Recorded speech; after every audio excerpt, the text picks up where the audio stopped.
Recharge, dive back in, and dominate.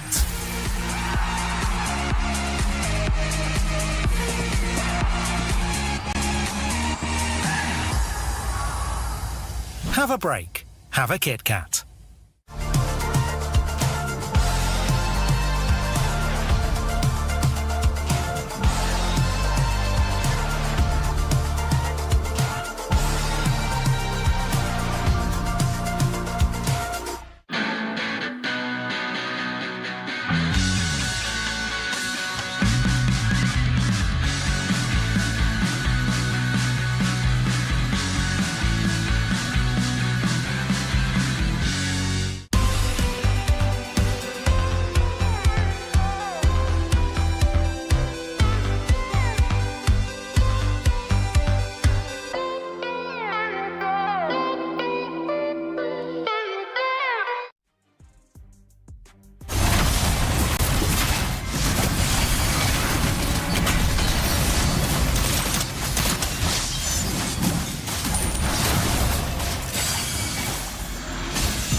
Hey everyone, what's up? My name is Afel and we are at the round table. And for this one, it's going to be for MWI at the Esports World Cup here in Riyadh. Alongside with me is Mirko as well as Eterna. So first question, how you guys feel here in Riyadh? Do you guys enjoy yourself so far? Have you guys ever been here before? No, this is actually my first time. We were here last. You know, why can't you just go along with the jokes? Sure. You know, yeah, first like, time. It's the first time ever. Haven't seen you guys in like forever, by the way. Yeah. Oh yeah, dude, like, we're moving on, right? So MWI, like seriously, how do you guys feel that MWI is in the world stage now? I think it's great. I think, like, I mean, you know, the guys have been getting so much attention, especially with the crazy prize pool. It's only fair that MWI gets its fair share of like the prize pool increase of the world's attention as well. I think it's amazing. I agree. It's a long time coming. I think we talked about this even the first time when we saw MWI. I think it was 2 years ago. Yeah. 3 years ago? 2022? Who knows? I can't math right now. But anyway, like even then I was mentioning, like you mentioned, right, there hasn't really been a media for the women's scene to kind of develop, and the fact that now we're coming into EWC, one of the largest events that we've ever seen, by the way, in MLBB history, and now the women's are here. It's crazy. It's insane. It's something that I believe that even the players did not even dream of having. I mean, like, I guess we all can agree here that it has been great, right? Honestly, a lot of international tournaments for the female league as well. But now I gotta ask you guys, because in Malaysia, honestly, the female scene is growing. It's looking pretty good. But in Indonesia, it's even more intense because now the teams are even in MDL. So can you guys give us a little bit of insight how the female scene is in Indonesia? I think it started off really, really well already. I mean, I think it was all because of WSL, right? We had a women's league all the way from the start, and we had a lot of different teams already. A lot of the teams that you guys are familiar with back at home in MPL Indonesia. We had Bigatron, obviously we had RRQ. We still have RRQ to this day, but back in the day it was dominated by EVOS. And after that, a lot of transfers happened. It literally just felt like the same from the men's side. It just kept on developing. Teams started going for superstar teams. The other teams trusted the process, and I think the team that we all see as favorites here, they are one of the teams that actually trusted the process. They went for some of these players, put them together, and they just trusted the process. They started off okay, but then they became absolute gods. Goddesses. Yeah. What about you? Like, you feel the same way? I would kind of say that it has been kind of, what would you call it? Very streamlined? Yeah, in a way, right? Yeah. Because like you mentioned, right, earlier on, it felt like there was a lot of competition between these particular teams, especially in Indonesia, but now it feels like it's just been dominating by one team in particular. Sure, we have a second team that's coming very close to them, but they always fall short, right? We're talking about Falcons Vega here, previously known as GPX Bastrang. They were amazing as well as a team. Even on the international stage, we've seen them do really great too. In MWI, we've seen them as well. But now, coming into this with Team Vitality, it's basically still the same story.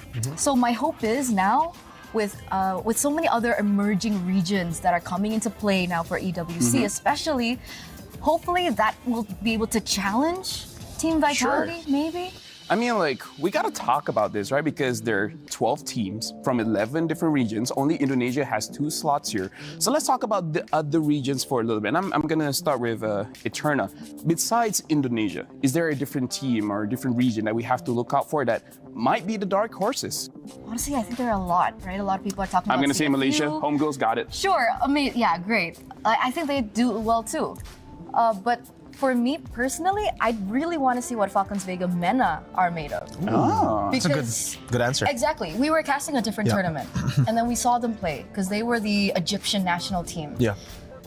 They won 2 games in 6 to 7 minutes.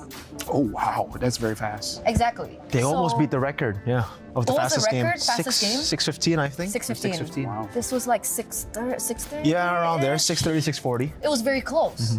So, but that was for the North African regional qualifiers, right? So I'm curious to see with how dominating they were in their region, how do they fare against the other regions? And they had a different answer. When most teams are asked, which team are you looking to go up against, like forward to?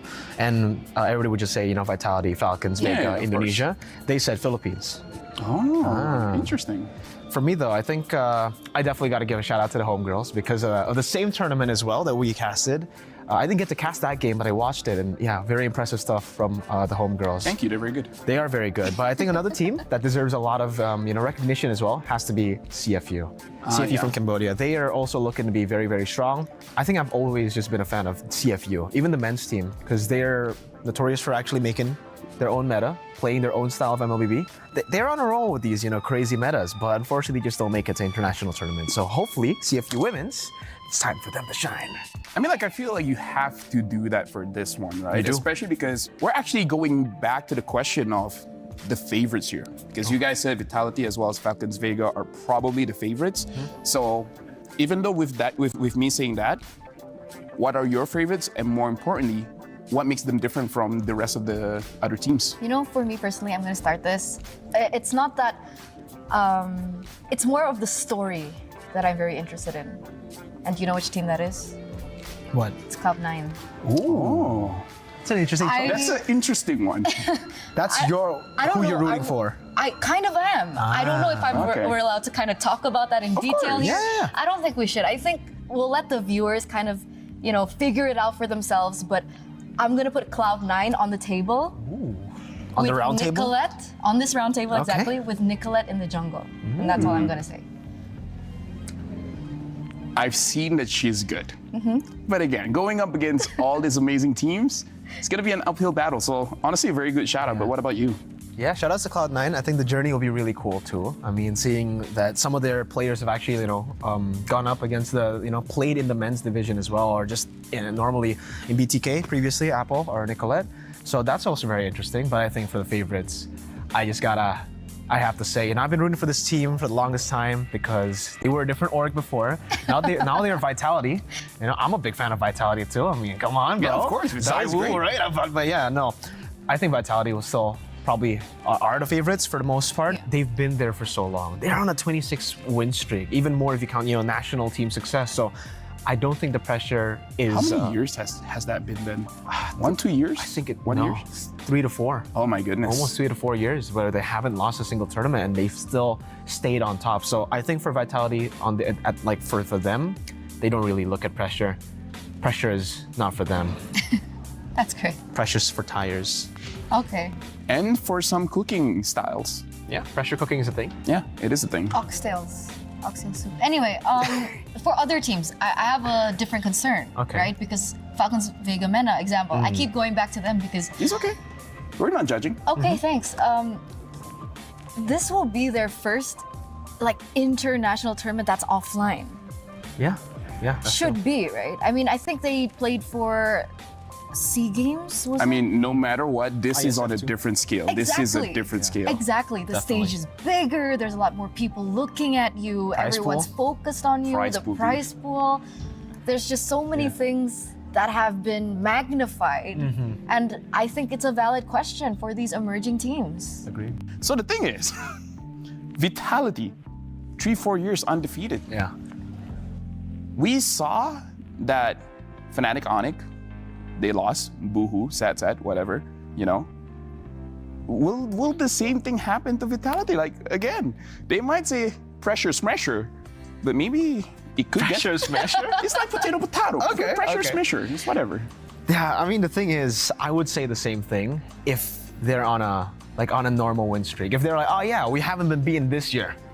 We haven't been beaten the last 2 years. I mean, how does that affect you if you've been undefeated for such a long time that you don't know how it feels to lose? Exactly. But remember, even you mentioned that in their last tournament, that they nearly lost a few times. See, I think that this definitely, by the way, winning so much definitely has an impact on you, right? You get overconfident. But the thing is, what makes this Vitality team so special for the longest time, why they've been able to keep themselves on track, is because every time they do get overconfident, they know when to step back, when to be like, all right, you know what? That's a bit too much. This happened in SEA Games, in the grand finals, where they almost lost 2 against Philippines. This happened in the qualifiers, like you said, almost losing against Team Malaysia. So there's a way for them to always just come back, stay composed, and then destroy their opponents. It's just so systematic, you can't really explain it. I don't know how to explain it, but that's Vitality. I mean, if you want to, of course, that's the argument, but, anything can happen here at EWC, yeah, of course. man. I think a lot of people were like, no way, Falcons AB Brand will definitely win MSC. But they didn't, So there's definitely a Which chance. team won again? SRG. Congratulations. It's been a long time coming for you. Thank you. I heard they were pretty good at scrims. Oh yeah, they're very good. We may have talked about that a bit much, but you know what? It's okay now. It's okay now. Not everyone wants to talk about it. But speaking of which, it's which teams do you guys think is going to be the hungriest for this one? I want to say Smart Omega Empress. Number 1 in their respective region, obviously, but they always, again, fall short against these Indonesian teams. Yep. I think the last tournament that they entered was SPS Women's League, where they were second place behind, of course, Team Vitality. So I'm pretty sure after so many same scenarios, I mean, you're going against the same team over and over again, by the way, against the same members. And it's also the same lineup from Omega Empress that, the hunger is there and definitely they'd want to win it this time. Yeah, skip breakfast, lunch, dinner, Everything. just to win. But I think it's a bit different for homegirls. I honestly think, for me, it's homegirls. I think that's the team that's hungriest. Why? Because Malaysia's, come on. Malaysia's pretty hungry, you're not gonna lie. Malaysia is very hungry. The esports ecosystem in Malaysia right now, it's growing. And it's time for these girls, for the homegirls, to show the world that it's not just the men's, but it's also the female division too that has gotten this boost. Now, honestly, for me, as a Malaysian, I kind of feel like if Homegirls wins this one, then it will grow the scene in Malaysia, which I feel like is true for every single team here. Whoever wins, doesn't matter who, the growth is going to be there for their very own region, right? So now you guys have a camera here. You guys can't take it home, but do you guys have anything to say to the camera? We'll start with Eterna. Okay, never mind. We'll start with Marco. I need time to think. All right, Don't put me on the spot like that. I'm sorry. I don't know, for you guys... And girls. Guys and girls, I When usually... he says guys, he means guys and I know. girls. Just I because know. I call you guys, Yeah. kinda, but guys and girls, there you go. Guys are gender neutral.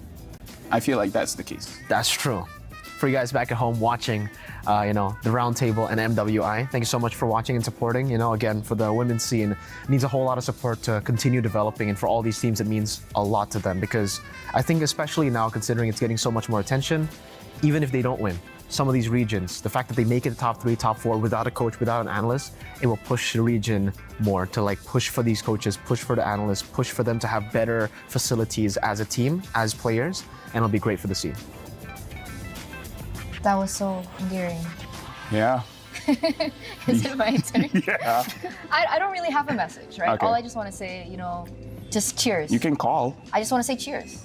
Okay. Right? Cheers for finally the female scene in MLBB getting recognition. The recognition that they deserve. Yeah. And of course, the recognition that will pull forward into the future to one day a competitive landscape between both female and male MLBB. Isn't this like an eternal thing to do? She's like, I don't have a message. And then just goes on for like a few I seconds. just wanted to say cheers. I just wanted to say cheers, I have more. But speaking of which, thank you guys for watching. You guys have been watching the Roundtable. In terms of messages from me, make sure you guys have a healthy diet because diet is very important for your life. Sleep is essential.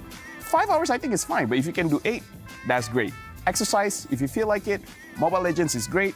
Be nice to your parents and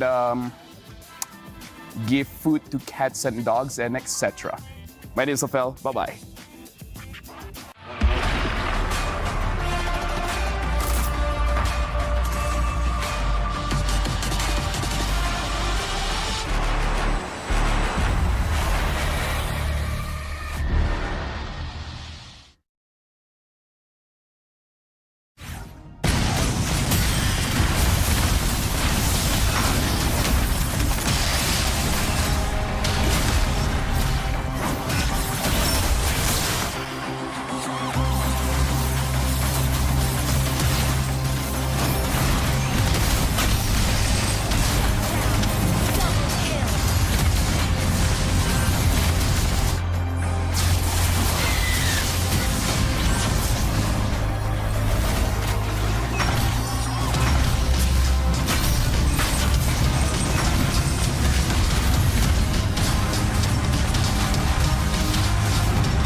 Hey there, Renmar here, currently at the STC Gaming Hall, where it's one of the many attractions at the Esports World Cup. You can actually come here as a casual and get a chance to meet your pros that you love, take challenges on with them, and even play games with them like MLBB. Speaking of MLBB, we're actually going to be beginning the knockout stages of MWI 2024 today. 8 teams continue to redefine esports, shine, and break barriers. I wonder who's going to be able to make it past this first round of knockouts. We know knockouts can be really intense. And I feel like I want a little bit less intensity just for myself, because today's going to be filled with a lot of great action. So I see an MLBB booth. I think I'm going to go in there, enjoy some time in there. See you at the Amazon Arena. Let's go, ladies. It's your time to shine, but it's my time to win some prizes. Peace.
Okay, should be hearing time now, man.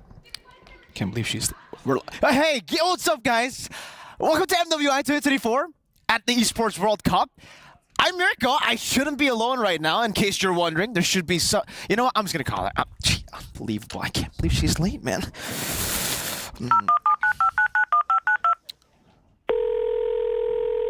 Pick up.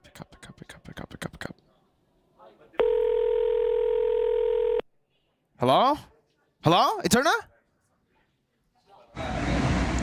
Where are you? What are you doing? Yeah, I know. It's just, I need a coffee, okay? We didn't make it to MSC, and now there's no possibility of an Indo-Indo finals, and I'm scared one of them will have to say goodbye, and then they go home, and then I can't. I can't even think right now. Dude, we know what happened with the Filipino casters. You know, they said they wanted the PHPH Grand Finals at MSC. They lost in the Grand Finals. Do you want that the same thing to happen? No. Yeah, no. I know that, but yeah, okay, you're right. Yeah. Fine. I'll just okay. Quick. I'll run now. Is it too late for me to go? Yeah, of course it's too late, but just run. Come on. Yeah, okay. I'm on my way. All right, we're gonna throw it to replay just so that she can get here. Onward, but now it's gonna be the Crimson blast into the back. Haley also with a Minis Fury straight into the damage once again. A whole lot of punishment now. Minis Fury knocking him out. Names gonna be caught in the back. Haley gets the solo on Names, and everybody tries to dive. But victory song gamers, they take names and they sing songs.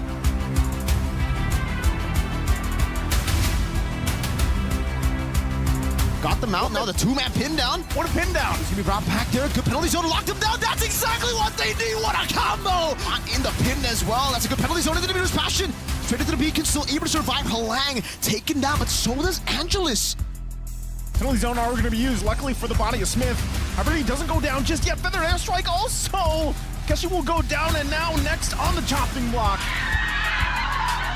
A couple low health bars here for Smart Omega Empress, but Conceal going to be used. They push back Carria. Lord gets pulled down to the bottom side. They try to keep it there at bay, but Angelus will go down, and Last Insanity once again finds the mark, and Smart Omega Empress will take the game.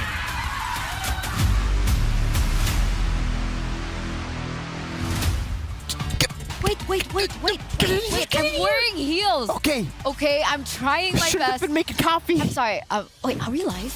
We are! You didn't say we were live. You should have known. It's time to shine. I was never gone, by the way. So, ladies and gentlemen, boys and girls, welcome to the playoffs, to the knockouts of MWI 2024 at the Esports World Cup. And we are going to start with a banger. And unfortunately, by the end of the day, luckily, it's not going to be my shift. We will have to say goodbye to 4 teams. Actually, no. It still will be my shift, but I don't get to witness the key crush, so that's something. Back here again in the studio with Mirko, as well as me, Eterna, for the next 2 matches of the day. And I think one of the other things that we need to highlight today is now that we're moving forward from the group stage to the knockouts, we are going to go forward in a best of 3. I was testing you. Ah. Nice. What's the format? Double or? Single elimination. I was testing you. Thank you. So we're going to start with the quarterfinals today, and we're going to get through all these 8 teams. And unfortunately, only 4 teams out of the 8 will be able to move forward to the semifinals. It's going to be really tough. I mean, we saw exactly how brutal it is with the single elimination format here at MSC and in MWI 2024. And yeah, you guys heard it earlier. Why Eternal was super stressed early in this morning is because Indo technically can meet Indo in the semifinal. So it's already very similar. It's literally the same as MSC, but I won't say it's the real grand finals. Wink, wink. We are going to head over to the Aramco top 5 plays of the day. And here it is, yesterday's highlights. Who do you think was the main eye-opener for you? I think it definitely has to be Kyoei. Right? The performances that she had in every single one of her games was amazing, but here as well, I mean, some of the other games as well, coming in with these big plays. We saw Rumichi on the Martis. This was the maniac moment. She dove under tier 2 to go for it, and this is what you do on the Martis, especially when you get a lead in the early game. It's a very high-risk, high-reward hero. Rumichi makes it a very low-risk, but high-reward hero. 7 minutes maniac. 7 minutes maniac. That has to be the fastest one, right? And if you take a look at like some of the other clips here, I believe this is the one where it was just a beautiful engage under the turret, but then it looked kind of dicey for VSG. But you can always trust on the all-reliable Kyoei to make a way for the team. Picking up a Maniac as well on the Julian, understanding how to... That was super impressive, by the way. She put a chain on the right. She went in with the enhanced sword to chase the other. The calculation was crisp, clean. And that was just the group stage, right? Imagine coming out Wait, into that was the group knockouts. stage? It was. And this was also an incredible play, right? Melissa debut pick. A lot of people were wondering whether or not that this could actually work against the composition of the opponent. And it did for the moment. And this was like the big play that me and Leo were reacting behind the scenes. Or like, wow, we did not expect that Julian to pop off that way. There's so many maniacs, I think. I mean, the group stages alone, yeah, I think we've been talking about it off cam as well. These girls, they're braver when it comes to taking these fights. They actually want to take more fights compared to, you know, what we saw at MSC. It's a bit more objective based, but the women, they want to clash, especially for the neutral objectives. Even when they're 5,000 gold behind, you can always count on these teams to say, nah, I'd win. And I really love the reactions that they make when they make these plays happen. So we're going to take to the Doritos reactions to see what happened yesterday, because there were so many emotions. There was sadness, there was happiness, there was relief as well. Do any of the reactions stand out to you the most? I think there was, most of the reactions that I have in mind aren't the celebration, or like, those are the reactions that's my standout. When they make a play and it doesn't turn out the way they expected, when ultimately they also kind of like understand, okay, you know, the enemy team outplayed us. That's cool. You know, those faces of like, you got us that time. That's what I really like to see, because it always feels like when I'm playing, that's the reaction I have. Among others though, what you don't usually react is that bond. That bond. Right? The high fives, the hugs. For sure. I think especially yesterday, we got a lot of very, high-stakes situation. One team from every group will get eliminated, and definitely for a lot of these teams, they were fighting for their lives, their tournament lives, on their very first day that they were playing. And you can see, ultimately, some of the teams had to go home with these devastating crushing of the keys shown in front of your faces. I wish there was a highlight of my reaction when we had to talk over this. I was on the floor bawling my eyes out. Were you actually on the floor, or is that like a I was. a phrase? I was. You okay? Yeah, on the floor. I can see that, definitely. You're a very emotional caster. I think I work with Trex a lot too. He's a very emotional caster. When Cloud9 won the tiebreaker, he wasn't even casting, but I could hear him from all the way from the talent room. Are you serious? Yeah. I mean, if Gideon was here, he would also be bawling. Well, technically not yet. Not yet. Not now, because obviously GGHG are still on the run to make it all the way to the grand finals here in the knockout stage. But let's say GGHG makes it all the way, then that would be one of the reactions that I would love to see on broadcast. Gideon? Yeah, he cried. He full cried when SRG won. Yeah, I know. I mean, have you ever seen the man cry? I haven't seen the man express emotions. Exactly. The man is a robot. And yeah, I mean, in that moment, it caught me off guard as well. And just goes to show you that technically anything can happen. A lot of people at MSC, they were expecting one team, two teams to shine and everybody else to really not do anything. MWI as well. But now I feel like any team can be beaten. For sure. So we're going to take a look at today's schedule first and foremost, ladies and gentlemen, because we do have 4 insane matches ahead of us. We do have a highlight over in match number 4. If I'm not mistaken, yeah. Match number 4, Omega Empress versus GGHG. The Jamil Motorsport match of the day. But we're going to be here for the first 2 matches with Team Vitality protecting their throne, protecting their reign, and protecting their dominance throughout the entire world here at MWI against, of course, Xeno Lilies, which I gotta say, I'm nervous. I've been nervous through the knockouts and through the group stage, and now I'm nervous through the knockouts. Absolutely. I saw your nervousness while you're making copy. You even forgot your copy, by the way, because it's not here with you. Guys, I was not late. Yeah, I mean, we Please don't don't talk cut about my paycheck. We don't talk about that. We don't talk. It's okay. She was not late. Please She's been here the whole time, you know? You're a great gaslighter. Anyways, no, the match of the day was amazing too. I mean, that is definitely a match that I am very, very excited for too. Homegirls were able to take a game off of Vitality. Team Vitality, they're known as the favorites. I think a lot of people even from Indonesia would expect that Team Vitality wouldn't even lose a single game, wouldn't drop a single game. So the fact that Homegirls were able to do it, even though they had to rely on a little bit of cheese with Zosk and Bane, that means they can pull off a lot of upsets. And technically they're up against the second favorites in Smart Omega Empress. And they did look kind of vulnerable yesterday, taking a game loss in their first game in the series up against DreamHack Girls. You mentioned cheese picks earlier on. Do you think that maybe Sylvana can pop up? It's possible, right? I mean, at this stage, anything is possible, and especially she has a new skin that you guys can actually get for free with the Youth Fair. Don't forget, the Youth Fair is here with incredible bonuses and, of course, exciting events. So don't forget to grab multiple permanent skins for free, just like the Sylvana's Classroom Charm, and it is also given with the painted skin Classroom Glam. Whoa! Right? More exciting events will be revealed, so don't forget to stay tuned and look out for it. I'm looking out for the Sylvana picks because I personally feel like that's a good sales pitch, but I don't think we'll see it in the Land of Dawn today, at least for the Sylvana. Maybe towards the end. I don't know. Best of 3, though, for the single elimination is already kind of different because from what we are used to seeing in single elimination brackets is we get best of 5s all the way. They have to go all out, and the best of 5s, it's way riskier to pull off these cheese picks because once it doesn't work, it's going to be really tough. Now that it's a best of 3, I feel like some of these teams can actually make it work. Some of these teams can go for even more cheese. It's still kind of like a moment where you could go with a lot of the experimental picks and throw a curveball at your opponents and make it work. So let's welcome now our Dr. Slime and Al Habib upcoming showdown between Team Vitality and, of course, Xeno Lilies.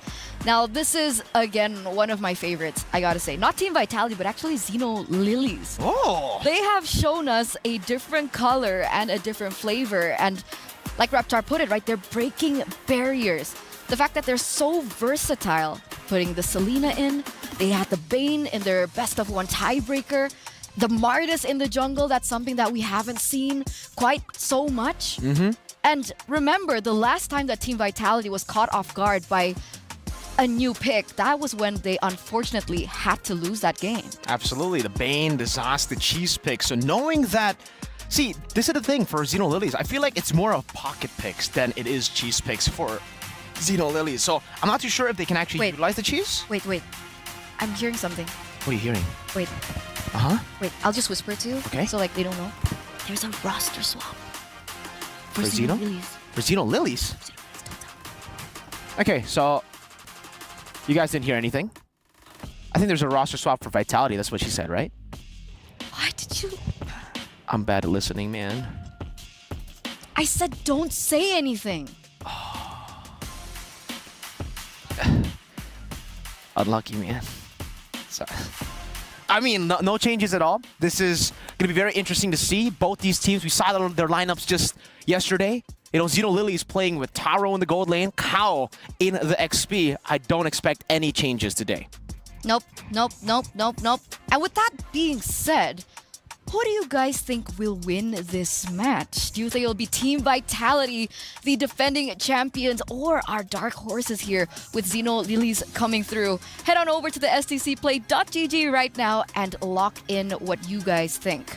Your predictions matter to us. You matter. We love you. We do. You guys are amazing. You guys haven't been too amazing on the predictions, though. You guys have gotten a lot of things wrong. Yeah, what's been going on? So, yeah. Guys, don't be Miracle. Oh, they're pulling it out. It's an audience curse now. Oh. You're contagious, Mirko. You know, I'm sorry if you feel that way. I did predict Falcons Mena, and they got eliminated in the groups. That was horrible. I am very sorry. I was testing things out. You know, Apparently Velvet, it's still I'm sorry. here. I'm very sorry, Velvet. I'm very sorry, Names. Yeah, just want to sincerely apologize. But to all you guys, you need to apologize to all the teams that lost yesterday, because what the heck, man? You guys also... Oh, I guess it's my fault. You said it's contagious. I guess I can apologize now. As we welcome the players onto the stage and into the Amazon Arena. So let's see the Jamil Motorsport player arrivals. And it looks like we are going to start off. We're going to take a look Teams right now. at Xeno Lilies first. Okay. Xeno Lilies. Does it look like there's a roster swap? Or is it Team Vitality? Or am I playing with you guys and absolutely no roster swaps? That would be something... That is an Eterna thing to do. Just lie. That's... Anyway, Team Vitality now rocking into the Amazon Arena as well. And I think one of the big things that we do need to highlight about these two matchups between both of these teams is versatility versus consistency. Sure, Vitality were unfortunately dropped a game against GGHG, but for the most part, the way that they have been playing, the way that they have been implementing the coaches draft into the game has been very consistent. But again, right, when you're so consistent, things that surprise you may catch you off guard. And Xeno Lilies is a team that is known to switch things up, make things interesting. This is exactly what we pointed out, I think, in day number 1 when we got to see some of these teams play as well. For the Indonesian teams like Falcons Vega and also Vitality, they're used to playing in the league in Indonesia. They're used to playing up against the very best teams with the coaches, with the analysts as well. And that means that they're used to seeing meta picks. So when you catch them off guard with the Zosk, with the Bane, it does give them a few problems, because then they're going to have to adapt on the go. And all the preparations they had, all the advantages they had before this match, it's all gone. Absolutely. Absolutely. These are a few highlights from Team Vitality from yesterday. And that first match, right? That was when we saw them getting really just obliterated. Man. I think for Xeno Lilies, though, Eterna, we can talk a little bit about how they have the longest game and the shortest game. Up against VSG, game number 1, 30 minutes. And I believe it was 13 seconds or 14 seconds. Correct me if I'm wrong in the comment section down below. But what it means is that they are very, very good at adapting into the late game as well. And that's something that a lot of teams here at MWI, they kind of struggle with. Decision-making in the later stage of the game requires a lot of discipline. And like what we said earlier, a lot of the teams here want to go for the brawls, want to go for the skirmishes. And because they're focused so heavily on their micro skills and mechanics, sometimes they forget about that decision-making that can get them games. Not for Xeno Lilies, though. They know exactly how to take games fast and how to take games long. But look at this, Mirko. It's so beautiful. 20 seconds. Oh man, it's a mixed feeling here. It's time. Right? Because remember, ladies and gentlemen, coming into the knockout stage, a single elimination, which means that after this best of 3, one team will be going home. Will it be Team Vitality or will it be Xeno Lilies? Let's head over to the stage.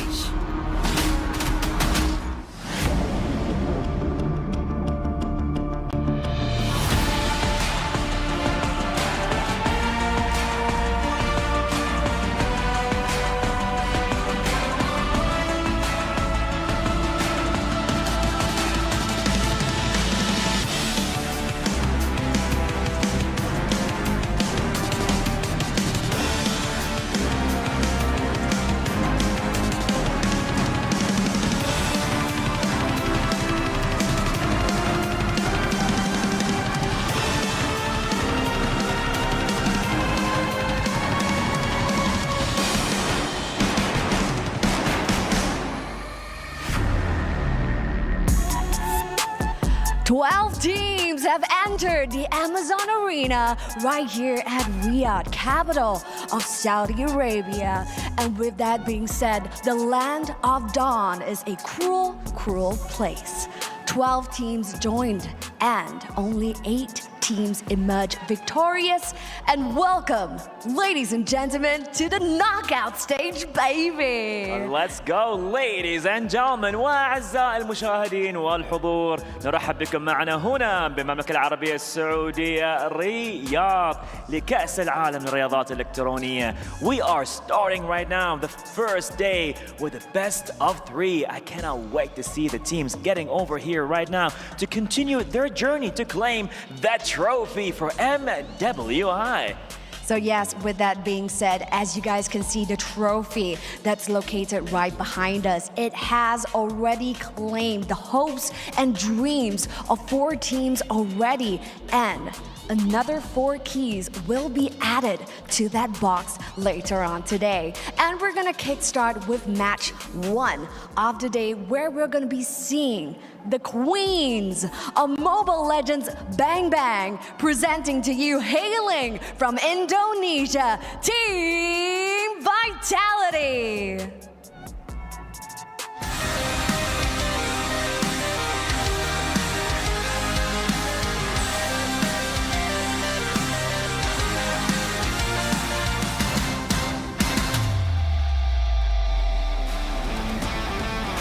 Now, the reigning queens, the back-to-back champions of MWI, have finished their group stage campaign as Group D's top seed. This Indonesian team has reigned over 24 tournaments and is looking to extend their streak as they open their journey to the knockout stages.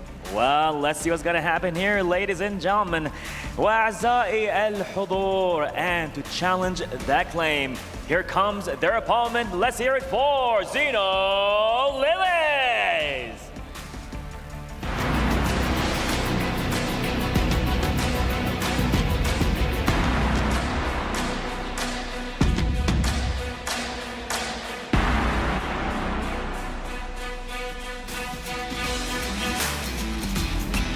Well, ladies and gentlemen, this Vietnamese team ended their group stage campaign as the 2nd seed of Group C, with a versatile hero pool ridden without meta picks.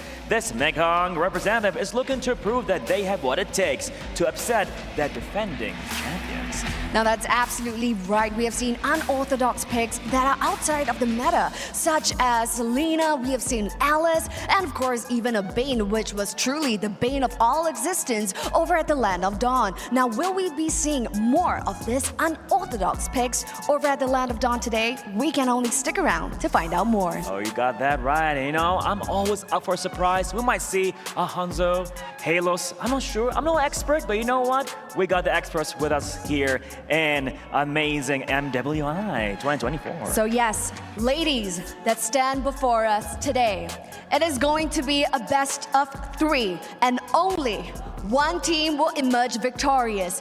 The Amazon Arena is ready, so head on over to your battle stations. After the conclusions of this match, so yes, head on over to your battle stations and get ready to head on over to the land of dawn. And with that being said, this is a best of 3. Make no mistakes. And fortune favors the fearless. With that being said, we're gonna hand our time over to the studio. Take it away, guys. Let's go. Thank you so much, Cheryl. Thank you so much, Bara, for the introduction of both these teams. And I wouldn't have said it better myself. Only the fearless can emerge victorious. How do you think about this matchup, Mirko? I think it's a very interesting matchup. Right? Like we mentioned before, Xenolilies, they've shown that they can take the late game, they've shown that they can take the early game, and that's really what you need up against Vitality. You need to have the versatility, and honestly, you need to have a little bit of that curveball. You need to have a little bit of cheese to surprise Vitality. Like you mentioned already before, hey, Vitality, when it comes to consistency, when it comes to meta picks, I honestly feel like no team can really beat them at those meta picks, right? They have honed that craft for so long, and now it almost seems like they've gotten the grasp of the meta better than everybody else as well. So try to go for the picks that have already shocked them before. The Zask in the mid lane, the Bane in the gold lane, maybe shift it up a bit. Maybe now they're prepared for that. Go Zask gold. Go Bane, not mid. Jungle, maybe, right? That's a definitely big possibility, right? Because technically, when we're talking about both of these teams, a lot of things happen, especially in the mid to the late game, because of the gold laners, do you not think? Right? Shell and Taro. Taro, a Filipino import, being loaned in to Xenolilies this time around. What about that matchup? What do you think about the gold laners? It's a great matchup. Both of the gold laners understand how to lane very, very well. I think Taro has been able to play the weak side so well on the Claudes as well. But I think that's a big weakness for Xenolilies too. Their strength can also be utilized as a weakness. And Vitality, they're a team to actually try to do that. Taro has been utilizing a lot of the weak side gold laners, but not a lot of the opponents from that have met up against Xenolilies have gone to punish that weak side, have gone to play strong side gold. Vitality, they understand how to do that. If Chell gets a good matchup, you can expect Vitality to rotate into the gold lane more often than even the Turtle. They might sacrifice that to trade with a turret, full turret shield with the gold, and you can already see here, Vitality got blue side. We know how massive blue side is. You're already forcing the chip and the low Yi to be banned out by Xeno. Now, so far, Taro has only been picking up the Claude in the gold lane. How do you think this will affect the drafting phase? It's going to be tough. I mean, for Vitality, I think they're completely fine by letting go the Claude. They've played the Harris, they can play the Roger as well. So many different picks that can bully the Claude in lane. And like I said before, Vitality, they know how to play the strong side. So if Taro still sticks with just her comfort, which has been left completely open, by the way, here, it's a Valentina, Arlet, and a Ruby. Xeno, at this point, they're going to have to be forced to ban out the Lo Yi. Lo Yi, Ling, Roger would definitely be, the prio when it comes to the bans here for Xenolilies. I think they still have to go for Lo Yi, knowing that Vitality can utilize the Lo Yi to just make it super fast. Wait. Am I seeing this correctly? Xenolilies, Cow, Roamer? Oh, you're right. Wait. So we're missing Shea Romy here. Shea Romy is no longer their roamer. Cow is stepping in her place, and Cow, previously the EXP laner, has now been swapped in by Daisy. Oh, Talk about unexpected, right?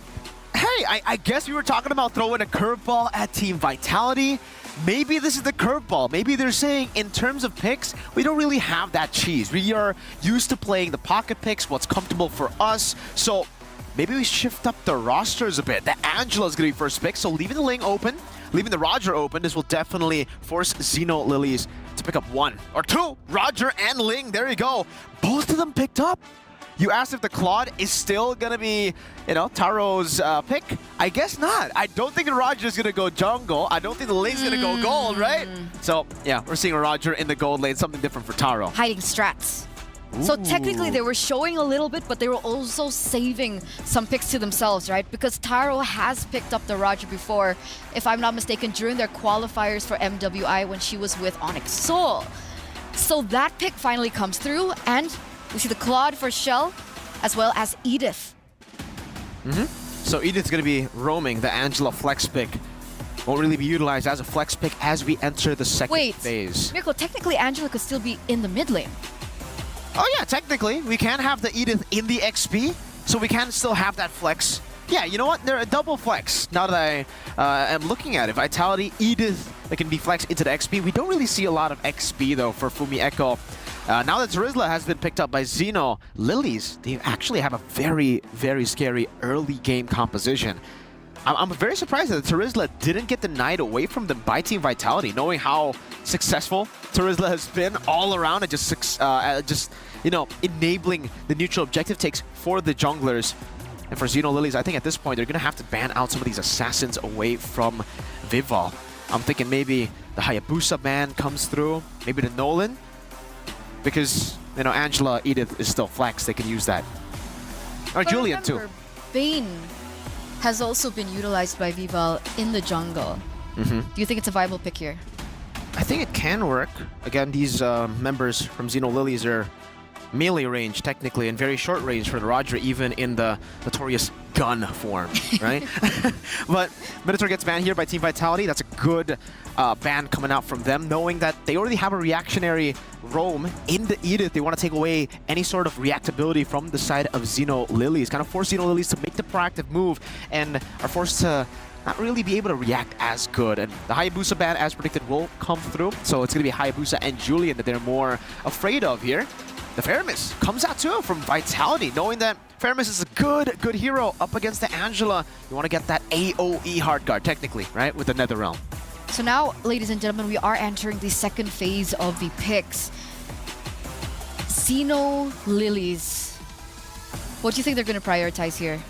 I think at this point they can last pick their roam. They don't really need to go for the Tigreal, but Tigreal definitely is a good option to go for if Vitality go for the Nolan. They're really trying to force Vitality to pick up an assassin like a Nolan that's way more vulnerable compared to the Julian, the Hayabusa. So the safe choice would definitely just be a mid laner. Yeah, no Faramis, no Valentina. I think if they want to go for mid-pressure, Lilia would be a great option to go for, or you could go crazy. Sask in the mid lane. This was the first time, if correct, that Zask has been picked up for Sa. Last time it was Salina, right? Sask. Salina, Sask. No, Sask. Okay, we'll see how she performs on the Zask, because so far we've seen that the Zask is definitely a great option in a very assassin-centric meta. Very versatile, independent as well as a mid laner. Good clear. But now Vitality, they have to close things out. They need to fix the flex. I think it's really scary. I'm struggling to find choices to go for now for Vitality, and I think it's the same for the players and the coaching staff. They're really taking their time with the picks. They go for an X-Borg here and a Guinevere. Wait. Guinevere. Roam? It's Gwyn still jungle? super flexible, Eterna. The Guinevere. X-Borg jungle. Exactly, right? X-Borg can go jungle, can go XP. We can still see the Edith go roam, XP, Guinevere go roam, jungle, and then Angela mid or roam. So it's a very, very flexible composition. But this will mean that it's going to be very hard for Xeno Lilies if they wanted to go for the Tigreal. We kind of expected a Tigreal if Vitality go for an Assassin. So Xeno Lilies, they're forced on a different pick. I think getting mobility might be a good way, something to react. Matilda? Yeah, something like Matilda could be good for them, or they can go for a healer too. What about Minotaur? Banned. Oh, they want to go Initiator. So, It should be X-Borg in the EXP, right? It should be. Wait. Vival's on it. It's a jungle. Sydney is Guinevere on mid? Vitality. You said they were consistent. You said the other team were, you know, versatile. Vitality shows that, hey, we can be versatile too. You want to play fire with fire? You want to play versatility with versatility? We got you. No problem. You think we've been playing safe? We've just been hiding strats to surprise you in the knockouts. Ladies and gentlemen, game number 1 between both of these teams already opening up with these picks. I am flabbergasted. Let's hope Xeno Lilies are prepared as we welcome the casters. I mean, sure. Hey guys, what's up? It's Phil as well as Trex. We're gonna be casting for this game, and let's talk about the draft, man. Not gonna lie, I'm okay with it. Gwyn in the mid, I'm okay with it. It's definitely very theoretical in a sense. There are lots of possibilities here. I mean, we were just talking like, how do some of these mechanics work? Does the Dominator's Ascent, is it still able to attack while it's getting knocked up? There's just a lot to unpack here for Team Vitality. And my question on my mind is, was this planned or is this just running by the seat of the pants? I would say this is one of those things where you're coming in with the right mindset, right? I feel like if you want to go with this draft, it has the right mindset. But honestly, looking at what Team Vitality has, the damage numbers are now okay. Because I feel like if it's the X-Borg in the jungle and the Guinevere, the Guinevere in the jungle and X-Borg in the EXP lane, I feel like it will take a little bit of time, which I feel like is not a good risk to take going up against Xenolilith, where honestly looking at the draft, having this Roger, if the rotation is heavy towards him, which looking at the map right now it is, it's going to give the Roger quite a good time. And just because Taro has not used Roger so far, only using the Claude, I'm pretty sure she can use it well. For sure, and I think to mention as well, early on in this game, throughout the first few turtles and everything, having Vival on this X-Borg, using that last Insanity, they have good ways to secure objectives. And then as the game moves forward in the late game, I think it all just kind of comes down to Shell and the Claude, right? And those Heart Guards, we're going to see him on the Claude a lot. I think there's a lot of possibilities with that. But the real kicker here is going to be that Guinevere. Since it's going to be mid Guinevere, will it be damage Guinevere? Are we going to see her maybe hybrid build? Because for a while it was all jungle and roam Guinevere, more tank builds. So I'm excited to see how that build moves forward as well. Yeah, honestly, that's a very good question, especially looking at Team Vitality. They're more... Oh, hold on. Fumi taking quite a lot of damage. A lot of damage from onto Fumi there. Cine able to dash back. Same thing with the Flicker coming out a little bit early from Fumi right before this turtle. Saw gonna try to make her way over to Turtle. Vivian still able to secure it first. They trade that up for an orange buff over to Ramichi. I feel like it's worth it for Xenolilith because they really do want to get those items first onto Ramichi, because looking at the draft coming in from Team Vitality, it's about sustaining the team fight, right? You got the Angela, you got the X-Borg, you kind of want to stack your damage first and then you go in for the finisher. So I really want Ramichi to go for a more, like, I would say skip the Sky Piercer for a bit, get your Berserker's Freeze first so that you have a lot of burst damage, take down Vivian first or take down Shell first, and then afterwards their whole composition is screwed up. They can't do much. Very, very true. I think in the way Xenolili's right now really playing around the whole map, we're seeing them rotate down to the gold lane, look for picks. They're playing very proactive currently, which I think is going to be very important. And if they can get an early game pick onto Shell, it's going to be huge. But here comes the Dominator's Ascent, getting a lot of damage onto Cine. Ramichi coming in to clean up. Violent Requiem does go off, trying to get a little bit of life back. Heartguard able to lock onto Cine. Now Ramichi in trouble, forced to try to get away, but Vivian gets the first blood. Now Vival stuck against the wall, but they should be okay at this point. But Cine doesn't want to let up. Echo here with the Earthshaker. Misses the knockout, misses the knockup onto KO. But still, Team Vitality walk away with first blood. I would say that was a very good attempt. It's just because of the Heart Guard that we saw it as a mistake. If there were no Heart Guards, then that's it. Hold on, Shell is actually winning out, going up against Taro, having a level up as well. And now a rotation coming in. Cine can go in for Taro. Yeah, Taro gonna go into the wolf form, should be okay, able to get the Lycan Pounce onto Vivian, get a little bit of life left, but the stun connects. Shell doesn't want to fully commit, KO's there, so they back off. Right now, really for Xenolilith, they just gotta make sure that they have enough damage, because we saw what happened just now with the Heart Guard. And again, talking about the draft coming in from Team Vitality, if you shut down Shell or you shut down Vivian, most of what they want to do is not really applicable. The X-Borg is going to be a bit of a problem, but again, I feel like as long as Shell or Vivian are taken care of, Xenolilith, they have a good time. The only thing is, do they realize this winning condition coming in from Team Vitality? If they do, and they execute them first, I'm actually looking forward for Xenolilith to take game number 1. Yeah, I would say that Xenolilith's the way they've been hovering around that gold lane, checking in regularly if they can get something on a Shell, they know the possibilities there. The good thing for Xenolilith here is that they do have a lot of outs, but here comes the turtle.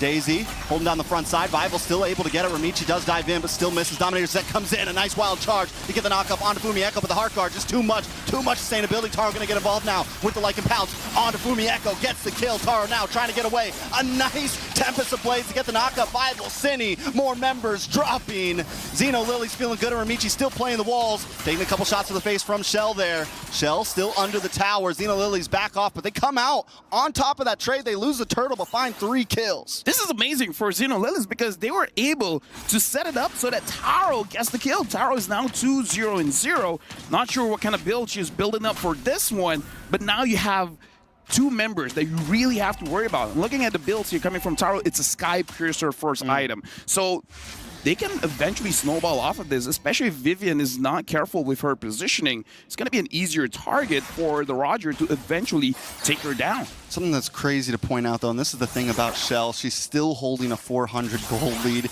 even with Taro having those 2 kills. So she knows the assignment, right? She knows it's okay if everyone else is dying. My goal is to farm, hang out in off lanes, and do the best. Xeno Lilies, Taro's doing great, but wait a second. Big Violent Requiem, then comes Shell with a nice blazing duet. Saw brought low, not taken out just yet. They're trying to get away, but now with the Heart Guard, Cine is going to have to back off. The rest of the team shows up. Saw there. The Dominator's Descent saves the day in that situation, essentially. Team Vitality unable to get a pick off. Yeah, but Xeno Lilies, they got to be careful there because they already traded a lot of their HP, and then going back in, I feel like that could potentially be a mistake, especially when you see the Heart Guard. If you see the Heart Guard, I kind of feel like you just back off a little bit because no one's in any real danger, and then you're going to be fine. Especially now that Vivian has the Flash of the Oasis, they do have to be a little bit more wary, right? If you see the Heart Guard, really think to yourself, if you want to kill someone, kill the person that doesn't have the shield and do it fast. Yeah, even if you're unable to get Shell, take someone else. Take someone else, because exactly. if you can break down that front line, because that's the thing, Vitality has this huge front line to protect Shell. If you can get, wait a second, Wild Charge comes in, Fumieko gonna get knocked up. Daisy able to secure that turtle with a nice penalty zone.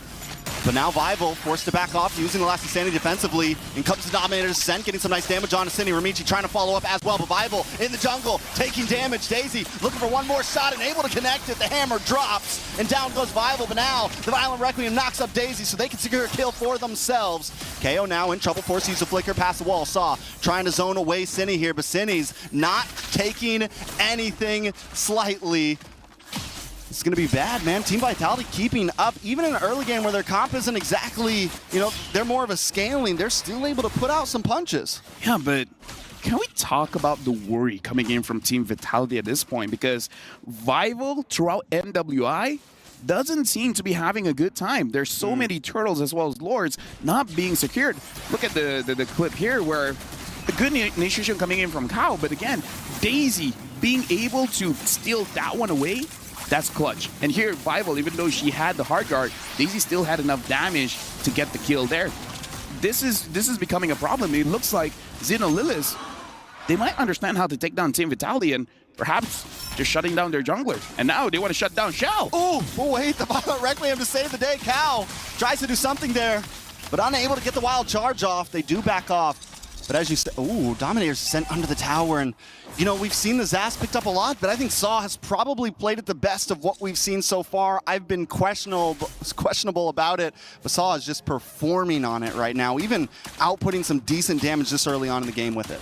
I hope Team Vitality understands that they don't really have the damage at this point, right? I mean, like, if you're really just hoping for the quad, it's not there yet. You still need 3 items. But Vival's here now. Maybe they have enough. Another nice knock-up on a Cow, but he's going to get that Wild Charge directly connected onto Shell. Taro's not going to fully commit. They just want to clear the tower, protect the tower.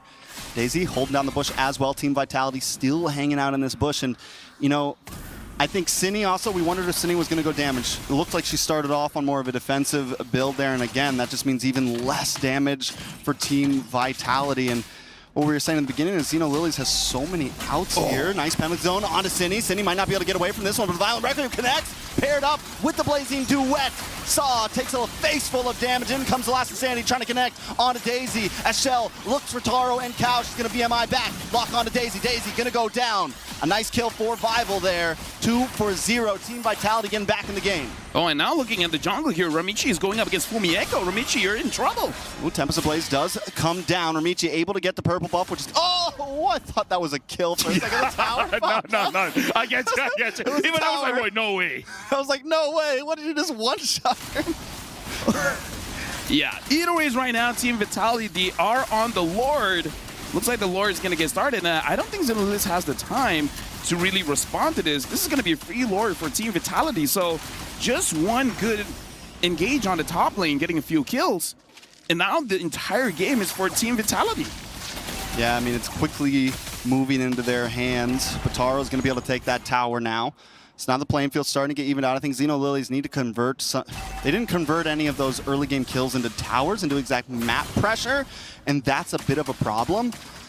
Kyle needs to be able to hold down this front line, use the passive where he can't get CC'd up, and he's not going to get caught off by Cine, right? Use the power of nature while he's against these walls and everything, and he should be okay to face check some of these bushes, and as long as he can do that, he can kind of create space for Xeno Lilies. But let's take a look at these items. Yeah, honestly, looking at the items here, again, I kind of feel like in terms of the damage, it's really just on Vival as well as Shell for Team Vitality. Kind of feel like for Xeno Lilies, the fact that they have the first item, Sky Piercer, I kind of feel like they could have played around the Roger a little bit more, get more stacks on the Sky Piercer, because, again, the Sky Piercer is a stacking item. Just 2 stacks is really not enough.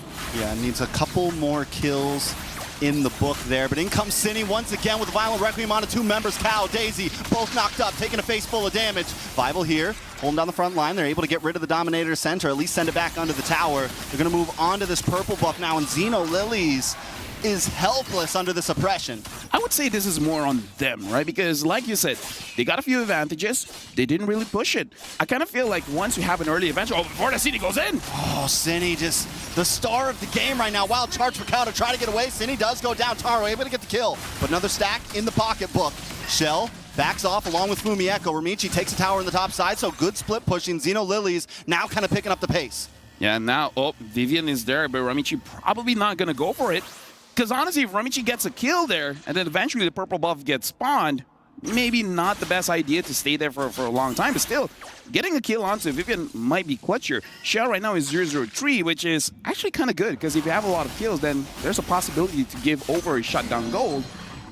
The shutdown goal right now is on Taro. So Taro has to be careful. Not only do you have the shutdown goal on you, the bounty on you, but you also have the problem of letting go some of your stacks.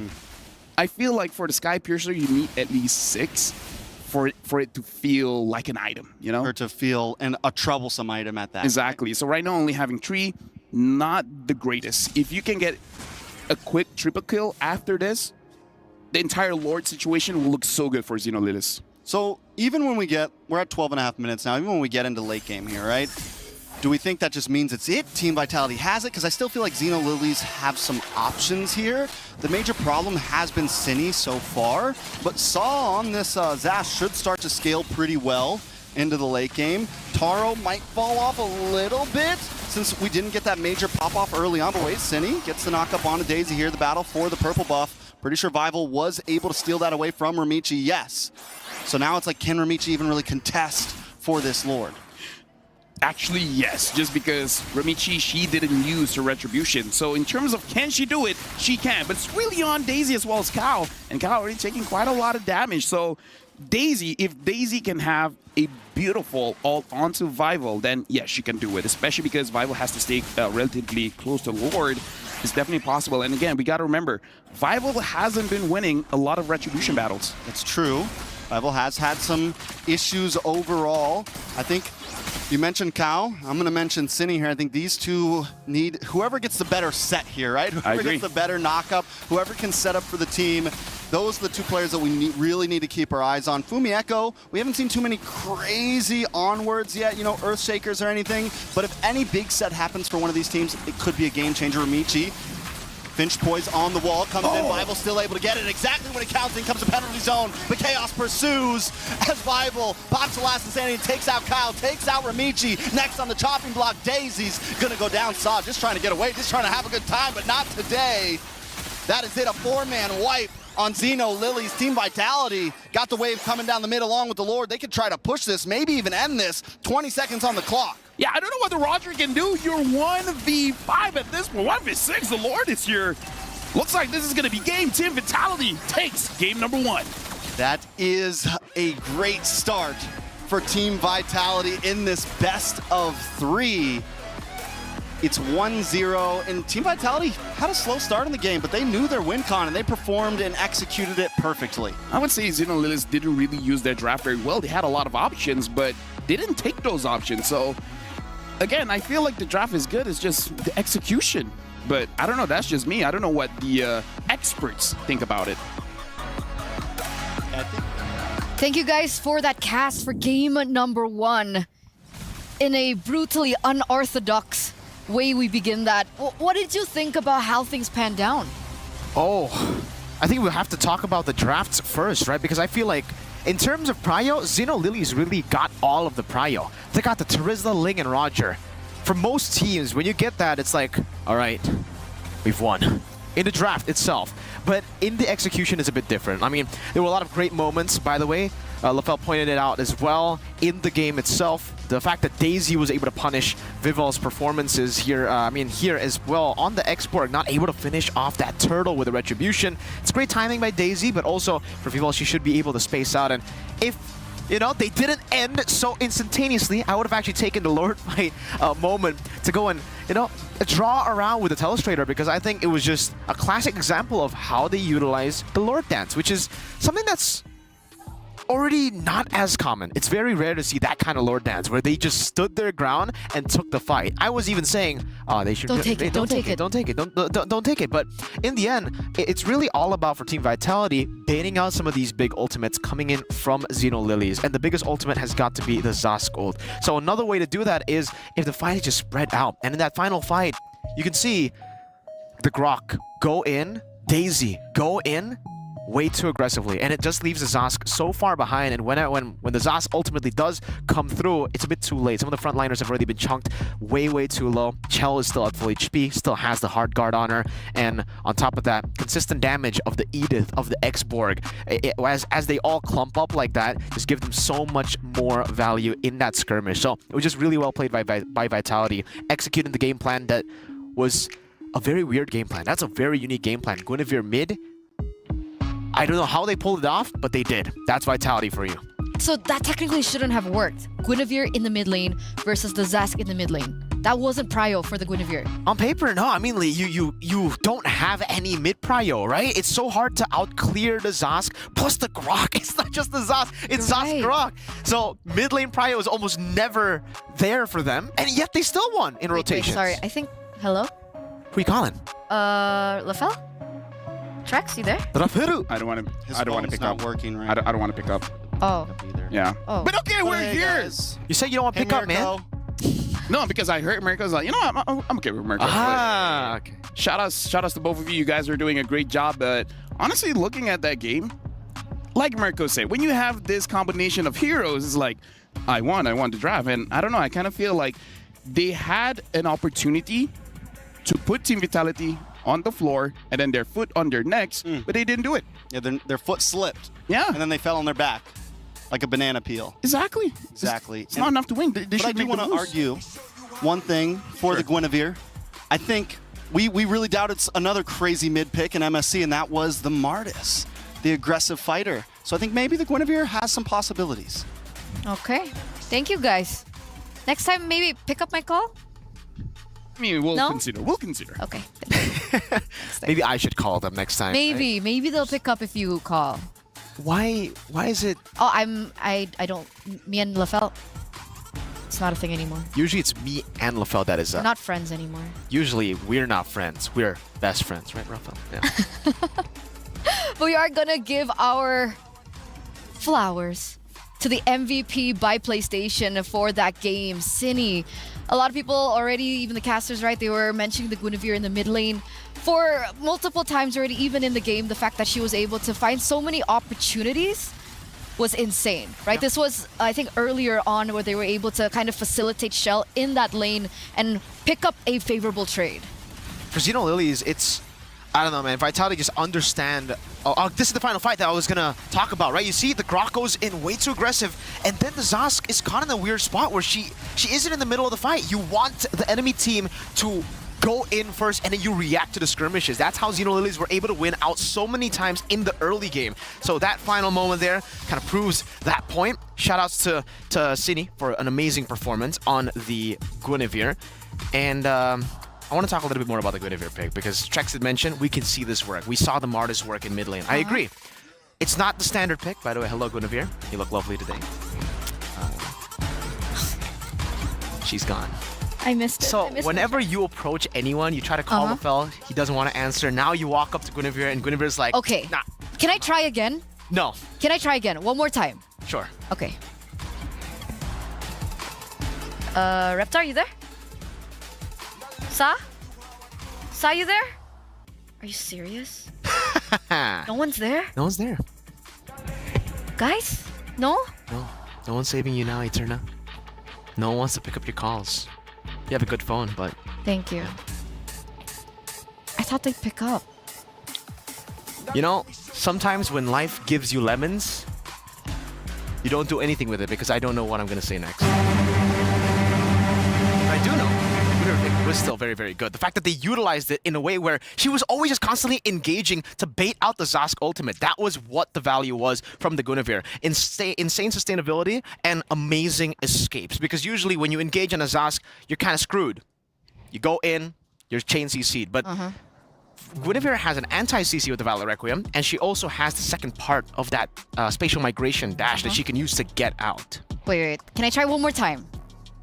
One more time. It's been like 4 times. I know, but maybe 4 times the charm. Okay. For some people, okay. Charm. Reptar? You there? Sa, you there?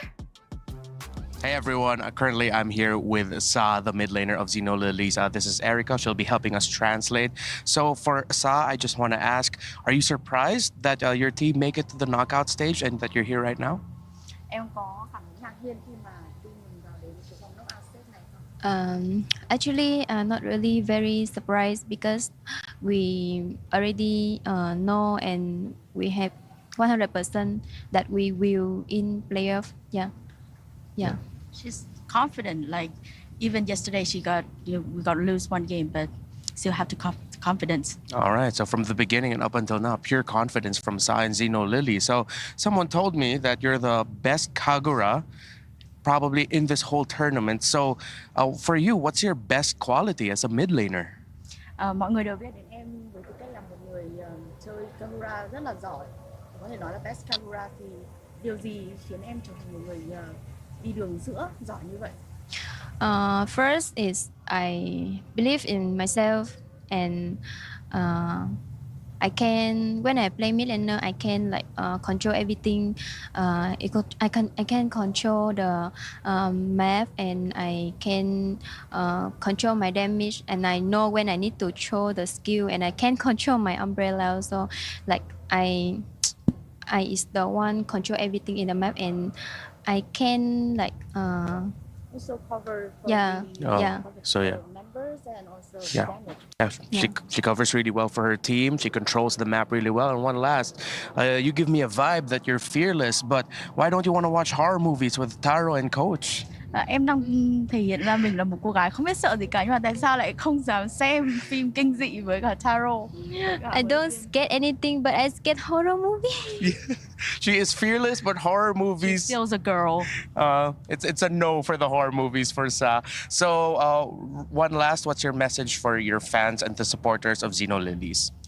Em có muốn gửi thông điệp gì đến cho người xem cũng như là fan hâm mộ của Xenolily không? Em có thể nói bằng tiếng Việt. Mọi người xem livestream nhớ ủng hộ cho mình cũng như là team của mình để có thể tiếp thêm sức mạnh để cho team mình có thể tự tin để đánh hơn, và cảm ơn tất cả những bạn fan, những người hâm mộ đã luôn ủng hộ mình và team của mình support cho mình rất là nhiều. Cảm ơn, rất biết ơn. So her message to the fans and to the audience is that, well, thank you everyone for keep watching and supporting Xenolily and Sa, and please don't forget to catch up with the live stream of the Mobile Legends eSport and also EWC to watch and encourage for the teams. We will be win. All right, thank you so much, Sa and Erica. Good luck to Xenolilies. Thank you. Thank you. Thank you for picking up. They I finally appreciate picked that. up a call. Thanks, guys. Someone picked up Eterna's call. That never man. happens. Reptar, my G. Reptar and Sa. And Sa. She should respond to your calls with Sa, dude. But she said she was fearless. She is. Are you afraid of horror movies? No, I love horror movies. You do? That's why I asked Taro to watch with me. Dude, that's cap. I know for a fact that's cap. No, I love horror movies. I love horror games. I love horror movies. I'm fearless. You're fearless. So is Sa fearless? Do you count that as fearless? Because technically she is fearless in game, but outside of the game, horror movies specifically, she's not scared of anything except those movies. And that's good. right? Because that means they're not intimidated by the presence of the queens of MLBB right now, right?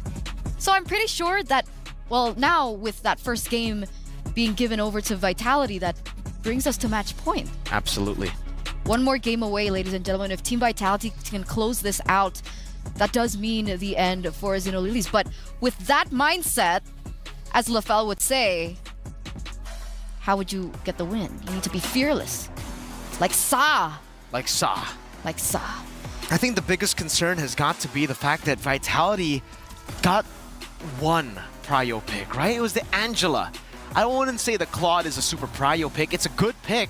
The Edith is kind of prio too, but in comparison, Terizla, Ling, Roger, that's a, yeah, we got this in the bag kind of draft, you know? And now Xenolilies are the ones forced to ban out the Ling.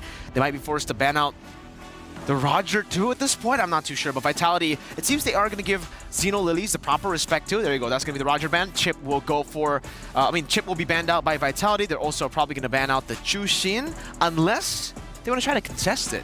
Hey, they contested the Ling, the Roger, and the Terizla. Who's to say that maybe they might want to... Nope. No, they don't. No, not... This lady has a bit too much flair. She's got a lot of lanterns. Or no, one lantern, but a lot of flair. Too much light. Too much light. Too much light, my G. But here we are, the last ban coming in from Xenolilies. We had the Luo Yi Respect, as well as the Ruby and the Valentina. And now with the Roger up there, as well as the Ling. This could pose for a different dynamic. So far, by the way, blue side has been doing great. Do you think Xenolilies have a better chance in game number 2? Yeah, you can dictate a lot of the matchups here with first phase. Remember, Ruby was banned out, so was the Valentina in the first phase by Vitality. And now those picks will be left open, so Xenolilies might be able to go for the Valentina first pick this game. With a Hayabusa banned out, that means they're really targeting Viva here. So trying to put her on a hero she's not comfortable with. Something like the Export, perhaps. But even then, she kind of looked comfortable. Not as comfortable as, obviously, some of the assassins that we've seen from Viva. Even LaFell saw that. But still, putting her on utility is definitely the way to go for Xenolilies. You don't want Viva to have that much power in her hands, that much damage in her hands. I'm expecting the Luo Yi to be banned out here. It should be just a standard first phase banning phase. But what did you think about that, right? Because if we're talking about Vival, the fact that she missed a lot of retribution, was that because of her or the setup coming in from Xenolilies? Okay, firstly, I mean, it's not like a lot of retribution. She missed one, right? Technically, she missed the third one. First two, they were able to secure. The first one, technically, she did miss two because Vivian got it. But that's more of a, you know, I'm not going to use my retri here. So, team, might as well go for it. I think, yeah, the third one has got to be because she was definitely not respecting the Terizla as much. The Terizla, there's a instant CC kind of deal with the initiation of the penalty zone, so you get punished by it, and you kind of have to predict that retribution. That's where you saw the miscalculation from Vival. Angela first pick though, and the Edith instantly. Now you know why Vitality really like the Edith from game number 1. They are really comfortable flexing this hero. Not something that you can say for every single team, because most of the times you see the Edith, you expect it to go roam, almost always at this point. But what will accompany the Edith? Because technically, if you pick up a Terizla here, that denies the flex. So do they just do exactly what they did way... I was about to ask, okay, so they completely let the Terizla go and they pick up the Kagura.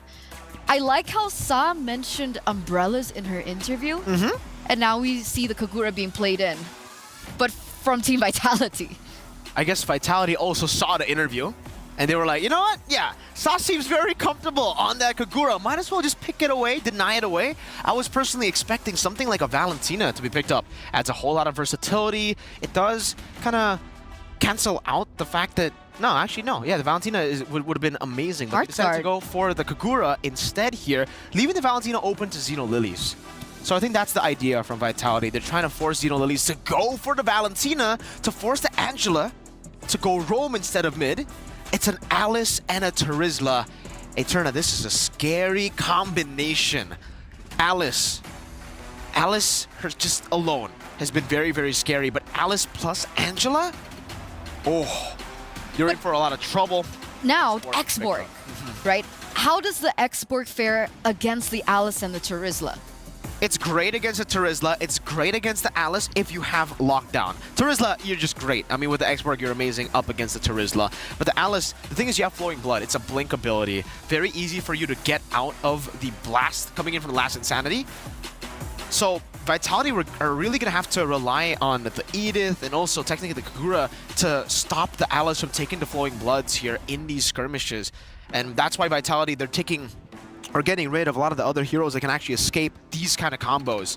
Edith, Kagura, and X-Borg. It's going to be hard to land these abilities, these big abilities, these skill shots technically, on someone with a blink. So getting rid of the Claude, that's a Julian as well from Xeno Lilies. But at this point, Vitality could just say, hey, X-Borg's going to the jungle. So your bans are really not saying anything. But who knows? Maybe they're gonna throw another curveball, pick up Guinevere and play it in the jungle. That's what I was about to say, right? I mean, technically X-Borg and the Edith are still flex. Yeah. So if they're lacking the setup that you mentioned, they could still bring in something with that in the roam position for Vivian. Yeah. I think at this point, if they really want to lock down the Alice, they could go for a Kaja carry to end things off. They already have enough AoE as it stands right now with the X-Borg, with the Kagura, and the Edith. And just like that, Xeno Lilies actually reads it out, knows that if they do get the Kaja carry, it's going to be a bit troublesome for this tank, this hyper carry, you can call her, the Alice in the jungle with the Angela.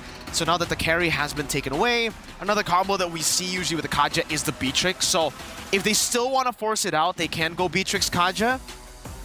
But it's Vitality here. They might just go Guinevere again, you know, or Ruby mid, or Ruby roam, XP. Ruby was a very high prio in game number 1. So I wouldn't be too surprised if Vitality actually go for that. And technically it is lockdown, right, for the Alice. Yeah. And it really hinders the setup coming through. So it is an option. One of the other picks that were left open was the Arlet. But it looks like Shell this time around, no Beatrix. Carry being banned out, goes in for the Moskov. Despite the Harith being completely let go. I think they have too much magic damage if, you know, they pick up the Harith there. So I agree. Moskov, you need a little bit more consistent damage too, because technically right now it does seem like they are relying a lot on that burst from the last Insanity, from also the Kagura Yin Yang overturn. So at this point for Xeno Zenith, gold lane. So I'm trying to think about it. I think Natan would be a bit too greedy. But if you do want to play in towards the late game and just play for the early game with the Alice and the Terizla Angela, that could be a good choice. They could even go for a Grok here. Get some more lockdown to give a bit more prio again towards the Alice, but they go for an even later game pick. Leslie and an Esmeralda. This is Leslie's debut. This is Taro's signature pick from MWI last year. Yeah. Leslie. That's Leslie. It's come up again. Oh man, this is a kind of a greedy lineup, if I'm being honest with you. What about laning phase? Okay, let's keep it Moskov? simple. Yeah. Oh, you win. Leslie and Moskov. Yeah, you win as the Leslie. Leslie is a very good pick against the Moskov if it's an individual lane. But the thing is, when you're up against Vitality, it's almost never a solo lane, right? It does look that way because they might want to play for the weak side in Chell, which then will give a lot of power to Taro. Leslie, you have so much more range, and you can go with the bop bop, the 2 different passive hits onto the Moskov, and then you run back. So double Moskov is the answer. That's how you do it. No, it's a Bakshia. Oh man, I was so excited. Ooh. Okay, so if this is the case, they're gonna have to rely on the Moskov, so they cannot play weak side for the Moskov. I feel it's so risky to do that. If she gets shut down in the gold lane, Xeno Lilies might have a good game, like a real good game. Match point, ladies and gentlemen, here in our first day, our first match of MWI 2024 X EWC.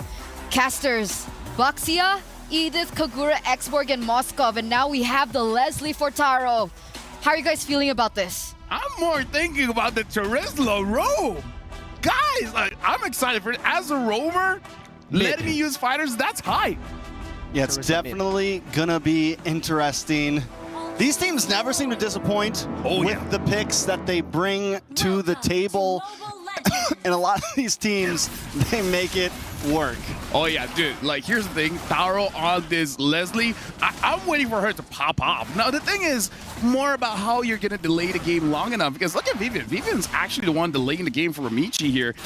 I feel like Ramichi, even once she gets level 4, is going to be a little bit iffy for her to actually contest around the turtle pit, because here's the thing, level on this Boxia, it reduces healing, so it kind of acts as a counter to most of the heroes coming in from Xeno Lilith. Like 4 out of 5 heroes are depending on heal. It's very true. It was a beautiful answer to Ramichi on this Alice. We saw Ramichi play the Alice yesterday. And played it really well. Like, Ramichi showed up. Maybe it was the day before yesterday? I can't remember exactly, but still, we've seen Ramichi on the Alice and has been a monster, has been very troublesome on it. So I'm excited to see how they pull it off here, but Team Vitality continues to come with answers. You mentioned the Terizla. One of the picks that I'm really focused on is this Kagura. How is it going to pair up in lane? One of the things about Kagura is mana's a problem, at least in laning phase. If you keep on throwing that umbrella, you run out quick, and you got to go back to base pretty regular. So Vivian's going to have to help out a lot with clearing that wave. And how is this going to affect their normally aggressive rotations? But a little bit of a knock-up. The onward almost catches Cow. Cow able to just get away, but Team Vitality now taking that lane, might see him rotate down to another off lane. I feel like for the Kagura, it's just that you want this early tempo, because once you hit level 4, you don't have enough damage to actually kill anyone, but like you said, enough damage to make them go back to base. But if we're really looking at a lineup coming in from Xeno Lilith, her real options are Saw and Taro. I feel like Taro might actually be a more difficult hero to pick off, as long as they're being very disciplined around the team fight, right? Taro has to sit back for a bit, let everyone absorb the damage, and then go in. Speaking of which, now the turtle has been started by both teams. I wonder if Xeno and Lilith can actually grab this for themselves. Yeah, Ramichi has blood load up, able to just walk up and take it. The knockup does happen. Ramichi does get knocked up. Heart guard locked on, but a lot of damage on it. Bivol, penalty zone, able to help secure it. Daisy gets the first blood. Now, putting that in the pocket of an Esmeralda could be kind of helpful here. Most of Xeno Lily's, I mean, it's a late game investment here. You have the Alice, you have the Esmeralda, you have this Leslie. You are hunkering down at this point, and getting a first blood, first turtle, it's huge for their composition. And this shows the strength of their composition here. Look at how they're moving around as a unit, as 4 very beefy individuals, and as we're talking about, Taro got taken down by Sini as well as Vivian and Shell. But going back to the team fight, it shows that they can brute force anything, right? If it doesn't look like a good fight to take, they can still take it, as long as you understand once you get your pick off, once you get what you want, you gotta back off, because you do need those items to make sure that you can stay in the fight for a long time. So go into team fight as a team, get one, and then back off. Yeah, I think at this point, Cal needs to keep tabs on Team Vitality. Cal or Saw, one of them needs to be regular keeping tabs, because if Team Vitality is able to freely just come down to bot lane, and actually you were right, it is a roam Terizla, yeah, Mirko. So I like it. I think it's definitely different, but even more so needs to be watching. No, Ramichi has to get away, but this is, not gonna happen. A little bit of damage. Penalty zone able to come in. 5-ult brought down to about 20%. Vivian also on the run. Xeno Lily's able to group up and stay secure.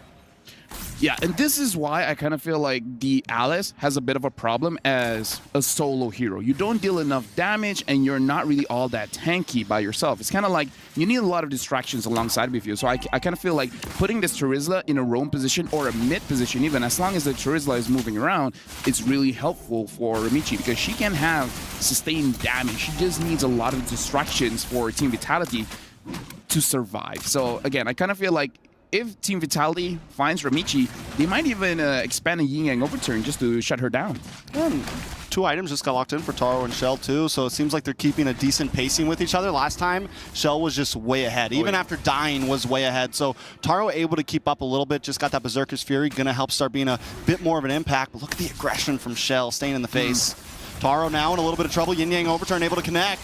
Taro does get the heart guard, so able to survive it out. Shell now on the run, brought down very low. Vivian as well. And here comes Ramichi with the flowing blood, the flicker in, looking for the stun onto Vivian. Can they secure it? Vivian goes down. Ramichi with another kill. This time Xeno Lily's taken off quick. Can they push the envelope though? Oh, that was all because, oh, okay, not hitting anyone. That was all because of Cow. That was an amazing penalty zone to make sure that Taro was able to escape. Now, the thing that we have to talk about is that Taro, I think just with the Berserker Fury, already dealing quite a bit of damage. So Xeno Lilith, they're reaching their power spike, and they're reaching it quite early here. So for Team Vitality, they got to make sure that they understand that kind of the same thing with Team Vitality in the previous draft. As long as they take down Taro, it's all good. But in a crazy team fight, but before that, it looks like there's an engage in mid, and Kao goes back in. Yeah, penalty zone, able to respond. Ramichi looking for the flowing blood in. Maybe a little bit of a premature heart guard there, but it's okay. Xeno Lilies don't lose anything. Looking at the timers here, I think everything will be back by the next turtle, so it's still fine. Like, it's a mistake, sure, but as long as they stay in their own side of the jungle, they shouldn't be punished all that much. But yeah, as I was saying, Team Vitality, either focus on Taro or take down Ramichi as fast as you can, and their comp doesn't do all that great. So Zini has to be the one to have that initial burst and then let everyone else clean up. Very true, and I love the way the Team Vitality take that tower right before Turtle, give themselves a little bit of a pressure advantage down in that bottom lane. Turtle's going to be up in about 10 seconds. It looks like everyone is rotating down for this one. Could be a big 5v5. Taro might stay up on top side. Shell gets a couple spears off here, and Turtle is now up. Yeah, and this one, I kind of feel like for Xeno Lilith, for Team Vitality, go for the fight. Because again, this 50-50 doesn't really feel like a 50-50 against the Terizla, so try to fight it out, and looks like they're doing it. Michi comes in once again with the heart guard. Able to start up this fight. The Ying overturn connects. Cal's the first to drop. Ramichi still looking for more, though. Sustainability is there. Taro now involved in the fight with big shots into Vivian's face. Vival gonna finally go down. It's a 1-for-1 currently. Taro wants more. Taro forced to flicker back. Forced to try to get away. Saw able to help out. Bafumi, Vivian, Cine don't want to give it up just that easy. Ramichi still sitting by the turtle. Might not be the best spot as she is by herself, but Taro finds the kill in the mid lane. While this is happening, Shell able to take a tower up on the top side. Saw helping out with Ramichi. Ramichi finally able to secure that turtle. Vivian now on the run. Saw gonna back off along with Ramichi. How does that trade pan out? 1-for-1, tower for turtle. I would say it's good for Xeno Lilith because, again, they want to scale up, and they're able to scale up. They're able to give kills over to Taro, even though Saw taking a bit of damage, but should be fine here. Again, I kind of feel like this is good for Xeno Lilith. Team Vitality had the right idea. Go for the fight. Don't really try to force out this turtle. But again, they're not able to take down Ramichi or Taro, which is both win conditions for Xeno Lilith. So that's the only reason why Team Vitality didn't really look good in the final fight. You know, that umbrella range, man, is sometimes we wonder about the Kagura and how well it's really going to work, but right now Cindy's using it so well, just kind of zoning them away. The range, the umbrella is always there, and it is a threat. Yeah, again, it's deceptively long, and now looking at the items, having that Lightning Truncheon early kind of does make it so that you have quite a bit of burst. Looks like it's going to be the glowing one next coming in from the Kagura. So the burst is going to be enough, I feel, going up against Ramichi. Although we do have to talk about that Clock of Destiny. If the Clock of Destiny has its cooldown, you're not going to be able to burst down this Alice. Does some damage though. Vival look for the dash in. Ramichi there as well. Decides not to take the flicker in. Xeno Lilies do lose another tower in the mid, and this is kind of the problem we saw in last game.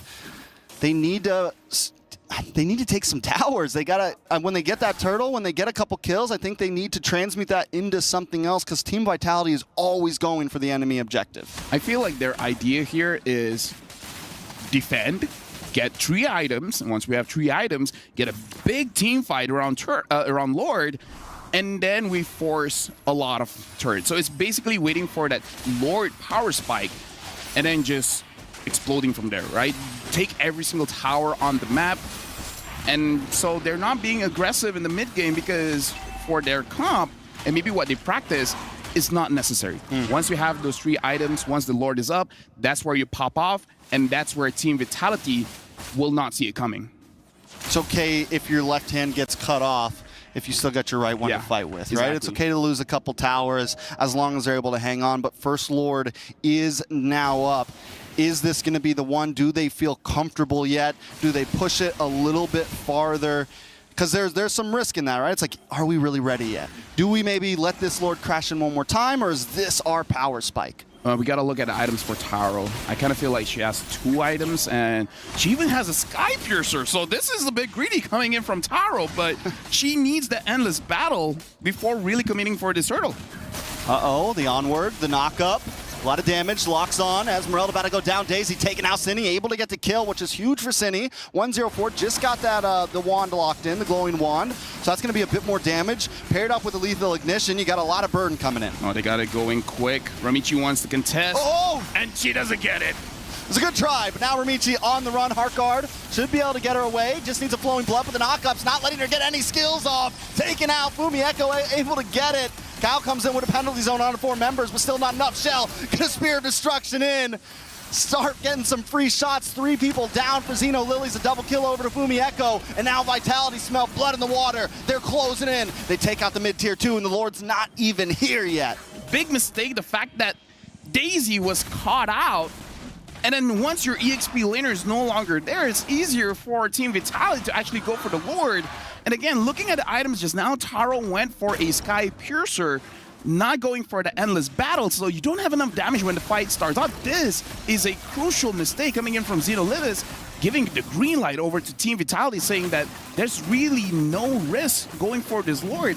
Ramichi went in, and honestly, even if Ramichi got Lord, most of the members of Xenolithis would have died anyways, so it's still a big win for Vitality. Yeah, definitely a big win for Vitality. A huge win. Even though they didn't break an inhibitor down, they get so much out of that. It's what, a 4.3k gold lead at this point. Almost every tower down. Xeno Lilies are looking at a clock right now, and Team Vitality are trying to punch it. Yeah, and again, Taro, once she has her Endless Battle, I feel like they have a way to now they have the Endless Battle. Looking at items for Ramichi, only having 2 items, which is fine, but the Moskov has 4. Yeah. So that's a big difference. And he's also a late game hero, right? Yeah. He's also kind of waiting for his time to shine, and right now Shell's in that time. A lot of damage coming out. Even the passive, even the blasts on the backside of the tower are shredding down Xeno Lily right now. They're able to break through that inhibitor, and Team Vitality just playing the distance right now, taking it slow. Yeah, but I'm not so sure because honestly, their wave clear, I think it's not as good going up against this Moskov because look at how close they are. They're all going to be hit by the Moskov passive. Yeah, Xeno Lilies want to play in the circle right now, right? They want to play around Ramichi, and Ramichi can't even sit up front right now. Exactly. Even Ramichi goes in with the blood flow and just gets shredded down at this point, or gets knocked up like we saw last time, and there's no chance for Ramichi to even escape. Now Ramichi has the Dominance Ice, so she's able to deal with the Moskov. Now the attack speed has been lowered. She didn't have that before. If they can somehow get a big pick off and then perhaps get a Blade Armor onto Ramichi, it could be good. But honestly, here's the thing. Blade Armor is going to be good. What's better is the Winter Crown. But if you're Winter Crowning yourself, then you're letting Shell attack everyone else. So, I don't know. At this point, it really comes to their experience. Which one is better? Is it the Blade Armor or the Winter Crown? Like, do you save yourself or do you save your team? I think it's a very good point. I think Xeno Lilies, a lot of it's going to be angles. They don't have any, they don't have something like the Edith that can jump in and get long-term crowd control that can catch something like a Moskov off guard. So they're going to we need a big long-range flicker play, right? Something that can really get into that backline quickly that Shell doesn't know it's going to be coming. Look at the damage from Shell. Daisy is useless at this point. The Esmeralda can't even get into this fight. Ramichi now on the run as well. Lord gonna go down. Team Vitality in complete control. Yeah, and again, Daisy, what makes the Esmeralda tanky is the shield, but Daisy can't even go in front and actually absorb the shield coming in from Shell, especially because Shell can just push her away. So this is really not a good game for the Esmeralda as well. There's a lot of crowd control that denies her of actually absorbing those shields. So now, Team Vitality, honestly, this is an end angle for them. Oh man, Vitality are feeling themselves. We got the tosses coming out. Cine sitting in front of the tower. They know that Xeno Lily is helpless in front of them right now. Team Vitality in control. They need a big Hail Mary play right now. Something from Kao, something from Daisy. I mean, something from Ramichi. It's just so tough right now. Inhibitor going to be taking a little bit of damage. Shell looking for the angle. Umbrella does come out. No Yin Yang Overturn connects, but they don't need it just yet. Lord going to come down that bottom side. No tower in the way. 3 inhibitors fall. Team Vitality looking to clench in the win here. Looking for the 2-0, the knock up, the airborne. Ramichi does get the hard guard, but Fumieko able to take out Kao, and now Ramichi on the run. Taro down, there goes the damage. Xeno Lilies about to take the damage. Team Vitality with a clean, easy sweep to steal the game 2-0, moving on to the next round. This is why they're the queens. Everyone else bow down. It was a good showing coming in from Xeno Lilies. It does look like they understand that this draft has risk. But again, if we're gonna go down, we're gonna go down with our very best draft. And we're gonna try it out. But again, going up against Team Vitality, the Baxia is able to basically be the counter for 4 heroes that Xeno Lilies has. Is unfortunate, but it looks like Xeno Lilies, this is the end for them. Yeah, and they put up a good fight, right? Through groups, they were able to power through, make it into the bracket, but today they met their match. Team Vitality, just a different breed, coming in game 1 with a slightly off-brand composition. We have the Guinevere, this time we see the Kagura, and just showing that their pockets are deep when it comes to a hero pool. Yeah, congratulations to Team Vitality. They will move on. And again, this is looking good. This is looking like, this is why they're the favorites. And if they win this one, to repeat, baby, all MWI is them. Who can stop them? Who can put an end to the reign of the queens? If anyone, maybe it's Falcons Vega, where if they win their next match, they'll be facing up against them. But if they take down Falcons Vega, then at this point, who knows, man? Yeah, it's definitely going to be a toss-up. Team Vitality showing why they're here, what they came for, coming for that trophy. And again, looking at his game, amazing plays coming in from both teams. But with that being said, Team Vitality, they did well. Later on, we'll go to the stage for them to be interviewed by Bara as well as Cheryl. That being said, it's over to you guys. Thank you so much, guys, right here from the studio. Now, here on the stage itself, we have Cindy right here with us. Thank you so much, and heartiest congratulations to you. Amazing stuff taking place in this match. You went in with confidence. Queens, definitely. So the thing is now, you lost one game with the Xeno Lilies and another game with GGSG. How do you rate your performance as part of the team for Vitality for MWI 2024? Great. It's like, how do you see your performance? Like, what would you say about it? Because I think it was great so far. Because before it was just group stage, so we tried many things, and now this is the playoff, so we're gonna go all out here. Go all out. Let's go. That's right. And of course, you know, speaking of the level of competition, you know, you guys have been reigning champions so far. So what do you think of the landscape of the current MWI? You know, do you think the level is stepping up, or do you think that, you know, you guys still got this in the bag? I think so far the other teams are improving, because like they can't be the dark horse, but I'm still confident with us. Right, so, you know, just a curious question. You know, previously when it comes to, you know, Xeno Lilies, they actually took out the Alice even without the Angela, and they stomped. And right now with the Angela, it's the AA batteries right here. So what was going on in your mind when you guys are facing off with, you know, their pocket picks, you know, with the Angela, with the Alice? We know that in this game they'll do something with the draft, like they'll use the hero that they never used before. So we kind of expected that. So we put Baxia in the last pick to counter their heroes. That's right, the anti-regeneration of the health. That's right. Okay, so speaking of which, congratulations. Now, we will have our representatives coming from Xeno Lilies pass you their keys. And here you have it, passing on the key. Now, we would love for you guys to have a fist bump, you know, to signify good game, well played. Thank you so much for the amazing performance and everything you've been doing in MWI 2024. And there you have it. You have the key. How do you feel about it, holding it, and an identity that represented the team that you won against? We're happy.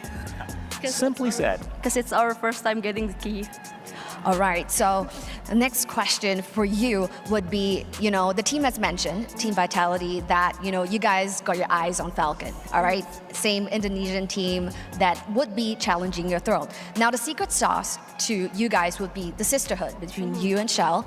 But of course, at Falcons, they also have sisters.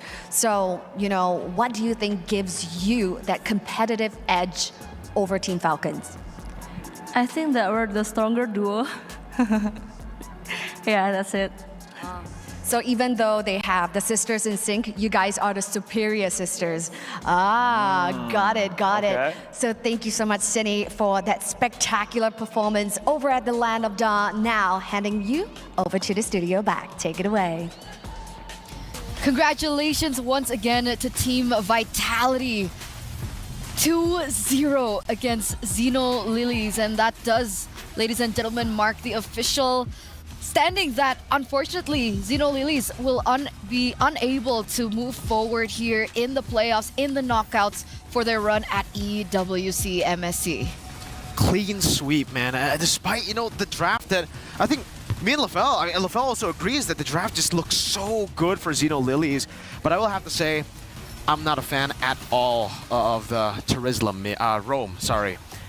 It's just, I don't know, because usually in the context of, let's talk about these clips first, right? I mean, obviously for Vitality, after picking up Daisy up top, that was really the moment. I don't know, Xeno Lilies as well, up until this moment too, they were still really stable, but then they got the pick onto Daisy. For some reason, Xeno Lilies started playing, going to the side lanes again, isolating themselves, leaving them open for a lot of the pickoffs from Vitality to happen. For Vitality, they're very happy with these pickoffs. They can go in and take them down, especially if the one split pushing is an Esmeralda with Sprint.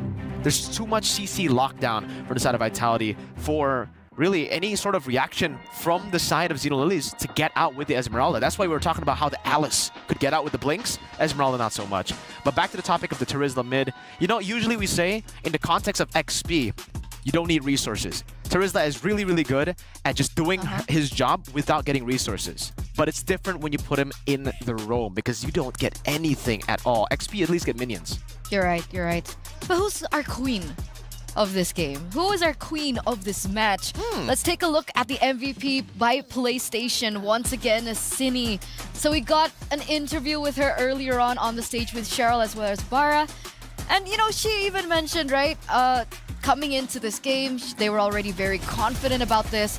And she even mentioned that she's a superior sister duo as compared to Falcons Vega that we will see perform later on. But again, her performance, the way she's able to flex out these different roles, these different picks in her lane has been insane. And look at the way that she plays here. It's been amazing, really, the performances of every single member, I would say, from the side of Vitality. It's just so phenomenal to see them again go back-to-back in Game 1. I think we can all agree. Ling, Roger, Terizla was the better draft, especially for the first phase. They were able to outplay that with their own style of MLBB. In the game number 2, I think we can also agree that, having the Alice, having the Terizla, having the Angela for the first phase, it just looks so much better. And ultimately, with the Leslie too, you have a way to bully the Moskov in lane. And unfortunately, we didn't get to see that too. I think that's something we can definitely talk about. Taro, I think, wasn't confident in going in for a lot of these trades in the early game. And she was just really trying to farm, looking for that power spike to hit, and then playing late game with the rest of the team. But even then, the power spikes hit a bit differently for the whole team. Terizla, power spike is literally level 4 for the roam because, no resources at all. So you're really good at level 4. After that, full drop-off for the Terizla. Unlike the usual Terizla XP, they can still hold his own with a few more items there. And especially in this scenario, the Esmeralda's power spike is just so off-sync with the rest. A lot of them have the early game power spike and then mid-game. Some of them have the late game instantly, like the Leslie. But the Esmeralda is a weird one where it's like early game good, mid game horrible, and then late game good again.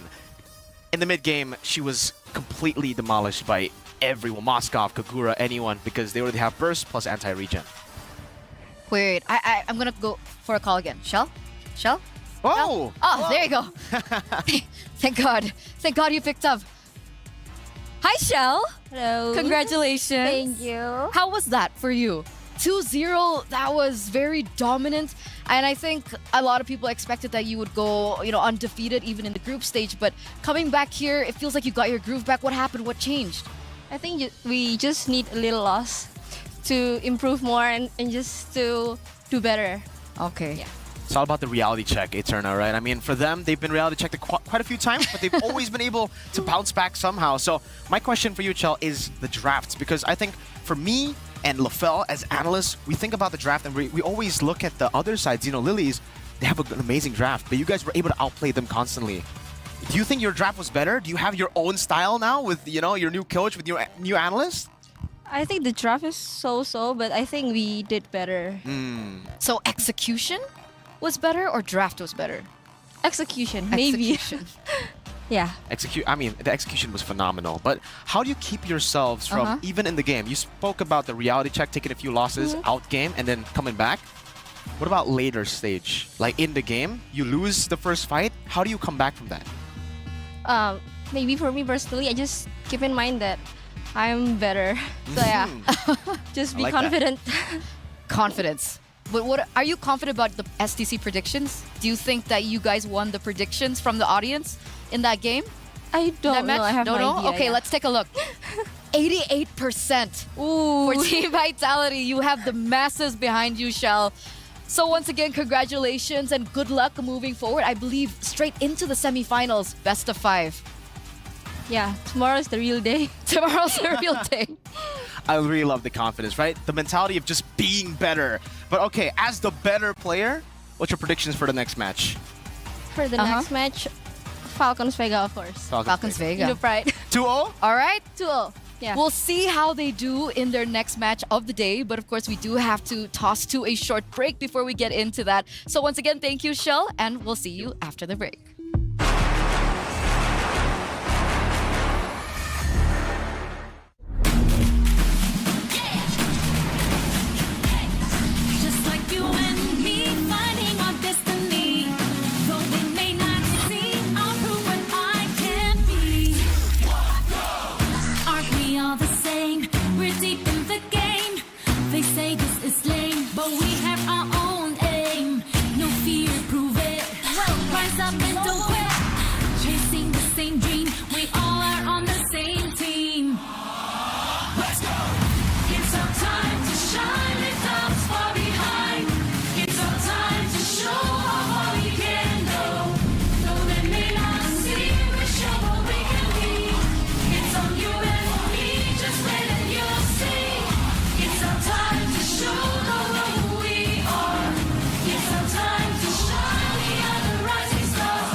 Welcome back, ladies and gentlemen, boys and girls, from that short break, that short quick break, you know, as we all restart for the next match of the day, Falcons Vega.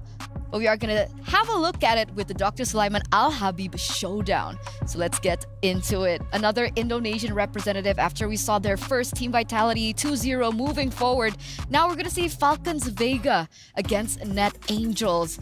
They had an outstanding performance from the group stage, not losing a single game. So coming against Net Angels, how are we feeling about this? And we also want to know what the viewers think about this, right? What do you guys think?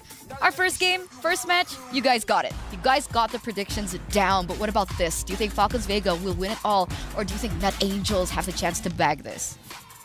Huh? Well, tell us. Tell us now. I mean, we'll see the predictions later. We'll see the result of the predictions later.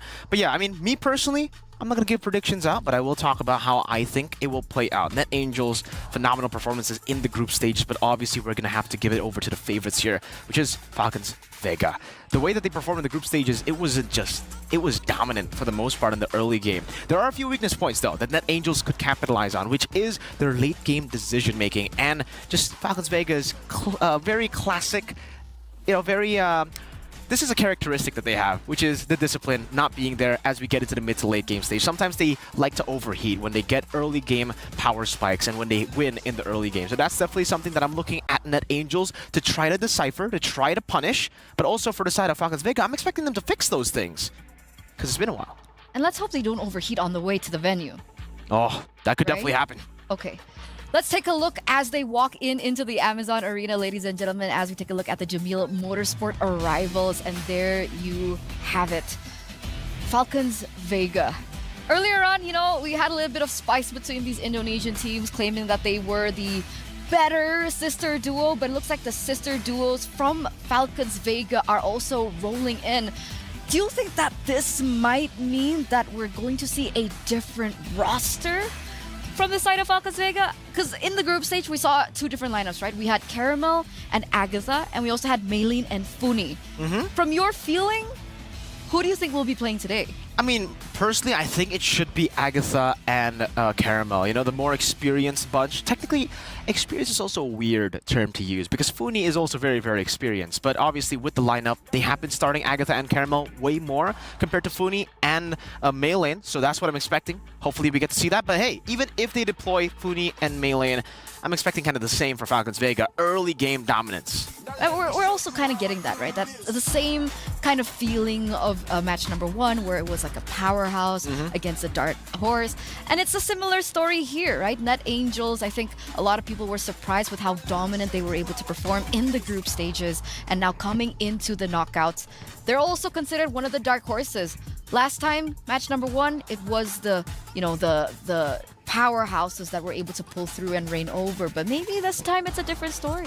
Hopefully we get to see a little bit of splash here and there, upsets, because we've been hyping up upsets all the way from the group stages. Unfortunately, we really haven't seen a lot of upsets. We saw an upset victory in Group D, Homegirls.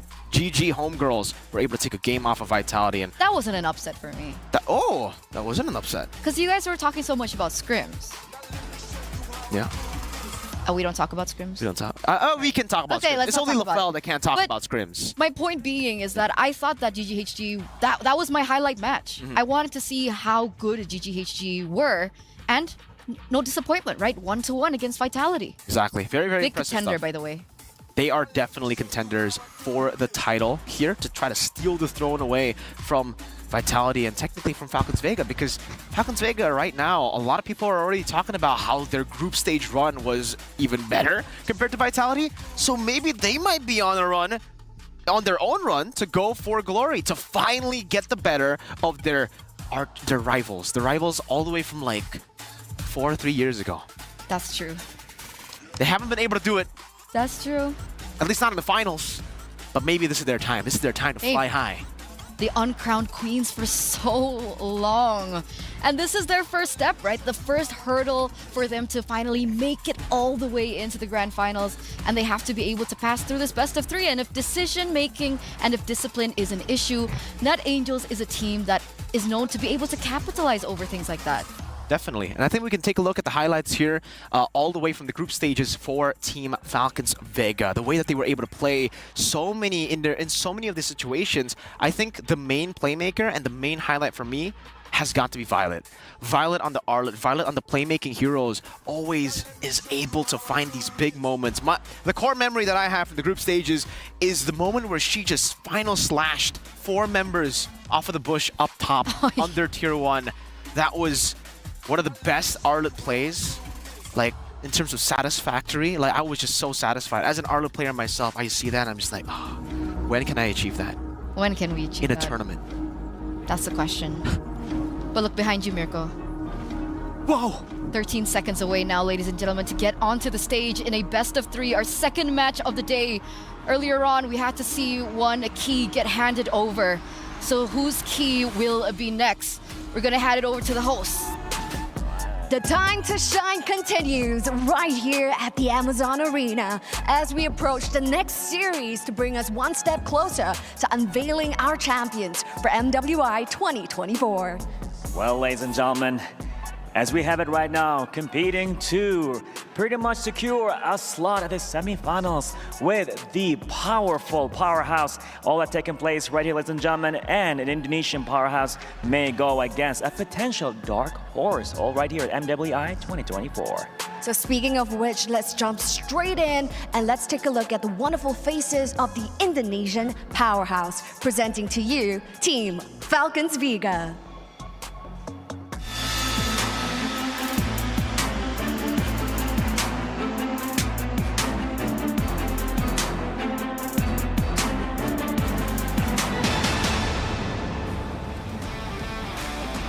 Team Falcons Vega has been in the shadows of Team Vitality for the longest time, but now the girls are hungry and the girls are ready. In the group stages itself, even though they're in Group A, which is the group of death known by many, they have come up in the top seed, sweeping all of the games and all of the opponents they face. So this is their next step to face off against the rivals of the longest time. They have to take this game to meet Team Vitality over at the semifinals. And they'll be going against Myanmar's Net Angels.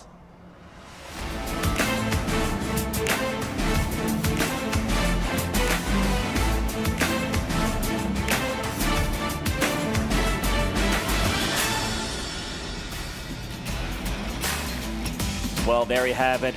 With us here right now, Net Angels, a mix, a multinational team, as we have members, Burmese members and Philippine members, all in a mixed team, pretty much competing to go to the semifinals. That's right, stakes are ever as high right now. Ladies behind me, in just 2-0 earlier, keys were crushed. This time, it is a best of 3. May the best team win. Please head on over to your battle stations. The Amazon Arena is ready for you at the Land of Dawn. So yes, with that being said, the ladies are looking to head on over to the Land of Dawn. Stakes are high as ever. For the Indonesians that are currently watching, they're praying for an Indonesian semifinals where they'll hopefully get to see Team Vitality going up against Team Falcons. But up against that, we have our Burmese princesses who are going to challenge that. Gonna happen. That's what's gonna happen, right? They're gonna challenge that. They're gonna deny that Indonesian versus Indonesian semifinals. A lot is taking place right here, but you know what? As the slogan goes, it's their time to shine. Take it away, friends at the studio. Thank you, Bara. Thank you, Cheryl. And take over we will. Again, another matchup that will be, I don't even want to say interesting anymore. This is going to be an intense matchup, seeing as how they've performed in the group stage. Both of these teams are known to get aggressive. And now we get a confirmation of the lineup that Falcons Vega have brought in. It doesn't look like Caramel is on stage, so that should be Maylane. And I do believe that's Funi as well. No Agatha, no Caramel. It's Maylane and Funi who takes center stage. So not as expected, but still a really, really good lineup. I don't know, it almost feels like even in the group stages, we were expecting a bit of difference from Agatha, the way that she usually plays from the way that usually Funi plays. But no, we saw the exact same. They played the exact same hero too. Funi played the Vixana, Agatha played the Vixana. She didn't really go towards, the carry picks that we would like to see. But maybe Funi does it here. Maybe she does it with that synergy. Oh, I know why they deployed Funi. Why? I mean, earlier, Chell mentioned they're the better sister duo. Well, now it's time for Chin Chao and Funi, I guess, to try to show the world that they're the better duo. Maybe, who knows? Well, that's great. Net Angels now. So, despite Caramel not being in the jungle position, right? Okay. Despite it being Maylane, we're still gonna have an ID versus ID jungler battle. What do you think about the playstyles, the difference in playstyles, and maybe the difference in picks, maybe? I would actually say it's kind of similar. Vanilla and Maylane. If you were to compare Vanilla and Caramel, then it'll be completely different because obviously they're different flavors. But also, they also play different picks in the jungle. We are used to seeing more of the Hayabusas from Caramel, the Alpha. Martis as well, the Alphas of some fighters too. Meanwhile, from the side of Vanilla, she really likes to play the Rogers. She really likes to play those kind of heroes where It's hyper carries too, but it's a different kind of hyper carry compared to Hayabusa. Some of these assassin picks, they're very niche, I would say, in the way that we can describe them in their playstyle. Because a lot of people can play the Lancelot, but they can't play the Hayabusa, they can't play the Ling. And I think Vanilla falls in that category a bit, where she's definitely more comfortable on the heroes like the Roger. And I would say maybe even she can still go on the Ling, but when it comes to the Hayabusas and the Lancelot, I'm not too sure about that, right? And this time, it's already a bit different here because Falcons Vega, I believe in their group, they were always able to get first pick. Now it's Net Angels who get first pick, blue side. So we'll see how this actually impacts their gameplay and, of course, that drafting phase. And I was about to mention, as we head in over for our first game of the series, that Roger would be such a contested pick, but it looks like no contestation whatsoever. They're just going to eliminate it out of options entirely, as the Roger is the choice as well as the Ling. So maybe they want to leave the Hayabusa open? Yeah. We were literally just talking about it, right? I mean, the Roger for Net Angels. For Vanilla, she can play Ling, she can play Roger. She's that type of jungler. Falcons say, nah, let's not give her the Ling. And same for Net Angels, seeing how Maylane performed on the Roger. I believe that was game number 1 on the Roger. Their first game at MWI in Falcons Vega, where Maylane got, was it a Mania? I don't know, but it was a really amazing performance. Crazy KDA. Minotaur ban coming from Falcons Vega. This is already very interesting because usually we see the Chip banned out by red side, we see the Lo Yi banned out by red side, and this is already kind of scary for Net Angels because usually on blue side you want to try to force those bans upon the red side opponents so that you can actually go for a lot more respect and you can leave a lot of the other heroes that you're comfortable on, that are your personal prio picks, open for first pick. So if they can't play the Chip and the Lo Yi, it'll definitely be concerning when Falcons Vega get the blue side, but we'll see their game plan. Maybe Terizla is that much prio for them. They want to just first pick it. Edith, man. Talking about Edith, before we continue on in this drafting phase, I just want to point out that Net Angels, they also have a variety when it comes down to their EXP lane, right? We've seen Line and we've seen Namira, and they get interchangeably swapped out. This time, we are going to be seeing Namira step in that EXP lane. So I believe in this situation, last time she picked up the Arlet, maybe that's something that might pop up here, Mirko. Yeah, I would say for the difference between Lang and Namira, Namira is more of a individual kind of XP lane in a way where she thinks about what to do individually. Meanwhile, for Lang, she follows calls a bit better and she's a lot more brave, going for the Terizla picks, and whenever the team needs her to initiate, needs her to body block, she will be there. She will flicker forward, standing there in the way. And Namira, now, will we see still the Terizla being prioritized? Because we didn't see it get banned out. Terizla has been left open. Lo Yi has been left open. The Angela too. So a lot of different picks. They go for the Terizla. As the Vexana gets banned out, that's their prio. Okay. Valentina still opened up if Funi wants to go to that direction. There are other few things option as they're open as well. Nolan could definitely be one of the options that they can go for here. Jin Chao, the signature Harith. Ooh. Saman Force, Synchrovision, Lane Kingdom Dominance. That's what is known about Jin Chao, at least in MWI 2024. Actually, her entire career, she's always been an amazing laner. So if you set her up for success, the Roger's already been banned. So not a lot of other gold laners can really stand head-to-head up against this Harith. And wow, we got that Hayabusa coming in from main lane. There you have it. Hot pick. You usually see this from Caramel. And it seems she's been learning a thing or two from, you know, her partner in crime in the jungle. So the big question is, what does Vanilla play, right? The Hayabusa's been taken, Roger's been banned, and the only hero that she's been playing before from the group stage is Julian. So the Julian does get instantly locked in. Maybe there's fear that perhaps she might be pushed onto something that she's not comfortable, although it has not been put to the test. And Ruby is the next option. Does the Ruby still counter the Hayabusa in the way that it used to, like back in the day? Yeah, it's still the same idea behind it, right? Don't run Wolf King, and obviously the I'm Offended. Every time you get into that vicinity of the skill, it's a stopper. It's always a great stopper against assassins. But now there's an Arlet there too, picked up. So for Falcons Vega, it's really all about comfort picks and setting themselves up for success. Violet, the Arlet, She's a playmaker. She needs a pick like this, and she gets it. Even though in lane, it's not going to be as dominant as we usually see for Violet, you know, really trying to win out in that side lane too. The Arla-Terizla matchup will be basically a race to level 4. A race to whoever gets the setup better for the neutral objective. But back to the question, yes, it is a stopper. It still has the same interaction, so they're going to have to try to bait out some of these skills. And also, not just the Ruby, but the Julian is a good way to technically counter the Hayabusa, but it's very skill dependent. Because when you're on the Shadow Kill, the Enhanced Sword does get you out of the Shadow Kill. It's an untargetable ability. So there's a way. So there are 2 ways, essentially. Yeah. Okay. Coming to the second phase, the Claude does get banned out. What else would be a good laner against the Harith? Do you need to continue to give Chinchao that better lane? Understanding that the Arlet, like you mentioned, is not in the best of matchups.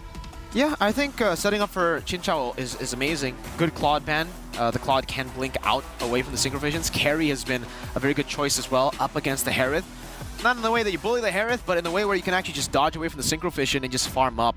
I think for Carry, we've been talking about how she's basically a non-laner. She gets to decide when to disengage, and she can trade pretty well too with the QC and dodge a lot of the skill shots. But they'll decide to go for the Moskov ban here. I think mainly, not for the matchup itself up against Harith, but for the rest of the team, with Arlet dashing forward, with the Hayabusa as well. They're already gonna kind of struggle up against so much CC coming in from the Terizla, technically even the Julian with the chain, and especially the Ruby. So they want to get as much CC out of the composition from Net Angels with the Moskov ban too. So one to set up for the Harith, the other one to set up for the team, and then the Valentina has been left open all the way to second phase. And those are some big ultimates, by the way. Penalty zone, I'm offended. It's a comfort hero as well for Funi, so I was surprised that it wasn't picked up in earlier on, but wait a second. Phoveus and the Novaria has been locked in. So with this being said, who goes where? What does Sakoshi play in the gold lane? Is it a Phoveus gold lane against the Harith? Is this the idea? Wait. I guess so. It's a Phoveus gold lane. Ruby robe, Terizla XP, Novaria mid, right? Yeah. So Phoveus gold. Unless they pull a crazy swap again, but that's gonna be the Tigreal. It's an amazing answer to the Julian, to any assassin. So there you have it. It's actually in the mid lane. It's gold lane Ruby. It's Rome Terizla again. Rome Terizla? I believe so. No, it's Rome Novaria and... Okay. Mid lane Phoveus. Okay, so... XP Terizla. There you go. So it's Rome Novaria. Okay. Well, technically we've seen the Novaria work in the Rome like way back when. Is it still a viable option in this meta? I personally am not a fan, but hey, I can see it work. I can still see it work. The vision gets you a lot of prio. What about you, casters? Do you think that this can work? I don't know. What I will say is this, since LaFell seems to... No, I mean, like, legit, if she asked me, like, will it work? And I'm like, I don't know. Good. We've seen a lot of things so far in MWI. Oh, we've seen a lot of things, and we've seen a lot of those things work. We've seen a lot of them.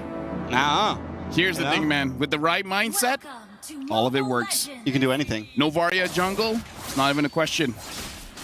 The answer is just yes. But with that being said, we're jumping into this game. And yeah, looking at the composition here, coming in from Net Angels, it's really all about fighting, man. Like 1, 2, 3. Like, they got 3, 4 fighters here. They only have a Novaria to provide them the support.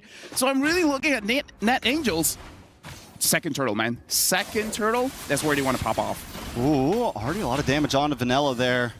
Brought down to about 10%. Might have to go home.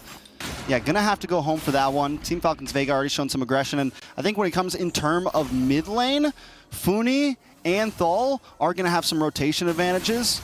Ku, Cassie, you're gonna have a little bit of trouble. We did see, we saw the Phoveus back in MSC, and it did perform well against the right compositions. There are a lot of dashes here. As long as Cassie can get through this early game, get through this laning phase without taking any deaths, be able to get some farm in, there are definitely some possibilities for it. Let me just say, this is already like not great for Net Angels, because if you look at the draft, everything has priority, but they're not really having priority at this point because the Hayabusa is farming a little bit better compared to the Julian. Because again, look, you got fighters everywhere. You should be winning the lane, but it's not happening so far. So that power spike is not being used all that well just yet. Ooh, Cassie already taking some damage. Should be okay. Now, what I will say for NetAngel's composition here, because it's all these fighters, you're going to have kind of this box around Ku here. Ku needs to be careful how far back she actually goes, because it's going to be the perfect target for Mei Lane. And if everyone else is diving forward and Ku's just sitting in the backside waiting to line up that meteor shot, Mei Lane's going to have the perfect target to lock on. Also, another big thing that NetAngels need to watch out for when they do that big engage is the reaction from Thal and the reaction from Violet. You get caught by one bad implosion or one bad final slash, you're a little too grouped up, it could definitely spell death. But Thal already pushing away Halang there. Vanilla keeping a good position in front of this turtle, but Mei Lane already gets first blood. Down goes Helene. Violet now trying to lock up. The implosion does lock onto Vanilla here. Vanilla not going to be able to even fight for this. At this point, they're just trying to get away, but no, Helene gets a nice enhanced chains, able to back off. Mei Lane able to get the turtle. Penalty zone does lock in. Thal, Violet, Funi there as well. Trying to lock onto Cassie. Demonic Force does proc, but Cassie as well just wants to get away. Ku looks for the meteor, isn't able to get the final hit on. Hey, good job on play-by-playing that one, because a lot was going on around the map. Like, it was very messy coming in, especially for NetAngels, where honestly, this is the kind of draft where you almost just shut your brain off. You see someone and then you go for a fight. But looks like Team Falcons Vega, they roughly understand how to play with this kind of composition, because they just focus on one target, let possibly Mei Lane to just get an advantage, get the kill, and now she has, honestly, like the Hayabusa having more farm and one kill here, it's not going to look good for NetAngels. Sakoshi looks for Thal there. Zamon's Force does drop. The implosion locks on, and Sakoshi might not be able to get away from this one. Jinja gonna be able to lock on, get one more synchro fission down, and gets the kill. Thal escapes with just a sliver of health. And this is something I'm a little worried about with NetAngels not having a marksman, right? Where does the damage come from? Is it gonna be Cassie? Is it Vanilla? Is it Ku? How do they even, like, when do they hit their power spike? When do they actually get online here? Honestly, it's going to be all on Vanilla. It really depends where the Vanilla wants to go for. Oh, hold on. Nice knock up. Hands chains, does lock on, and in comes Cassie with the Demonic Force. Not able to get another proc. Jinja able to just get away. And again, going back to Vanilla, it really depends on her itemization. If he goes for a Genius 1, then pretty early on that you can go for those fights. But if Vanilla, and I kind of want to suggest it, go for a Holy Crystal, you're going to be the main damage dealer for this one, and your scaling is going to be a little bit much better because you're going to control the turtle onwards. I think it's very fair, and I think there's a lot of possibilities. There is one good thing about NetAngels, they do have some CC here. And when they do get in the late game, Ku could become a problem, and Ku's staying safe at this point of time. We're seeing some of those snipe shots lock on. The damage isn't quite enough to get the finishing blow in. And even Sakoshi on the Ruby. We've seen Rubies actually start to pack a punch when the game gets going. So we'll see the possibilities. Team Falcons Vega don't want to just give up this second turtle so easily. Mei Lane able to just come in, steal it with ease, but look at the implosion, look at the Demonic Force, the damage unloading on both teams. Vanilla is the first to drop, and now the Demonic Force continues to unload. Mei Lane still fighting though, somehow pulls out safe with the triple kill, but Cassie doesn't let him go away freely. It's a 3-for-3 turtle over to Team Falcons Vega though. I mean, here's the thing that I said. Is the second turtle. This kind of lineup, you're waiting for the second turtle for you to really fight this one. If they were able to secure it, then it would have been much, much better. You can see how Thal, honestly, should have turned things around with that amazing implosion, but because this is a lineup that has a lot of ways to defend themselves, they don't really rely on someone else to give them the protection, makes it so that even if they get caught, it's still fine, as long as you have at least one item, which we saw Cassie got a little bit later. But again, now Cassie having that Clock of Destiny makes it so that Team Falcons Vega now will have a difficult time to get down Cassie. Looks like Vanilla is going for that Genius 1 route, so the damage is going to be there a little bit earlier. It's just that the burst isn't going to be there when you're starting to fight around the Lord. The fact that Cassie's now 2-0-1, could become, I mean, that could end up being one of their major damage dealers. You know, that Phobius could end up being a big problem. But look at the conceal play, locking on to Violet here. Violet going to be in a little bit of trouble, locked in by the implosion and taken out. Sakoshi goes down. They keep on getting those ganks into the boss side. Net Angels needs to find the answer to it. Team Falcons Vega just out-rotating. Yeah, at this point, Sakoshi really needs to think about just being a little bit safer here because, again, even though she's not a marksman, you have this mentality as an EXP laner. You want to go for the trades, but it looks like Team Falcons Vega, they don't care if you're Ruby. They still see you as a marksman, and they're coming for you. But to be fair, comparing Ruby to maybe something like a Beatrix, you don't mind going 0, 3, and 3. She still has her War Axe during the fights. She's still very much usable. She has a lot of ways to deal damage, not through just pure damage, but sometimes even with just the crowd control, it helps out a lot. Very much. Now with Third Turtle up and Vanilla up in the top lane, Net Angels going to have to just give up this Turtle. Up on the top side, though, Vanilla might be in a little bit of trouble. Final Slash able to connect. Zamon's Force drops, and there goes the damage. Enhanced Change able to help him get away. Helene comes in with a penalty zone, but Maylane doesn't want to let anyone escape freely. Shadow Kill does go off. The Coup able to flicker away. Implosion locks on. The Neurotic Force locks on as well. Coming down. Bang, bang, bang. Looking for more targets, but gets the shutdown. That's 2 for 1. Cassie doing everything she can right now, but it's still not enough. Can we talk about how fast Team Falcons Vega is moving around the map? They do look like Falcons, just going here, going there, finding these pickoffs, and is making that Net Angels. I was saying they're pretty tanky, but 1v3, when you're not moving, when all this crowd control is on you, looks like nothing much can be done. Looking at items here, looking like Terizla is going for the more tankier route, not going for that War Axe early. Kind of feel like he should have gone for that so that they have a little bit more damage in this kind of composition, because even the Phoveus, the Clock of Destiny is the only magic item. Afterwards is going for that dominant ice. So yeah, the damage looks like it's going to only come from Vanilla unless they go for a War Axe soon. Yeah, Vanilla, I mean, the gold deficit's starting to get there. Same thing on the rest of the map. It's 5,000 for Team Falcons Vega. Cassie did pick up Clock of Destiny. Picks up half of the Dominance Ice. So there's some possibilities there, but I think at this point, Net Angels might just need to start grouping up a bit more. We're seeing Vanilla kind of run these off lanes, trying to macro a little bit, but it's not going to be enough. And kind of like what we saw in the last series, even though it didn't work well from Xeno Lilies, you might just need to bide yourself a little time and look for that 5v5. I think their composition will work much better if everyone's together. Yeah, Trex, my friend, do you agree that for today, looks like one of the major problems looking at most drafts is that they don't have enough damage, right? And it's an aggressive meta right now. It is an aggressive meta. And it looks like Team Falcons Vega, they're actually pulling around Net Angels because they're showing Hayabusa up top. It's like, hey, I'm here. You guys want to group up? You guys want to take me out? And then Chincha just starts getting turrets everywhere. So Team Falcons Vega, they're pulling Net Angels around. It looks like Net Angels are the one getting netted. Yeah, they're the ones definitely getting controlled right now, being a bit more reactionary to just what Team Falcons Vega want them to do. And now with the Lord up, Team Falcons Vega with a strong box controlling this pit. So the Echo does come out, so nice vision over to the Net Angels. Maybe they can get a position on this Lord. I feel like they got to go for the pickoff as well, because if they try to fight for this Lord, Paul has a flicker, right? If the Tigreal has a flicker, it can go lights out very, very fast. So Net Angels, they got to take this calculatively. Like, they have to prepare to sacrifice one. Who's going to be the one sacrificed? I don't know, but right now, Cassie tries to come in, but look at the damage coming out.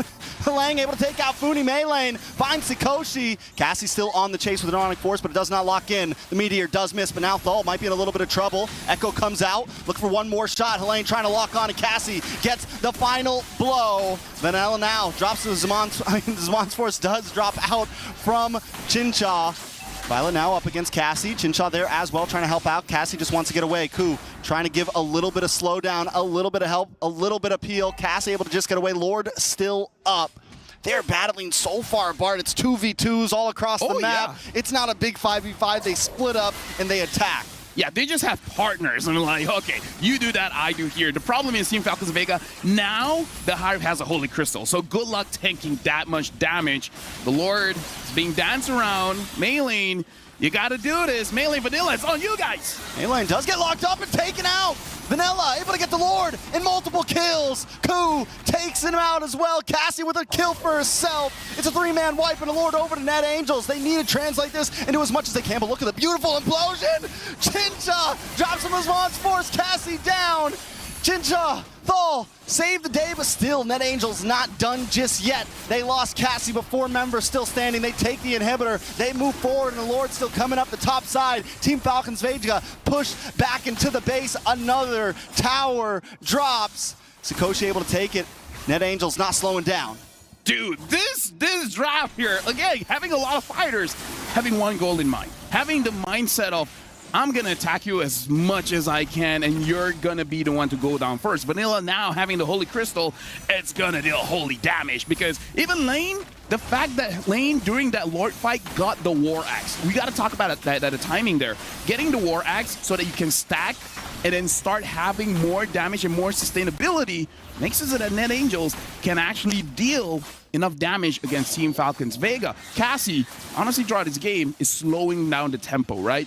Cassie, before that, Violet. Violet maybe a little too deep. Demonic Force does get procced, maybe a little bit too early. Thal able to come in. Cassie looking for more targets. Penalty zone locks onto Violet, locks onto Thal, and Vanilla cleans up the pieces. Demonic Force still going. It must feel like an eternity at this point. Falcons Vega push back to the base. All there's left is inhibitors. Let me just say, Vanilla is playing so well, using this Julian as the main damage dealer for the team.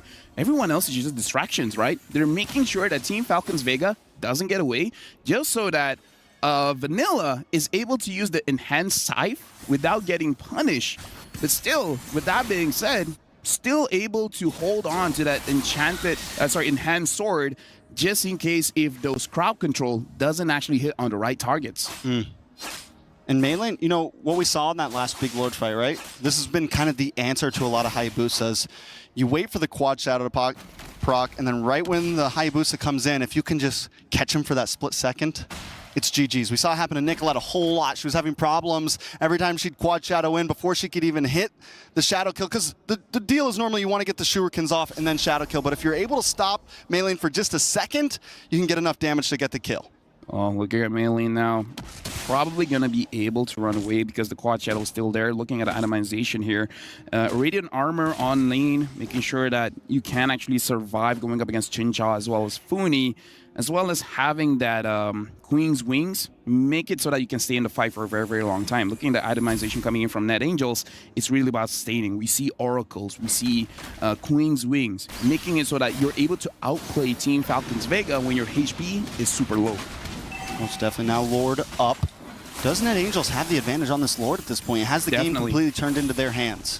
As an assassin, it's going to be hard for you to really contest for the Lord just because you can't tank the damage that the Lord deals. And Net Angels, we got to remember that War Axe has a stack. They can hold on to their stack for a very, very long time. So they actually do quite a lot of damage at this point during the Lord dance. Very fair. And another person that we've kind of failed to mention, but Vanilla's been doing great. But look at Ku, 2-0-7. We're 15 minutes in. Those meteors are going to start hurting a lot more. The vision also getting applied gives Net Angels this great advantage when it comes to especially objectives like this. Thal, though, looking for the play, looking for the lock-in. Yeah, again, just be careful of Thal. Having that flicker, you kind of don't want to risk this. And now we see the concealed play being used, and then you reset the Lord. So that's one thing out of the way. Now you got to force the flicker out, and then Net Angels have a good time going for this. Oh, but Maylane finds Vanilla. Vanilla able to get out of there. Yeah, Funi also takes a bit of damage, though. Now we're back to the tango, man. We're back to the dance. Again, I feel like it's fine for Net Angels here. They can heal up, so it's all good. And they kind of have to do that because it's all about the trigger finger. Who's going to go first? Is it going to be Thal or is it going to be Net Angels here? Yeah. Helene also, I mean, it's got to be tempting when you see them all grouped in that jungle to pop the penalty zone, but the patience coming from Helene right now is going to be crucial. Same thing from Violet, looking for the final slash. But here comes the shadow kill onto Ku, able to get away though using the flicker, and that is going to be a utility down. Helene able to lock on to Thal. Here comes the Demonic Force. Trigger has been pulled. Can they get the final blow, though? Can they find the kill? Down in the mid lane, though. Chincha getting the push in. Gonna move on to the tower as well. Ku trying to go back. Vanilla doesn't want to stop as well. Thal taking damage. Thal goes down, but Chincha's on the base. Chincha's on the base, and Ku can't defend. Team Falcons Vega with a cheeky mid lane steal. Not like this. There was 2 towers. There's the tier 2 There's the base towers, and then she went and ended in one wave. Not like this, man. Damn you, Tinshaw. Dude, this is... That's what Leo would say. Maybe this is the answer. You want a Lord dance? I'll just end the game. There's two. That's always the answer. There's 2 towers. If the base turret was not there, I get it. The tier 2 was there. The base... Chin-Chow, man. The timing, it was almost like it wasn't improvised either. It was almost like it was playing like, because once the trigger was pulled, that's when Chin-Chow went. And because they were so invested in that fight, there was, I mean, Ku could go back, but... It's like you say, Udala and Ajasi. Yeah, exactly. Yeah, right. You understood, right? Yeah. Totally. Yeah, with that being said, now we got to throw it over to Mirko and Eterna. What do you think about that ending? That was iconic Chin-Chow play. That was iconic Chin-Chow play, man. You give her the Claude, you give her the Roger. She's never actually done it on a Harris before. Nope. But you know, it's the first time for everything. Oh my goodness. What an amazing decision to make there in that position. Because seriously, all right, let's talk about the replays first. We're getting ahead of ourselves, right? Because there were a lot of great skirmishes back and forth from Team Falcons Vega, also from Team Net Angels, and this was one of the big fights that obviously Net Angels kind of miscalculated in. And this happened a lot in the early game where whenever they kept on going for the fights, it would be Team Falcons Vega winning it out. But this is the big blunder from Team Falcons Vega. Already losing Violet, still holding onto the Lord for some reason, and then committing onto it, not letting it reset, forcing a response from Net Angels. But at that point, Net Angels are very okay with the responses that they can make. They can just be like, all right, you want to fight? We can fight. And again, a lot of the fights here, it just feels like for Falcons Vega, they're very amazing mechanically, right? But when it comes to a lot of the baiting out, the feinting, that's when they get beat out. Because in that particular moment, the bottom side of the map as well, they wanted to bait out the Demonic Force. They baited out, but then they were kind of confused. They were like, wait, do we continue fighting when the Demonic Force is up, or do we just back away? Because the real answer would have been 100% back away, wait a bit, and then jump back in. With no Demonic Force, Funi saving her own IMU Demonic Force would have been so much more value to actually go for the fight after those cooldowns and those frames have been already used up. But what did you think about the possibility of that split push from Chin-Chow? Was that a miscalculation on Net Angels' part? What went wrong for them there? I think for me, I'm definitely, you know, I'll be waiting for the Telestrator later on to really draw things. But even while we were watching that, we were talking about, well, I was mentioning, Hayabusa should be the one going bot, not the Harith. Harith, yeah, I mean, throughout the game, by the way, let's talk a little bit about how they have set up and how they made that decision. Because throughout the game, it was the Ruby in the gold lane who can't really stay in the gold lane, always want to look for fights. And it makes sense, right? So let's crown our PlayStation MVP right now. And I mean, everybody was like high-fiving, hugging Chin-Chow. So is it Chin-Chow? Ladies and gentlemen, let's have a look. Okay, there you go. Team Falcons Vega, Chin-Chow on the Harith, on her signature Harith, pulling her signature iconic move. I think at this point, right, a lot of the teams, a lot of the players out there should just be very wary of this play. The fact that you will always be unable to count Chin-Chow out no matter the hero that is given to her. Because that shouldn't have happened, right? Okay, let's say it was a inhibitor turret. That makes a little bit more sense, but there were 2 turrets left. That's why you have to respect the magic damage gold laners in their ability to siege, because I think if this was the old MLBB, you wouldn't be able to see the split push happen all the way from the tier 2 like I mentioned. But I forgot which patch exactly this happened, but you deal extra damage as a mage now. You have a lot of damage to actually siege. So heroes that go for Feather of Heaven, that go for base damage plus attack speed on the mages, you can still go for a lot of the big sieges. And again, we'll get through it later on. We'll get through how exactly they played around it, because it's going to be really, really cool. I think it's amazing how they decided to go for that. Let's go back to the fundamentals. Let's continue. Hello, Harith. This is a real cool guy right here. Ended the game. High five? No?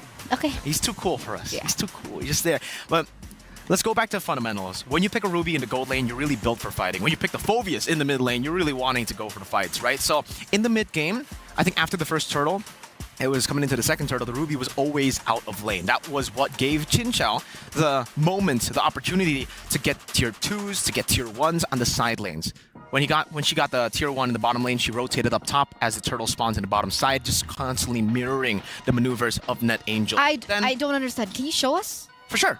Let's take a look at it right now. I don't know if you guys can see it just yet right here, but there you go. Now, this is a bit further into the game. We were talking about the mid game earlier. But the main concern for me was the fact that Hayabusa, I feel, should have been the one really managing the side lane there, managing the one in the bottom side of the map, right? Just pay attention to the map here. Because the Harith, you can't expect the Harith to go back and forth around the map at that fast. And that's why the adjustment was just beautiful from the Harith. She went from the gold lane, which she was trying to go for the split push, by the way, through the gold lane. This was the moment where she was looking for it, right?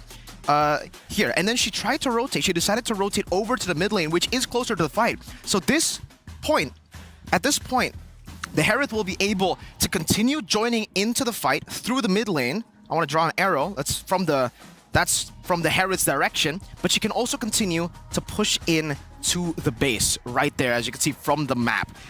The moment that we have here is the moment where Tal kind of got picked off all alone. She used this to kind of make a moment for herself to force a lot of the fights to happen here. And as we play through the clip here, we'll see how they were able to actually stop all of the members from recalling. Tal gets picked off right there. You can see it, right?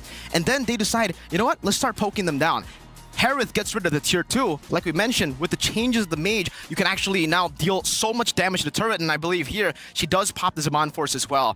And then the rest of the team, the fact that they sent the Novaria instead of, you know, all the other members, just goes to show you that technically, none of them can really get out. None of them can really back away.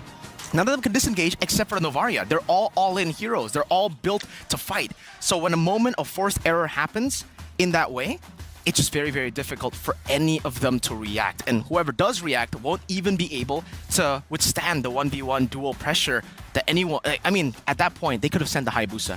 It really doesn't matter. Hayabusa, Harith, both of them would have been able to 1v1 in the Varia, no problem. It was absolutely brutal. And I think even you mentioned it in game, right? They have to keep adjusting, right? Yeah. They have to adjust. They can't play into what NAJOs really wanted them to do. And at some point, it clicked. And then that's when things kind of went really badly for NetAngels. But talking about bad, ladies and gentlemen, I have just gotten confirmation that the key crush will happen now. What? Now. Oh, man. It's not ready.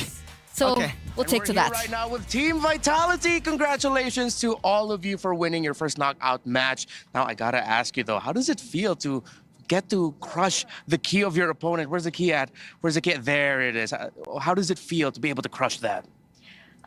This system is very interesting. We had never experienced a system like this before, and getting to be able to crush the opponent's key is, of course, very heartbreaking for them.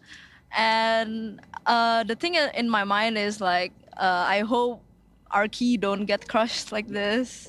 Yeah, it's very interesting. Well, I hope that your key doesn't get crushed too. So there could be another key you'll be crushing in the next round.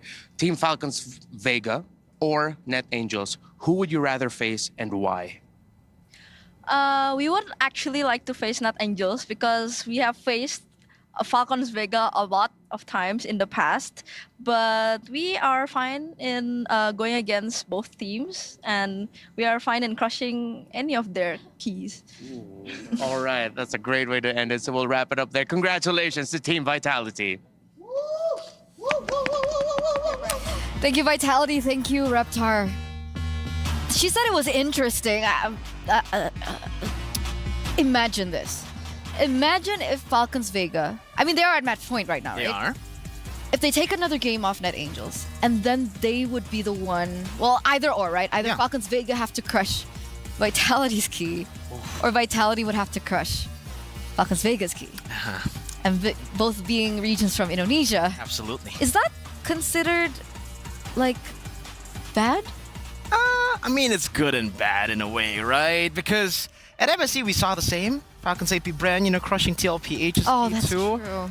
It's good and bad. I think in a good way, we get to see who deserves to represent Indonesia more, right? Is it going to be Vitality or is it going to be Falcons Vega? But first, Falcons Vega have to beat Net Angels. And even in that game, they were kind of struggling. The fact that they had to rely on a split push instead of going for the team fights, the adjustment, like you mentioned, was amazing. By the way, just savage Vival there saying, yeah, we would rather go for Net Angels, but we don't really care. We'll smash anyone. Okay. Just casually saying we're the best without saying it, indirectly saying we're better. Let's hope it's okay for them, though. Because the last time a team got confident like that. Yeah.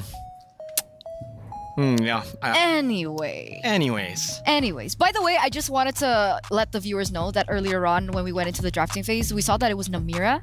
Yeah. But maybe there was like a really, really sudden swap in roster that Helene was actually the one in the EXP lane for Net Angels instead of Namira. And it actually kind of makes sense, right? Because we were talking about, Helene, she likes to play with the Terizla. She likes to go and initiate. And we saw the Terizla and I'm like, that looks like Kling, and it was Kling. So hey, glad that was right. Unless Namira, obviously, I think everybody can play Terizla, but it's a different way that she tackles it.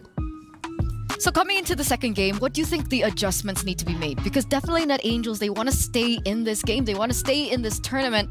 Because don't forget that prize pool, ladies and gentlemen. We haven't been talking about it quite so much, but 500k USD is on the line right now.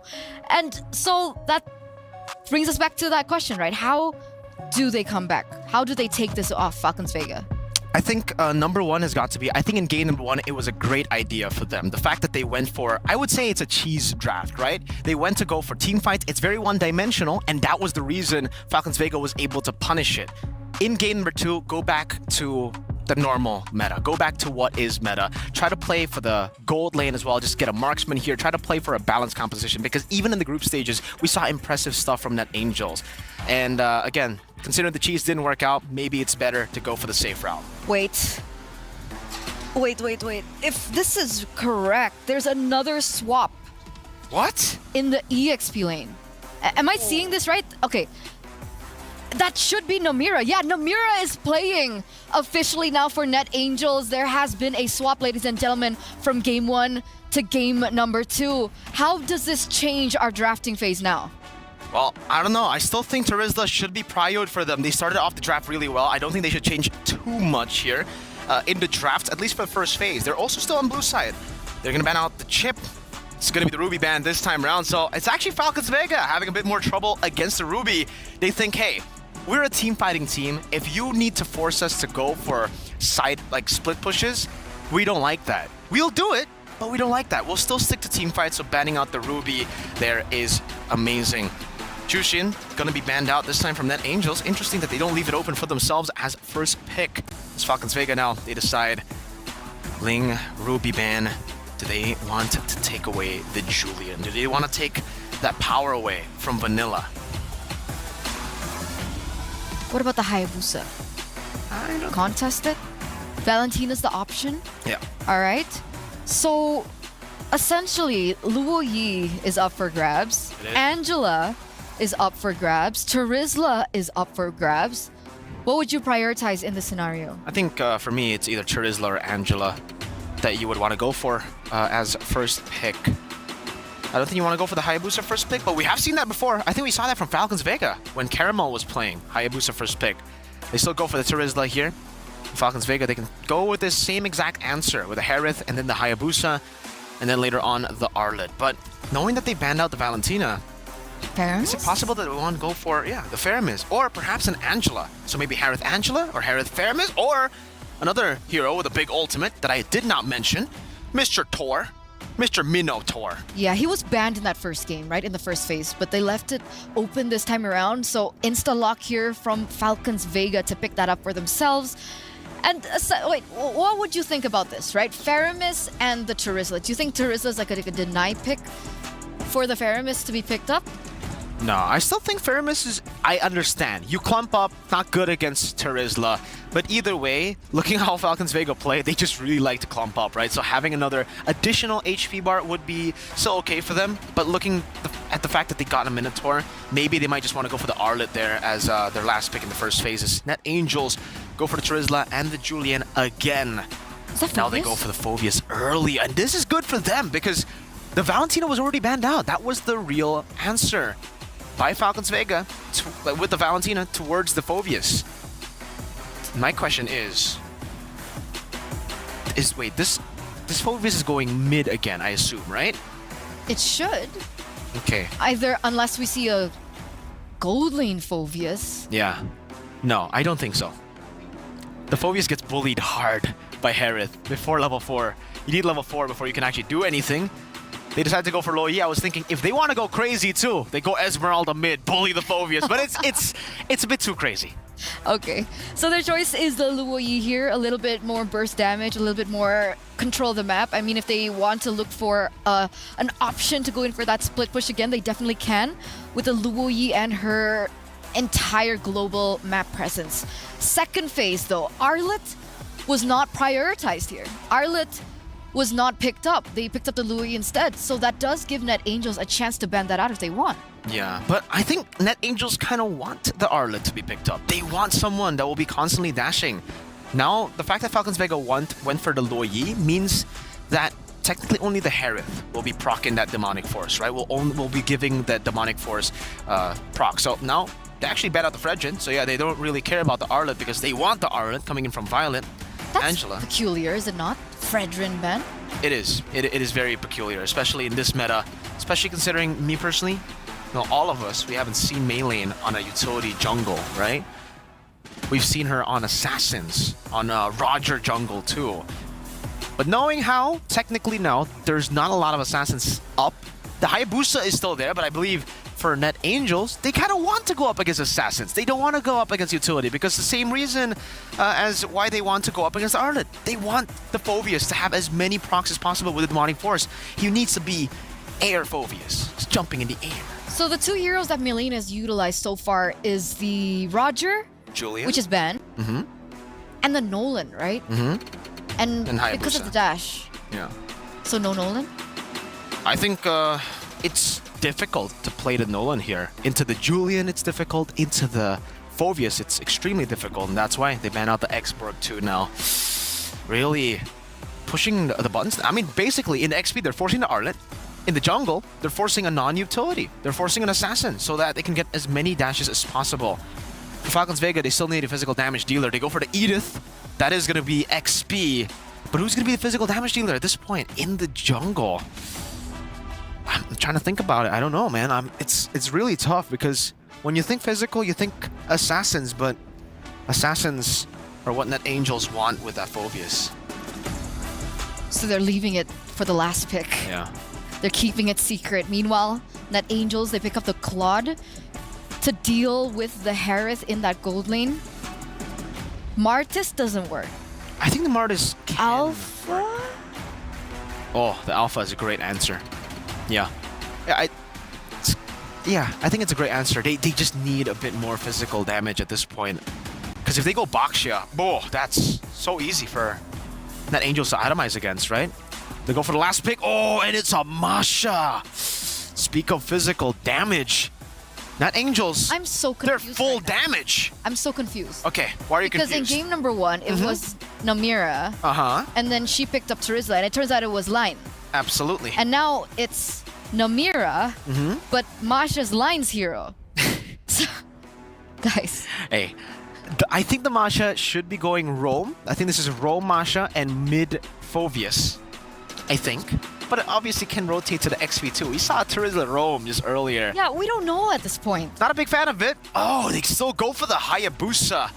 I guess they're still trusting that Shadow Kill to be a way for, Mei Lane to get out of the Demonic Force, even if she dashes forward. But yeah, this is it is an interesting draft from both these teams. Interesting draft, and it's match point right now for Falcons Vega. One more game away for them to move forward and crush the hopes and dreams of their opponents here. It's a high-stakes match. Can Net Angels come back from this and force a game number 3 in this best of 3? Casters, take it away. Thank you very much. An interesting draft indeed. I actually do agree. Honestly, me and Trex were talking about it, and the Alpha kind of looked pretty solid for Falcons Vega, but they still want the Hayabusa. I'm just worried if the Hayabusa is able to chunk down a lot of these very high HP, very high armor heroes as we jump into the line of Dawn, where this game might be scrappy again. Will we see another split push? You know, I think the Hayabusa could definitely have a few problems chunking people down, but one thing the Hayabusa will be great at is securing some of these early objectives to make sure that Jincha and Funi get to a point where they can start outputting damage. Even if Meilane isn't exactly the one to reap all the kills, they have other options. I think Meilane's major job here is going to be objectives, right? You shadow kill in, you steal a turtle. You're always kind of comfortable with that.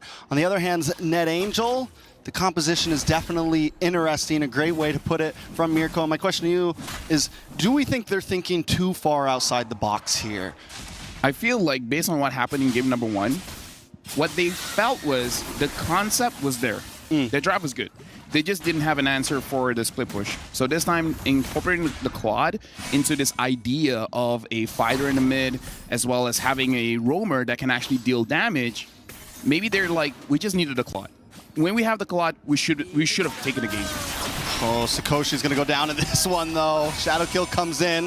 It's going to be a lot of gold plating over the side of Team Falcons Vega. And as you just said, this time they have a Claude. But right now they do not, and Team Falcon Vega knows it. They know, all right, Claude's your answer. Well, we're going to handle that very early on. So we're looking at a second Turtle 033 gold lane? I mean, that's what happened in the previous one.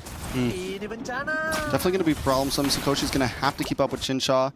We've seen, I mean, from group stage to now, Chinsha has definitely been a performer. Even back on day 1, I think it was, my vote was for Chinsha's lead MVP of the day. Has just been great, especially on the Harith. And if Sakoshi can't keep up, it's going to be an issue because we know how Harris can do. I mean, you drop down the Zamon's Force and you just start cleaning up. Luckily, they have Cassie to kind of answer that. But as we saw from last game, Cassie takes a little bit of time. Here goes the knockup, though. The onward, the Earth Shaker, Violet. Going to take a little bit of damage in return. Demonic Force able to lock on, get the kill. Violet might just be next on the block. Demonic Force drops one more time, and Cassie can't get the finishing blow. Knocked up, taking out Violet with a double kill. It's 2 for 0 right there. What looked good for a second ended horribly. I'm sure Ku wanted to go for that because 2 members were so low. And yeah, this is very good for Team Falcons Vega because before that, Violet, where are you going? Oh, the Thunderclap. Nice kill over to Vanilla there. Going to get the knockup, going to get the takeout, so at least they find something. Yeah, but again, I kind of feel like Violet shouldn't be there, honestly. But now we're going to look at the replay here, and this is going to be a problem for Net Angels because Falcons Vega, they have the Minotaur, and they have the Luyi. In this one, the Luyi was caught out, but if the Luyi had safe space, the Luyi can control multiple members of Net Angels, especially because they want to group up. But, oh, another kill. Another kill. Sakoshi down once again. Cassie trying to help out. Not going to be able to proc another Demonic Force. Able to get it at least onto Thal. Ku wants it, wants something, but can't seem to find it. The damage still not there, especially as a roamer. Yeah, here's the thing. You got to wait for Vanilla. If Vanilla is there, the damage is going to be there. Sakoshi, 0, 2, and 0 is going to have a hard time because you want to get that 3 items sub 10 minutes. It doesn't look like it's going to happen here because... But with that being said, only a 600 difference. It's not that bad, right? Yeah, it's not that bad. It's not that bad. Now it's 700. Okay, now it's 800. It's not that bad. It's not getting bad. It's not 1,000. It might be soon. I mean, some gold plating about to possibly come over to the side of Jincha here. All right, so where do we take it from here? Turtle going to be back up. Second Turtle. Net Angels were able to secure the first one, which at least kind of staunches the bleeding here. It's only 1,000 gold lead over to Team Falcons. All of that seems to be in Chincha's pocket. So as long as Chincha stays down here, the rest of the team can fight for these objectives. The problem is how you handle the Minotaur is you catch the Minotaur. You start the fight first, but there's really not a nice way for them to lock them down. Oh, as I say that, the mirror goes in. Penalty zone does lock on Demonic Force as well, trying to get to Funi. Another shot. Cassie might be able to get the kill, but Cassie's going to come back. This time Demonic Force onto Thal. Ku able to get the kill this time. Meilane also involved. Shadow kills away. Cassie still on the chase, looking for one more proc, but the ult wears off. Vanilla able to get the dash through. A little bit of damage onto Violet. They're going to revert back to the Turtle now. Meilane, does she want to re-engage onto this? No, going to go over to the purple buff. Let him get the Turtle. So I was right and wrong, right? You have to deal with the Minotaur first, kill him off. In my head, I was like, I don't know how they're going to engage and lock down the Minotaur, but Thal stayed for a little bit longer than she really should. It's like once you deal your ult, you just hover around just to give the heal, not really stay there and take the damage. It's Koshi just getting denied so much right now. That's tough lane, man. This is not a gold lane experience. This is not a gold lane experience. This is not a gold lane experience, let me tell you. This is not a good experience at all. I'm not having fun right now, guys. It's like, do you guys want to play gold lane next? Let me be roaming. Let me be mid. Let me be mid, you know? At this point, look at this setup. They want to catch someone, but I'm guessing Namira is not the one they want to catch. And now, this time, Namira, a little bit different, going for the War Axe first item. So the next fight, they don't have to wait for the Lord Dance for the Terizla to deal damage. Now even the third turtle, they're going to be doing quite well. And Cassie keeping up. We did just have the Blade of Hepates as well, lock onto Ku, so there goes a nice little burst of damage. Ku was already able to secure a kill earlier. Violet, though, going to get tossed up. Going to toss up Cassie, that is, but still, NetAngel's taking it slow, and I think that's kind of in their favor here, right? I mean, as long as they don't fall behind too much, as long as they're able to keep this gold to 500 here and there, they should be okay. I mean, here's the thing. What are you fighting for, right? Turtle's not there. Even if you get a kill, you can't really get a turret, so there's really no real reason for you to pick a fight other than just to flex. And being as everyone is so far apart, you're not gonna be having a confirmed kill anyway. So I feel like this is good coming in from NetAngels. They understand there's nothing really for you to fight for. Now this top turret though, if they can get it, it's gonna be pretty good. Ooh, they're gonna try to rush down onto this bot turret though. Team Falcons Vega always have a read for themselves. A lot of damage, no escape for this one. Namira gonna go down. Funi gets the kill up in the top side though. NetAngels also, oh! Melee finds one. All on her own, up against 3. Can she escape from this, though? The Retribution does pop for Vanilla. Try to make sure they get it. Yes, Ku gets the shutdown. A kill into the pocket of the Roamer. Don't know if that's primary, but it does still work out. Falcons Vega, though, still always finding something on the map in return. Well, Ku is still up top. If Ku can get that, well, she's not gonna. I mean, just to answer your question, I feel like it's fine for Ku to get the kill here because you want to get your items a little bit faster. So it's fine, right? This is a niche situation that she's in. It's okay. Now she still needs to do damage. She still needs to do damage. And now, NetAngels, you gotta choose. Do you want to go for this turtle or do you want to go for the fight? Looks like, looking at how they're spacing around, even they're not entirely sure. Maybe they just want to wait for the Lord to come out. Very true. I mean, I think NetAngels, on the other hand, might want to try to force this, right? They need if they can get a little bit more gold, could be dangerous, though. Duality could get procced, pulling a couple people together, and that could be a wraps, right? Namira's been doing a decent job of landing these penalty zones, though. So if Namira can maybe pull something off, could be a game changer. Although I do have to, Thal finds 3 members, but Thal has to flicker out. Oh, they go back in. Ooh, Minoan's Fury, though, does get the knock up. In comes the Monarch Force. Cassie able to secure the kill. It's going to be 1 down for Team Falcons Vega. Namira flickers back, is safe. Tower's going down. Up on the top side, looks like Ku could be getting something. A beautiful split push. Yeah, this is good because they understand they need a turret. So they don't really need all of this lores just yet because they know that they can control it quite well. Oh, Violet, maybe out of position here. Taking a lot of damage, but there goes a wasted enhanced chains and a lot of damage on a NetAngels from that Lord. Cassie's got to go back to base. Right now, the only question is, when can Ku start 1v1? Because I feel like once the item is there, she will probably go for the Harif, as she's doing right now. Yeah, cool, but Harif, Jinja, it's a lot of damage, Ku. Got to get out of town, run away quickly. That's a tough, I mean, that was Jinja's Ku's not quite there yet. Yeah, it was tough. It's like, okay, let me see if I have enough damage. Okay, I don't. But next time, though, next time I see you, down. You're gonna be Chin Na. Chin Na, like bro. No. Chin like no. Chin, yeah. Yeah. Yeah. Let's look at these items. Yeah. Going for the Holy Crystal here. Now we see the disparity when it comes to gold. 5.4 to 6.8. That's like 1,400 difference. So, okay, now it's a bit of trouble, but. Still, going for that third item, the Claude should be fine. The only worry is that the Hayabusa is going to do a lot. Oh, they're going for Vanilla. Vanilla escapes it. Namira, can you escape as well? No, you're going in. Namira is going to sacrifice herself for the case of Vanilla.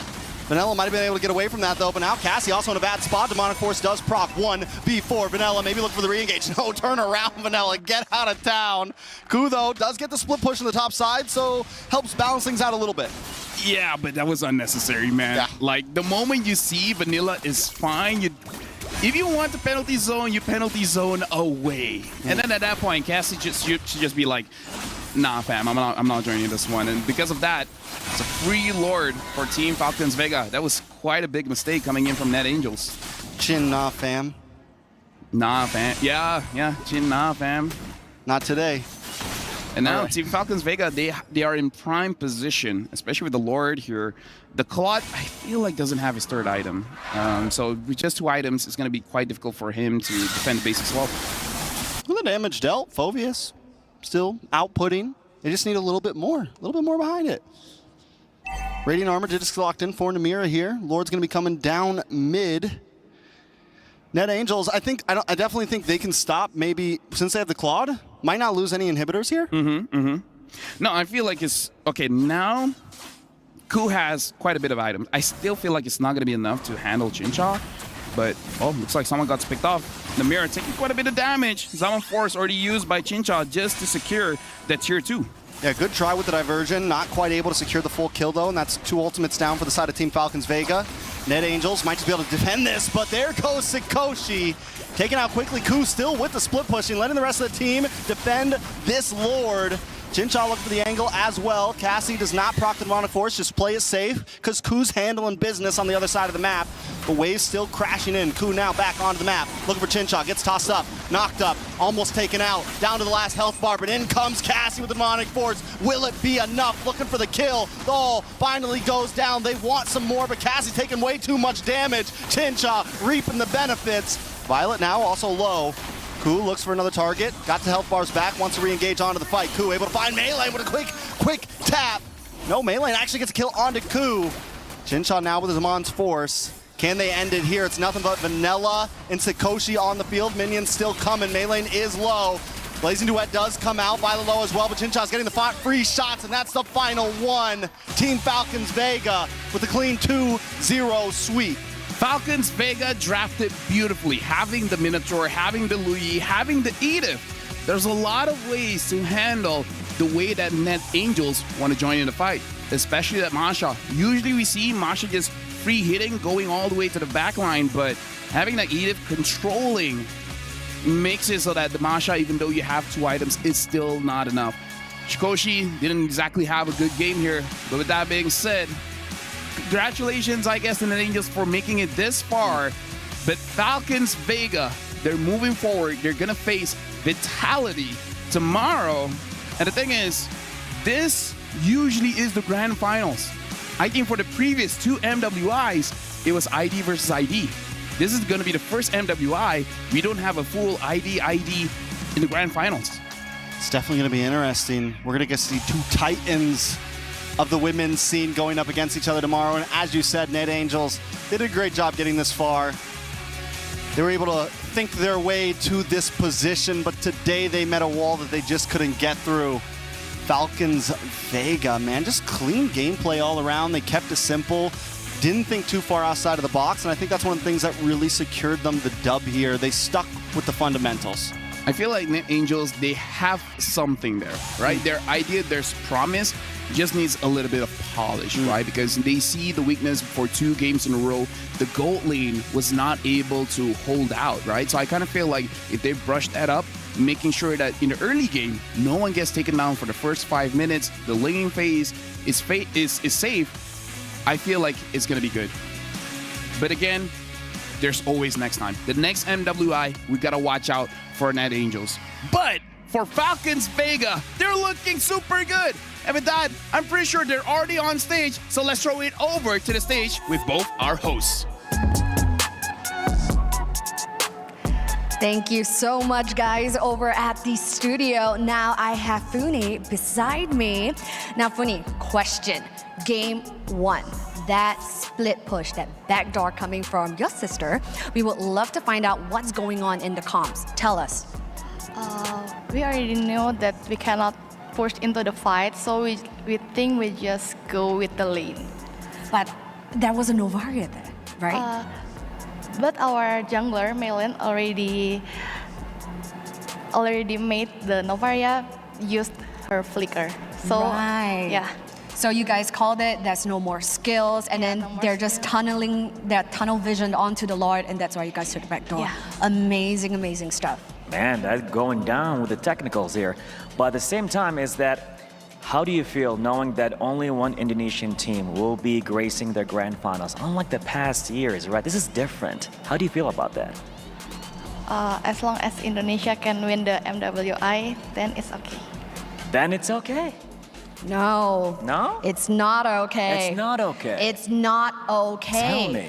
I'm rooting for Team Falcons because they have been in the shadows of Team Now I Vitality get you. for the longest time. All right. It is their time to shine, hashtag time to shine. Hey, let's go. But, question, okay, can you put your fiercest face on because when you look too cute. Fiercest face, okay. Earlier on, we interviewed the sisters from Team Vitality. We interviewed Cindy, and she said Cindy and Shell are the superior sisters over to you and Xin Chao. What do you have to say about that? Well, if we look at the fact, then it's, yeah.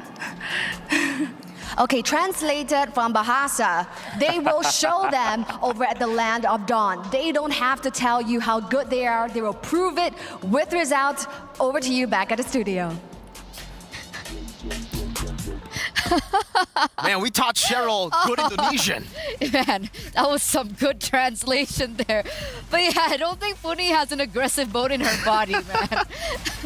That fierce face looks more like she's concerned. You know? But ladies and gentlemen, this does mark officially that the wings of Net Angels have been clipped by the talents of Falcons Vega, and we will be seeing that key crush maybe later on in the day as we take a look a bit at the highlights of what happened earlier on. Yeah, I mean, it's very different to game number one. Again, game number one, you heard it from Funi as well. They adapted, they adjusted to the split push because they knew in the team fights they were actually getting, they were losing out in the team fights. But in game number two, I think the coaches and the players, they all agree, you know, we're a team fighting team. We don't want to go and split push. Even though it was a good win in game one, we want to play our style, which is team fighting. And if they get the team fight, you see game two. That's what happens if you get the team fight, and that's what happens when you try to split push away, Eterna, away from, you know, the whole team, trying to split push with Ku. It's just so tough, because in the end, I get the idea. Don't get me wrong. I like Masha, especially with that one skin, but I'm not a big fan of Masha Rome anymore. Not since like the changes to the items, right? What do you think, Eterna? I agree. I don't think it's worked out. We've seen it twice already. And in either way, it doesn't have a place maybe. I mean, I get the idea, right? They really wanted to go for a counter to that split push. They wanted to have their own kind of strategy themselves. But again, it didn't work out too well. Yeah, especially when you leave the Lo Yi open, because in game number one, the biggest issue as to why the Harith wasn't able to fully go towards the bottom side and had to go to mid was the fact that, well, by the way, shoutouts, by the way, to Chin Chao and Tal. It's an amazing performance from all of them. On the Minotaur, I was really impressed. That's why it's first pick. You can definitely see the impact instantly around these team fights. But yeah, having a Lo Yi, game one, they didn't have that. They didn't have the global presence. Game two, you send a Masha up top. Hey, we can send a Harith up top as well. And guess what? The Harith has gold, unlike you, Rome Masha. You only have a Heptases. And even in MPLID, we saw, I think it was Lutpi and then Luke who played the Masha, but they all needed at least one BOD. Best case scenario, 2 VODs. And that's expensive. As a roamer, you're going to have to get way more than 2 kills early, maybe like 9 kills and a fully stacked up Sky Pierce to get even more kills, and then maybe you get 1 BOD. Yeah, but other than that, I mean, still good job, well done, well played. Hopefully we'll see Net Angels again in the upcoming MWI next year. But we do have to crown our MVP by PlayStation this time around. It's always going to be Maylane, man. You know, we were talking about the jungler. We were talking about Caramel being perhaps their better lineup, a little bit more experience, a little bit more promise if they want to, you know, go in for a security, especially the knockouts that it's a single elimination. But Maylane, again, from the group stage on the Roger, and now coming into this match against Net Angels on these heroes, she's been proving that she is worthy of that spot too. For sure. I mean, I think it was the 1v3 up top where she got a kill. That was very, very impressive. That was a 3v1. As a Hayabusa, you know, you're not really that good at 1v3s usually. You 1v3, the shadow kill, the ultimate gets dispersed amongst the 3 members, but she was able to find the right amount of stacks onto gold lane, and she did it. What is that? What are you doing? Sorry, I'm preparing the stage. Ah. We have a winner. For the manly man, Hayabusa. We have a winner. What's up, Haya? Oh, I wasn't referring to Hayabusa. Oh. That's why when you're like manly man, I'm like... Because like Hayabusa stepped up, I thought you were just spraying him with Axe so that he can, you know, be cool like that. To be fresh. Yeah, shuriken out. Smell good. Fool. But no, that's not what I was preparing the stage for. What were you preparing the stage for? I was preparing the stage for a special guest. Uh-huh. She was able to win it. Do you have a guess? Yeah. Of the guest? Get it? Guess of the guest? But the player, I mean. Tao. How did you know? Tao, welcome. Hello, Tao, welcome. Hello. Hello. Do you need translation? Yes. Okay. All right. Got So you. Tal, congratulations. Selamat banget atas kemenangan yang tadi. Itu keren banget. It was so good. It was so perfect. Right now, you guys have been undefeated so far, right? Not losing a single game, and that's impressive. Nobody has that same stat. How are you so strong? Because we trying we best. Okay. For this tournament. Kalau mau bantu pakai bahasa Indonesia nggak apa-apa, nanti Mirko bisa bantu translate. Soalnya kita mencoba buat ngasih yang terbaik di turnamen ini karena kita bukan datang buat kalah sih sekarang. Okay, that's a solid answer, man. So Tal is here, want to try her best with the team as well, but mainly she didn't come here to lose. That's what she said. Amazing stuff. Tapi I want to ask Tal as well. All the losses in the past, right, and the MWIs and all the other tournaments, how do you use that as fuel to motivate you? Jadi kekalahan kalian ya sebagai tim melawan Vitality mungkin itu gimana sih bisa menjadi motivasi terus untuk kalian? Kalau Tal sendiri tuh ngapain? Dengan kekalahan itu harus diapain gitu prosesnya biar bisa tetap motivasinya ada gitu? Lebih kayak kita mencoba menjaga mental kita satu sama lain karena kalau di turnamen gede ini menurutku skill nggak terlalu berpengaruh. Yang penting mental kayak kita ready buat ini, kita siap, kita ada di sini dan kita pasti ngasih yang terbaik sih buat ini. Yeah. Okay. So she said that they're always trying their best. They think that the number one factor to be able to win these games is sure skill has a factor in it, but of course the mentality is number one. So every time they come into this, despite the results that they've always been given, they're still staying motivated, they're still staying strong, and with that mentality, you know, the mindset. Lafel, shout out. Shout out. You can believe, you can do anything, you can achieve anything if you believe. Last but not least, I got a final question here for Tao. Obviously, you know, looking at tomorrow, you're going to be facing off against Vitality. Now, what's going to change personally for you? Like you as an individual. You said mental, but other than mental, what are you going to change? Jadi sebagai individual nih, ya kan pasti besoknya kan ketemu Vitality nih, pasti bakal ada ya mental, apa semua boostnya segala adalah ya. Tapi dari preparation sendiri, itu ada apa yang berbeda kali ini melawan Vitality? Gak tau sih, mungkin aku lebih nggak deg-degan aja sekarang karena setiap kita keluar atau kita jalan semua orang say let's go Falcon dan itu membuat kita semua happy di sini. Jadi pastinya kita kayak kebus lah mental ya.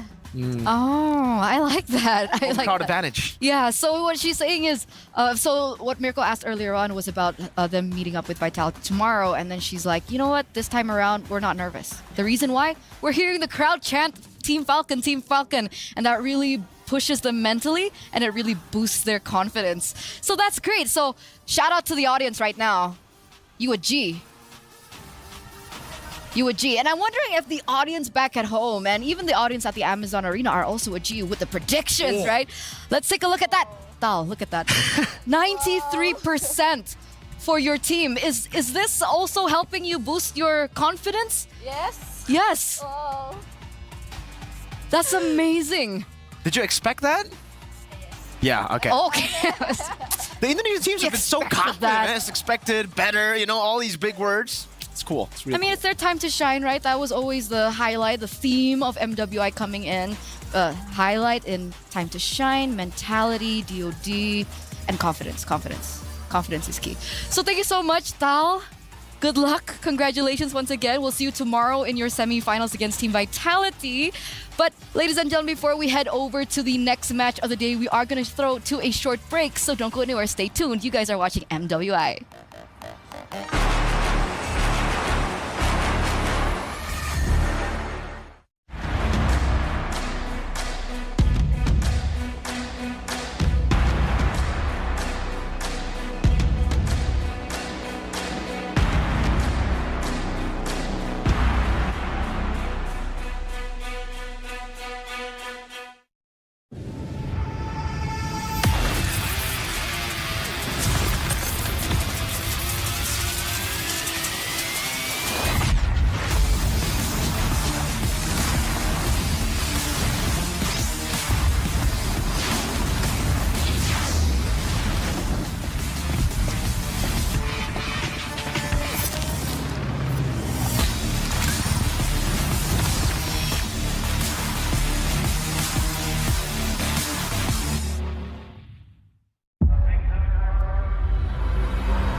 Honor 200 series, the best portrait phone AI empowered. Studio level, AI portrait camera, 3 hardcore portrait modes.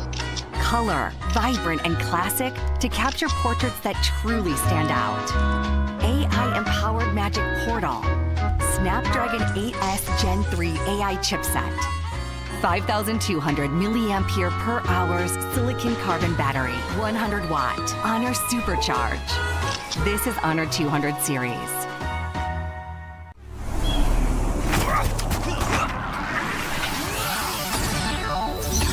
Ready, set, go.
Our team is actually a pretty new team.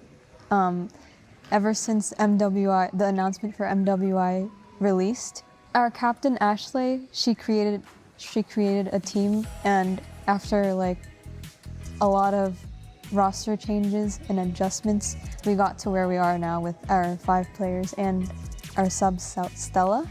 And for me personally, I think I just got out of NACT playing a different role, mid lane, which is my main role, and I had 2 months to adapt to jungle. And I guess it was an interesting opportunity for me because I've never played jungle before, and this is my first time playing jungle, so we'll see what happens. So we have me, Nicolette, jungle, and Ashley mid, Panda for gold, Jewel for XP, and Emily for roam. And then we have our sub Stella along with our coach Midnight, and we also have an additional like intern coach who is Rex, and our manager G Daiko. I used to play mid lane for BTK in the NACT Spring 2024 season, and I'm not there anymore because I don't think they had anything personally against me. I think they just wanted a different player. Like, they just preferred Mar Cutie over me. Like, there's nothing else to it. I don't think there's like personal hate. But even if I was playing with them and if we qualify for MSC, I was still gonna play in this women's tournament because me and Ashley have been talking for 6 months about creating a team, and I'm glad I have this opportunity to play internationally, whether it's with MSC or MWI. I'm very grateful to be able to represent Cloud9 in MWI because I feel like you don't get these opportunities very frequently. Like when you grow older, you're not going to be playing these games and playing competitively. I feel like you have to be young, and that's where you shine the most. I've heard a lot about the Indonesian teams for Team Vitality, and I've watched their games as well, as they've qualified for MDL in Indonesia, so that's really cool because they're the first women team to be qualified there. And they're not in our bracket, but I'm looking forward to seeing their games. And I've met all of them, they're really nice. I think being a pro player, you have to be able to keep your composure throughout the games because that's the most important part. Having that good mental to be able to bring you to finish the games. And you have to know the difference between playing competitively and having fun. Thank you to everyone who's been supporting me since the NACT Spring 2024 season and has been following me throughout this journey from NACT to MWI. And shout out to all of my friends who helped me learn jungle because they knew that it's a new role for me. And yeah, I appreciate all of you. Love you guys.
adventures bring new challenges. Even as the heat rises, dandruff and grease won't stand a chance. With new Clear Men, powered by triple formula technology. To eliminate dandruff, itch, and grease, gives you 8 hours of freshness and 100% dandruff-free hair.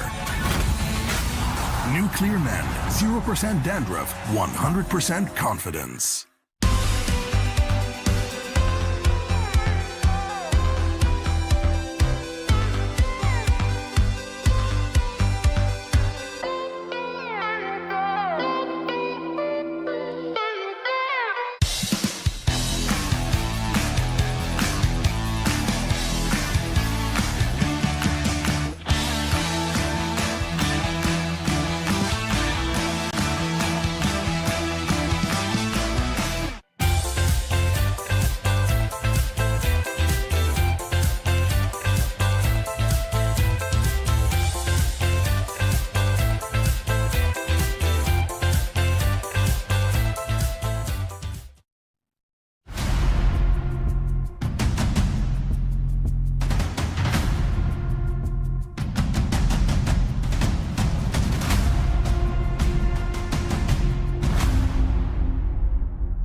Welcome back, ladies and gentlemen, to MWI 2024 X EWC. And right now, we do still have 2 more amazing matches ahead of us as we circle from, you know, the East, the Asian regions, over to the West. We have Cloud9 up next alongside with VSG. And that's not the only thing that has actually changed. We actually have Leo coming in now as the panelist to help us with the analysis. I am stepping in and delivering you guys analysis for the upcoming 2 best of 3s. Sadly, we're going to have to say goodbye to more. GG well played to Zeno Lilies and to Net Angels, and a heartbreak that we have to say goodbye to one of these 2 teams coming up now, Cloud9 and VSG. Yeah, it's insane. It's uncanny, and it doesn't get any easier, ladies and gentlemen, as we welcome our Dr. Sulaiman Al Habib upcoming showdown. Remember, this is going to be another best of 3 between these queens, these ladies, as we head over once again, West versus West. These are 2 teams from emerging regions that we haven't seen so much of, but they are coming in with a vengeance and they are ready to take the stage. VSG is a franchise that is well known around the MCC, and they have qualified and created this team in the past few months and have also deployed a few imports, right? You also then have C9, who cobbled together this squad just in the past months as well. And so far, I have to say, I'm very proud of them, given that they have gone much further than their male counterparts. For sure, and I'm pretty sure Trex is really happy about that as well. But ladies and gentlemen, your predictions have been so on point, but will it continue to be on point? Don't forget to let us know what you guys think about this next matchup. Who will win this match? Do you think it's going to be Victory Song Gamers or VSG? What's wrong with me? Or Cloud9? Head over to sccplay.gg right now and lock in your predictions. So, Leo, just to update you, they have been insane. The audience, phenomenal. Yeah. No curse today, nothing like that whatsoever. So on point with their predictions.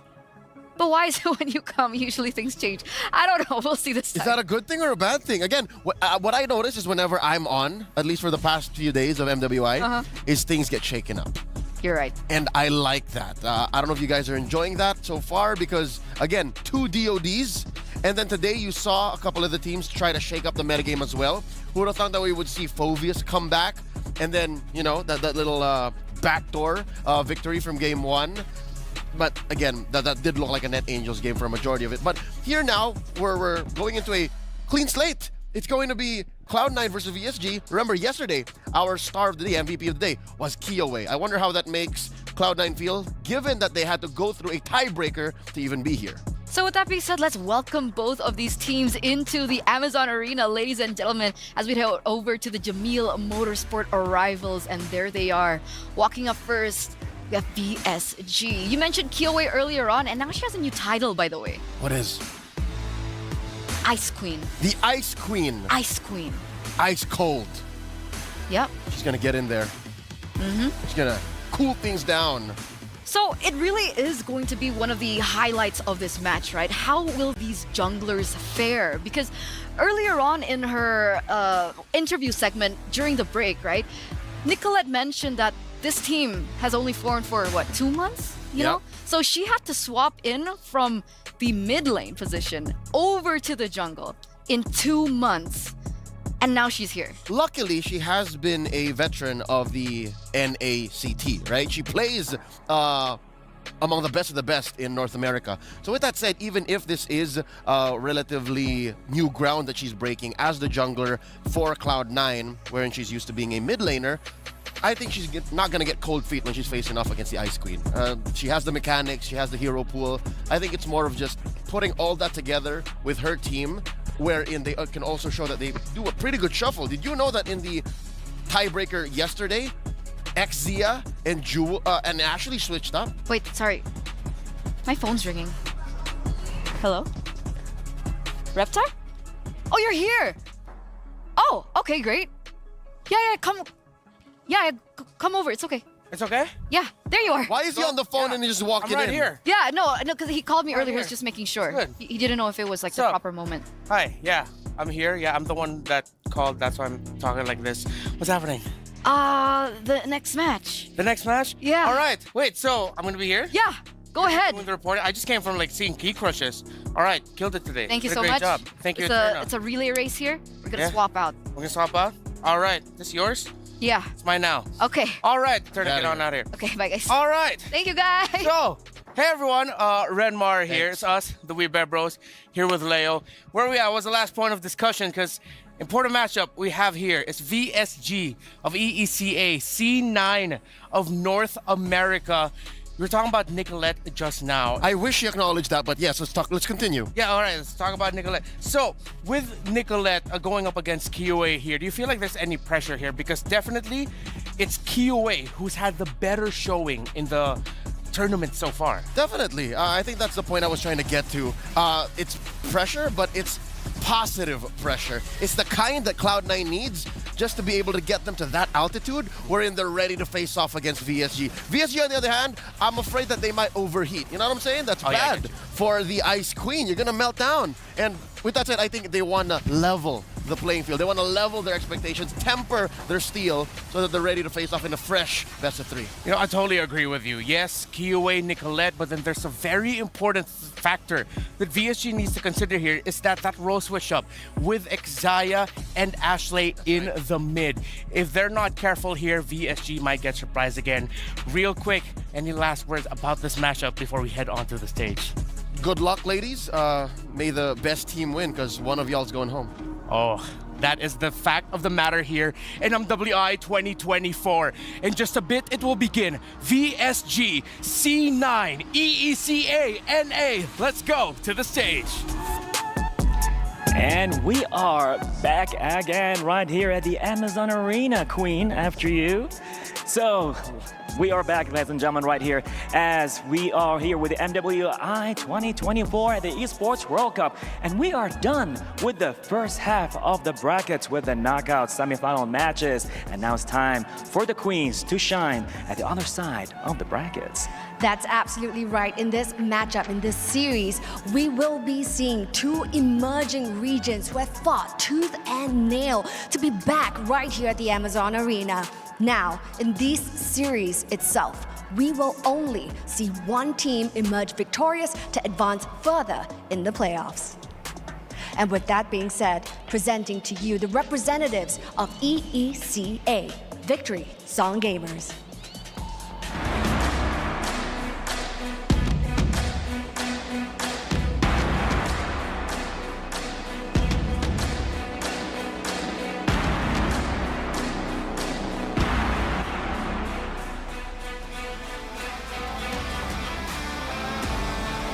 Incredible, incredible stuff. Now, right here for Victory Song Gamers, they have dominated Group C itself, coming up top of their table for Group C.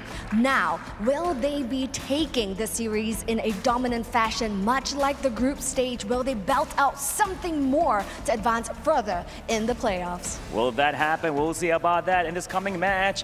And here we have it right now with their opponents coming in right now with Cloud9!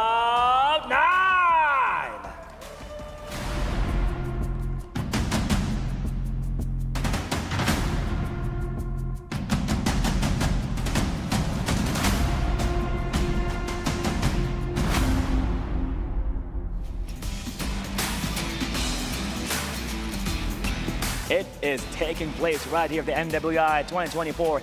They squeezed their way out of the group stage with a tiebreaker and all that against the Cambodia's representative. But, would that be enough for them to continue the momentum all the way to reach to the semifinals? How do you feel about that? I'm feeling very, very excited indeed, but it's not about us. The girls look like they are ready. They are ready indeed. I know. Queens, it's your time to shine. Now, to your stations. Let's go.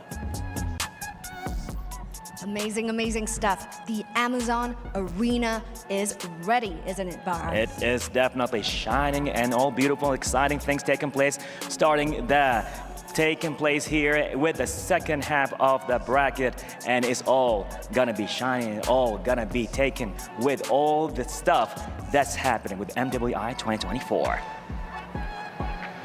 So yes, with that being said, the girls are locked and loaded and ready to head on over to the land of dawn. So we're going to throw it back to the studio to tell us more. Thank you, Cheryl and Bara. VSG C9. We're about to head into the draft. And Leo, is it just me, or there's something about the series, seeing as how these two performed, it just feels really cool that we're seeing C9 and VSG in an elimination match. As high stakes as it is, I wish this was more of a 5-game series or a 7, if only, right? Or maybe a lower bracket. I think that's where these two teams might excel the most. But right now we have to expedite the excitement, cut it down to a best of 3, and they'll have to pull out all the stops, no holds barred. If anything, it's C9 who has the deeper pool of strategies, or maybe we just haven't seen enough of VSG just yet. Well, that's true. I mean, we touched on it already. The deeper pool of strategies begins with that switch up between Xayah and Ashley in the mid and in the roam position. VSG, they've shown that they have 2 key important picks in the jungle. They have that Julian, they have that Benedetta for Kiowe, but we've seen their roamer seem to rely a little bit more on the Minotaurs, but I feel like VSG might be that kind of team that will have surprises to show. They both have Filipino coaching DNAs on them. That's right. Coach Ola facing off against Midnight. I'm not so sure if in the history of their previous coaching stints, they were ever in the same boot camp. Almost. If you guys are aware, if you guys don't know the doghouse, like they may have spent some time together there, maybe a week or 2. Yeah, a week, because I remember like when Midnight, I think, was on the way out of the doghouse. That's when Ola came in. That's when Zico stayed. That's when Zico stayed. So again, there's a very rich history even amongst the coaching staff. Yeah, so I'm excited to see really how these two in the coaching staff department, how they'll be able to one-up each other in the draft. Not to mention Vin and Dixon. Oh, you're right. I mean, not that they share anything, but you know, they're also instrumental to the success of these ladies so far. Yeah, we have to give highlights for them as well. So in the coaching, the drafting, the strategizing, let's bring it back into the game. There's a lot of focus right now on Ashley with the flexibility that she has shown, but VSG, it might even get to the point, man, where Ashley won't be able to play the game, where Xayah won't be able to play the game. That seems to be that VSG playstyle of whatever you want to do in the early game, you're not going to be able to do it. It's very reminiscent of the best of the best as far as ECA is concerned. Deus Vult, that is Davai Gaming at its finest. They just somehow have a way to get into that playstyle, and I picked this up from a conversation I had with Destroyer, a good friend from the ECA about a couple months ago. And that's just how things are in that meta game in that ecosystem. They just like to fight. And that's why a lot of their series go all the way, is because it really just comes down to that one last big clash. And if VSG can force C9 into a position where they're uncomfortable, you can forget about the switch up. It won't even matter. Yeah, Gailey and Synchro. It was a question for them if communications would be a problem. They're of different nationalities and they both have varying degrees of expertise with the English language, but it seems like their language isn't any language that most people know. It's the language we know. It's Mobile Legends. It's what you do in-game. C9 takes out the Jushin, and I wouldn't be surprised if this hero does not show up this entire series. I told y'all, day one alone. You be cautious about Jushin. She presents a kit that no other hero has brought into MLBB just yet. She's a hybrid utility, mage, and support. Like, this is right. I think C9 is doing the right thing. Midnight understands. Midnight knows. Yeah, Midnight knows that VSG, as we mentioned earlier, is a team that loves that early aggression. And Jushin, it has been showing up here in MWI as a pick that if you have an aggressive type of mid laner, yeah, Jushin would be great. And that's Synchro. And that is Synchro. Synchro, I'd say maybe second only to Kiyowei, because she is a role player. She is a mid laner. I think she shines in her own way too. Oh, definitely. So I'm going to be looking now later on what the pick of Synchro will be, because VSG, you know, these are like very standard bans in terms of this meta game. You take out the Angela, take out the Terizla, and you're even respecting the possibility of a Haya. But you got the Ling open. Very clearly, Cloud9's attacking Synchro. I was going to say Valentina's open, but that was a second ban. Yep. Now you got to wonder, what do you put her on? You want to put her on a Vexana? You want to put her on a... Oh, there you go, of course. Roger's open. Does Nicolette want a Ling? They want to steal the Julian this early on. Well, either or would be great. Nicolette and C9 know that this is that assassin meta that we are in right now. Yeah, Gailey's Minotaur too. Gailey's Minotaur. I would take Minotaur if I'm C9 right now. Take it away from Gailey, then you pick up either the Ling or the Julian would be great. Put her on Xayah, but are they going for the early swap? Is this a sign? It could be. This could be Ashley's Grok. That's right. That we saw in the qualifiers up against CFU. And they go for the Julian instead. So this is C9 sort of like telling VSG, yeah, go ahead, pick up that Ling if you really want to put it in the jungle. Yeah, and they're willing to go toe-to-toe. Like, this is them putting on their gloves and saying, you want to box? You want to go? Yeah. Enter the ring. Because these two alone are amazing. What? Level 2, level 3? You can really scuffle with a Grok and a Julian. And with really good invades too. So Gailey will get her Minotaur as it was available for her. The Minotaur. Minotaur. Minun gets her signature Yuzhong, and then boom, you can. That's a trampoline. Oh yeah, you're right. Look at that. I like that. That's a trampoline. It's a trampoline with a little bit of a, I don't know, breaking your ankles in the bounce house because of the petrify. Yeah. Something like that. Oh, you get the carry for C9. I like the third slot carry here because just the Minotaur and Yuzhong alone, I feel like it's enough to say, yeah, we should pick up the carry. Yeah, just between those two that could possibly compromise the front line for C9, the carry will punish. So put that on the Panda. Make sure you have another... Oh, I see what's happening here. I was just going to say, make sure you have a solid artillery mage. And what C9 is doing here is they're going to choke out the choices so that what's left for VSG might be less than ideal. Oh, I got you. Oh, yeah, they're continuing to choke things out. They're really focusing on the mid lane here. They're saying Synchro's that problem for us. So to take out the Lilia, with how it looks like right now, the carry should be happy. But C9, they're lacking a stopper. The Ruby was taken away by VSG, so they're going to need an EXP laner here that can help defend the members of C9 that need defending. I don't know if you want to send that Grok up, and if there's a... Well, the only problem I have with the Tams is it has almost 0 CC. Yeah. You have a little bit of displacement with the sights, but all you are really is just a, again, mobile doorstop. Yeah. It's not even the chunkiest, but it is active. And here we are. Hold up. VSG. If I'm mistaken, this is a debut, yes? Yeah. First time we're seeing Lunox in MWI. And a bit of a reactions there from the members of VSG onto their own pick. No, I think Gailey just has something stuck in the back of her throat. Hopefully she gets ready. There's a bottle of water in front of her. But yeah, Lunox jungle? It's looking like it? Yeah. No, Lunox mid. Oh, Lunox mid. Thank you. Yes, sir. Roger in the jungle, put in the hands of Kiyowei. Rian gets her Claude. And now we're looking for that mid laner. What? Whoa, oh. Mid lane Grok? Yeah. Mid-Grok, Roam Lolita. Double tank? There is a lack of magic damage, but there is the Julian, and you do have true damage coming out from the carry. One final word, Leo. VSG all aggression. C9 gonna put up that wall. All right, let's see if C9 will be able to ruin Kiowa's birthday, or will the birthday girl celebrate a really great day for herself and for VSG. It's game 1 between VSG and C9. Casters, let's go. And go we shall. And again, happy birthday over to Kiwi. We'll see if she's got the birthday buff. Welcome to the Caster's Desk. It's me, Naisu, join alongside Mirko to bring you this matchup, the West versus West, the rise of emerging regions here, of course, as we jump into the Land of Dawn for this first game of the best of 3. Mirko, how we feeling, man? What do we think of the lineups here for both these teams? Interesting for C9 especially. Very interesting, man. I mean, hey, Grok in the mid lane. We technically did see this already. I mean, on Ashley yesterday, right? In the tiebreaker. Yeah. There's an Angela paired up together with the Grok. That's the usual combo. I've never seen the Grok paired up with the Lolita. At least it's been a while.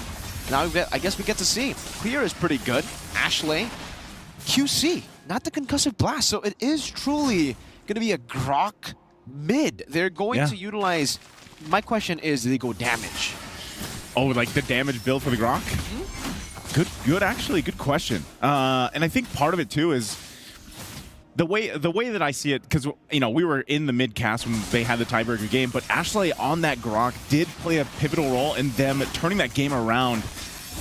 A lot of poke here already early on, and the one thing that they do have to be careful for is synchro on this pick. Time and time again, we've seen debut picks, as Eternal like to call it, the DOD, right? The day of debuts is what it's been up to this point. And so far, even with the Loon Hooks, you have to respect the damage. You have to respect those Chaos Bolts once she starts to especially lock in. Even the first item, already is actually quite a big power spike. And I think, if you go the tanky route, which is what we're seeing here, at least with Ashley and Xayah, it could work. It could be enough to be that stalwart for them. But then where are you relying on that damage? Panda to farm up. Oh, hold on. Good side damage. Nicolette still holding on to the sword. Will be able to use the enhanced sword. Out Jewel going to be caught now. Minin able to dash in front. Petrified. The Furious died. Getting 2 members. First blood picked up. Ashley. DOT to get it down. And my God. Minin.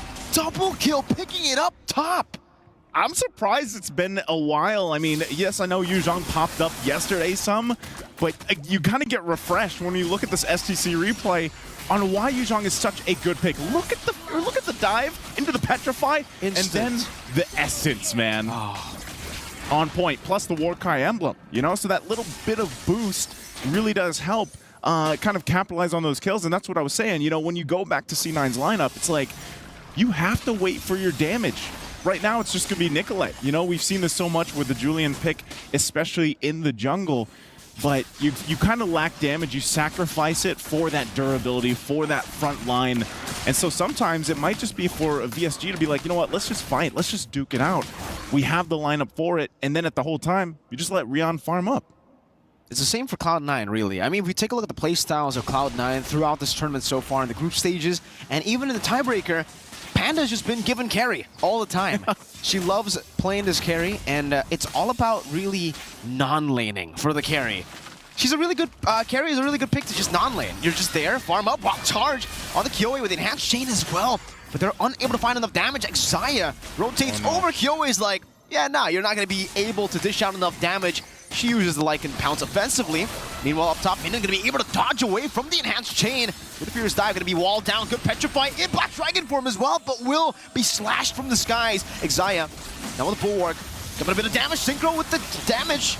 Now it's Gaily with a knockup. It's only on to Xayah, canceling out the new blast. Nicolette coming in with the enhanced sword, finding the gap closer to get Synchro. Gaily. You want more? Going back, trying to deal some damage. Back again, immobilized, and the sword once more. Xayah picks up the kill this time to get Cloud9 in the lead. Okay. All right, they got some fight in them. They have some damage too. It took them a little bit longer, of course, but great usage of that. They might still just put the pressure here on this side of the jungle. And, okay, Minun's going to be fine. But, yeah, this is that actually the way that team fight went. It almost looked like they were a little off synchronized. But then they pulled on through for that skirmish, for that team fight up top. Able to capitalize on a couple of kills. relatively still even, but here we go. Now the objective for the taking here. They're going to go ahead and start this one up, of course. But we'll see if this is going to be C9's turtle in their hands. Gaily with a knock up. Xayah still able. Reset. Just dash away. Nicolette back on the orange buff. And yeah, it's a reset, but VSG want to take this time to actually go for it. Yeah, right now, too. Gaily doesn't have the Minoan's Fury just yet. Might be back up. That might be why they're stalling this out. Warax picked up now for Minoon. Has the Petrify available. They're going to start it up. I'm not sure what C9 wants to do. Good barrier down. Ashley going in with a wild charge. Able to find a stun, but still Kiowe finds it. Good brilliance to slow her down. Minion finding the barrier side and the Petrify. But not to anyone. Not just yet. Numenal Blast. Connect on Kiowe. Nicolette jumping in and has Chain knocking 2 members up. But Gaily's still going to be able to survive. Jewel pops into Vengeance right now. Synchro does damage with the Chaos. And man, that's a lot of damage. Jewel shredded, obliterated down. That's what I was talking about. You know, the damage early on. Still going, though. Re-engage.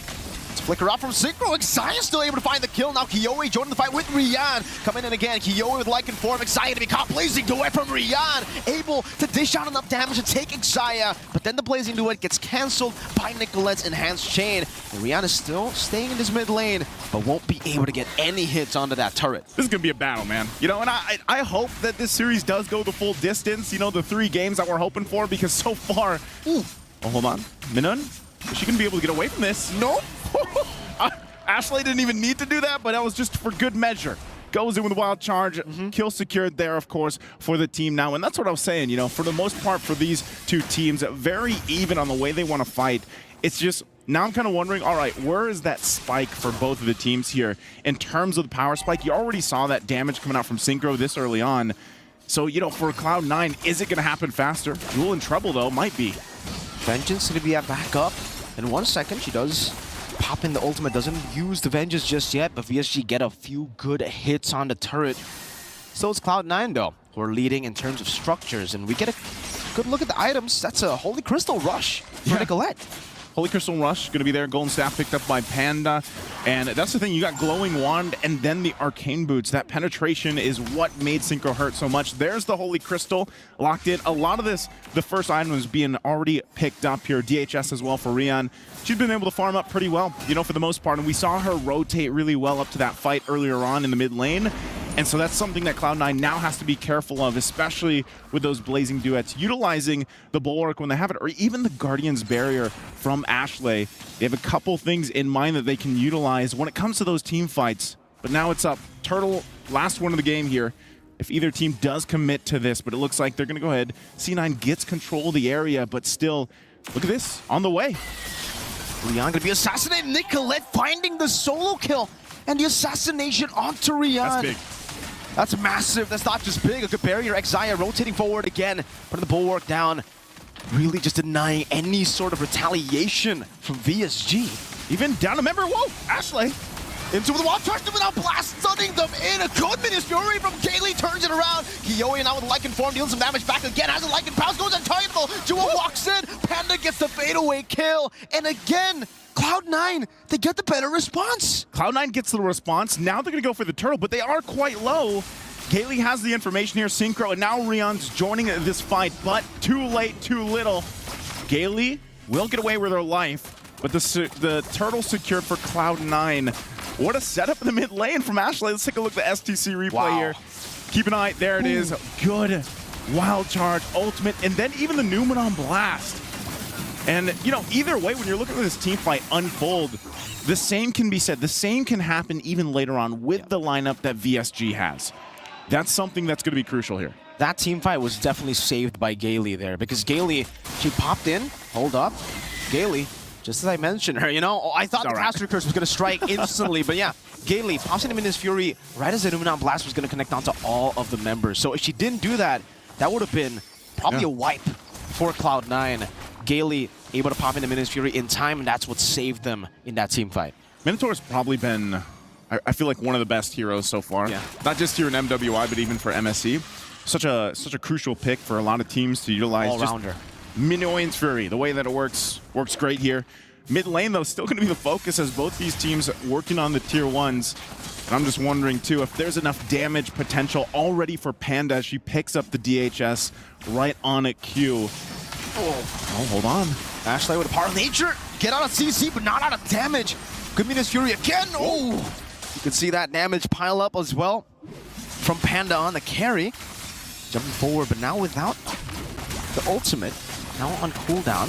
Nicolette's doing a good job, by the way, just in her own world, in her own island up top, but that's good on the Julian. You want to try to isolate some of these members, and the damage is really starting to hurt. You can see even just the chain there, taking Rian, taking that much HP from Rian. Yeah, both gold laners pretty much at this point are where they need to be. Golden Staff also picked up for Rian. And, you know, that's where, again, as we get ready for this Lord, it's up in 5 seconds here. The way you utilize these setups with CC potential, once Gailey has it, MWI and Fury, and even the Dragon form, as long as Cloud9 plays against that, and vice versa, as long as they dodge that wild charge setup we saw earlier from Ashley, they're going to be good. But look how fast Cloud9's doing the Lord here. Rian doesn't seem to be concerned there. Nicolette will be able to secure it there. That's a wild charge into the wall, straight as Jewel goes in for a bit of damage onto Minion, but she's able to just sustain. But meanwhile, like I said, Rian up top, taking a page out of Nicolette's book. Last few fights, but now Nicolette will try to match that. Good spot in the bush. Rian utilizing the defensive battle mirror image to escape. Tier 2 turret for Lord. You know, Rian's probably like, oh, hold on. They're all in there, Zaya! Oh, still able to escape. Gailey gets a knockup, but it's only on Zaya. Now Panda jumps in, but now Blast going to be able to connect right there, but the Brilliance gets him out. Kiyoe looking for the Lycan form initiation, but knows that it's going to be a bit too risky to dive in all alone. C9 pop in the conceal. Take a look at Nicolette. That was a lot used. I mean, they still have the Lord to take care of too, by the way. But Cloud9 knows that. They might just go ahead and try to get some turrets, of course, with this first one. Look at this. Nicolette waiting. Oh, she's going to get spotted out. Unfortunately, that's not going to happen for them, but they can still go for the play, at least in the mid lane. Get a couple tier 2s if they can as well. Good thing that Nicolette did the work earlier on in the top side. But Lord will go down relatively quickly. Again, first one, it's already being taken care of by Rian. They want this tier 1. Good knock up again. That's an enhanced into the back wall charge from Ashley. Getting them enough space to go for the tier 1 mid lane. Wow. With the first Lord in the bottom lane as well, those are some big minions crashing down into the turret. A barrier placed down by Ashley. They will not be able to find anything else, but still, that's 2 tier 2s with the first Lord. I feel like in a lot of the games that we've seen so far for MWI, this is the most kind of standard, if you will. It's kind of like this slow burn into that first Lord, because some games end. You know, you're already in the base after that first Lord take. But with these lineups, they got to be kind of more calculated, I say, with how they approach those fights, how they approach those team fights, because it's almost like once everything is used, all that CC potential, then it's kind of like you got to back off. Key item pickup here too for Panda. She gets the Wind of Nature now. She has that online. Divine Glaive for Synchro. So if you thought she hurt earlier, now that she has Divine Glaive, it's gonna hurt even Ashley, as tanky as she is, or Xayah, as tanky as she can be. And Jewel, I mean, even with this Thamus, you know, popping that Vengeance, jumping into the fight, you can see the build that she went to. You know, she's got good defense, but she's kind of like that extra front line. It's like, you already got the Grok there, full, looks like pretty much tank build, by the way. We were wondering exactly where she would go. And you have 3 tanky frontliners. So jump in and then hope that that's enough to keep it together. Nicolette also picks up a Winter's Crown. This is why the Lunox is going to be increasingly more of a threat as we get into the later stage of the game, because you have a lot of tanky frontliners, but hey, the Lunox actually thrives against those tanky frontliners, can go and shred you down, especially, I think, after the Divine Glaive. I mean, she might even go for Holy Crystal if she really wants to go for it. It's very greedy, but if you want that extra burst, if you wanted to get rid... Just go Big Damn. Go Big Damn, exactly, of these tanky frontliners. The main problem, I would say, for the Lunox, the Roger, and the Claude has been the fact that Xayah's Guardian's Bulwark has been well-timed in these team fights. So VSG, they've kind of lost a lot of momentum every single team fight just based on Xayah standing in their way with the Bulwark. Okay. Look at this, how careful they are to approach the Lord. They got the information. Nicolette's not even around here. Nope. And Rian gives them that. She did take the purple, but this could be a chance for VSG to go ahead and play around the fact that Nicolette's way up top. And they might just go ahead and start this as quick as they can here. Let's go wild charge into the back line, finding two members right there as Rion is able to dodge away from them. Now Blast Kaylee jumps into Minis Fury, but still, it's Synchro who finds the Lord. Rion with Blazing Duet now, but they're all going to be gunned down. Synchro very low, still able to survive as Minin will be the sacrificial lamb to get them out. Okay, they get the Lord though. They get the Lord off with that. That might buy him a little more time. Down 2 members though. Cloud9's going to go ahead and go for the tier 2, possibly knock on these base turrets. You know, so is that enough? Was that enough value? They're going to have to defend against this, though. Lycan Pounce coming down. Nicolette very, very low. Synchro jumps with the Brilliance. Widow Crown just right there. X going to be slain in the bottom side. Tier turret. X Panda now going 1v3. Scratched away by the birthday girl. Kiyoe with a double. And they still have a Lord. Man, I was hoping Cloud9, you know, they would realize that they still had to deal with the Lord. But they go in, they try to get the turret. They do get the mid turret down, but at what cost? And now it's up to VSG. They're going to run it down mid here. Lord still on the top side. And still, members down from Cloud9 here. They got to wait, try to keep them at bay. It's Jewel and Ashley for now, but it might be too late here. How can they buy enough time? 2 base turrets taking down. Jewel in the midst of it all, trying to tank it up. Doesn't have the vengeance. That's Kaylee again to knock them up. You can hear the drums once again as VSG secure game 1. It's that victory song. You know, that's that birthday buff right there. And remember, man, like they watched that last Lord kind of dance or tango, so be it. But they knew Nicolette's up top. We can give this a go. Grab it. They grabbed the Lord. They lost a couple members, and then it was like, no, guys, they're going to push it down mid. Let's just defend. We still have our key components to turn the tide, to turn that fight around. You can see Birthday Girl feeling pretty good about that, of course, because, you know, honestly, at that point, before that all happened, it could have been anyone's game still. It was relatively even for the majority of it, but great performance there. I know our experts have a lot to say to this, so I'm going to throw it to the Bear Bros out there in the studio. Break down the game for us, guys. The Greens. We'll do our best because there was a lot of action in that one. As y'all mentioned, it is a back and forth. You could argue that there were some moments that really, it looked like C9 was going to take it. This was a beautiful initiation. And then there were times where you say VSG could take it because that Lunox pick is wow.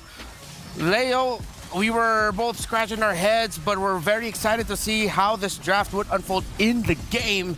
Any thoughts that you want to mention or want to start off with? My last thoughts for the matchup was all aggression versus a wall. Now we see clearly the sword and the shield. The shield can do so much, right? You're able to work with so much utility, work with so much CC and initiation, but at the end of the day, you gotta find a way to finish the game. You gotta strike that death blow, and VSG did all that beautifully. In under 16 minutes. I could have sworn it was like 14 something because that's where the turning point happened, right at their defense, right when C9 was about to open the gates. Yeah, and I think it goes to show that so far here for this game number 1 hasn't disappointed. We're already seeing surprises. Lunox in the mid lane. Grok in the mid, paired up with Lolita in the roam. I can't believe this is where we are at right now in our meta game. I love the creativity shown off here. And one of the picks that I want to look more into for VSG is now this Lunox mid. What does a Lunox mid bring to the table up against that C9 composition that we saw? It's just pure, unadulterated damage. There's a little bit of a filter that you gotta go through. I'm talking about the early to mid game. But as soon as that early game wherein Synchro felt how aggressive C9 can get, and again, mind you, she started the first 7-8 minutes with already 2 deaths. That was a well-earned power spike that she hit. Yeah, and I felt this, I don't know if you feel the same way, like going up against a Lunox, sometimes you don't even understand where the damage is coming from. Is it from the brilliance? Is it when she's in the darkening mode already? So I feel like there were times where C9, understandably so, would leave the Lunox sort of like unchecked. Yes, early deaths, but in terms of the team fighting, it's hard to track the Lunox with so many things going on, especially with the Yuzong jumping on you. Yep, jumping with you. Yeah. To be honest, C9 did their best. C9 could have won that game, honestly. They could have gotten right then and there, maybe penetrated and took it slow, ended at, I'd say, ideally 18, 19 minutes. Because again, they did not get the Lord. They did win a trade, which was the product of a slow turn. Because if you'll remember, Nicolette was very late to the party, but they eventually did get like a 3 for 1 or 2 for 1. But yeah, just how smart VSG is when it comes to aggression and engaging with the tools that they have. Yes. That's what put them over the top. That's what allowed for Synchro to get out of that early game rut and to turn it around.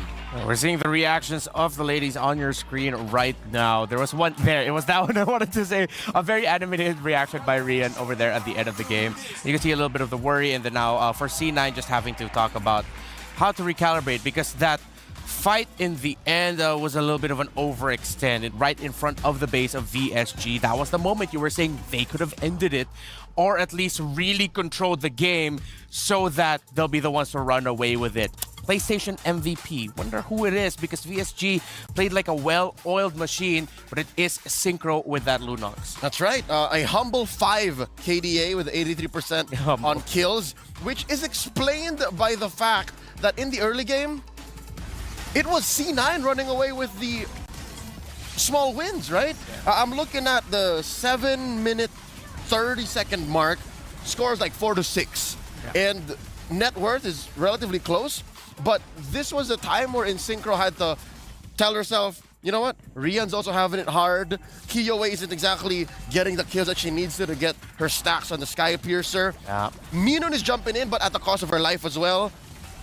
It's gonna come down to this. It's on me, and it happened. Reptile, it happened.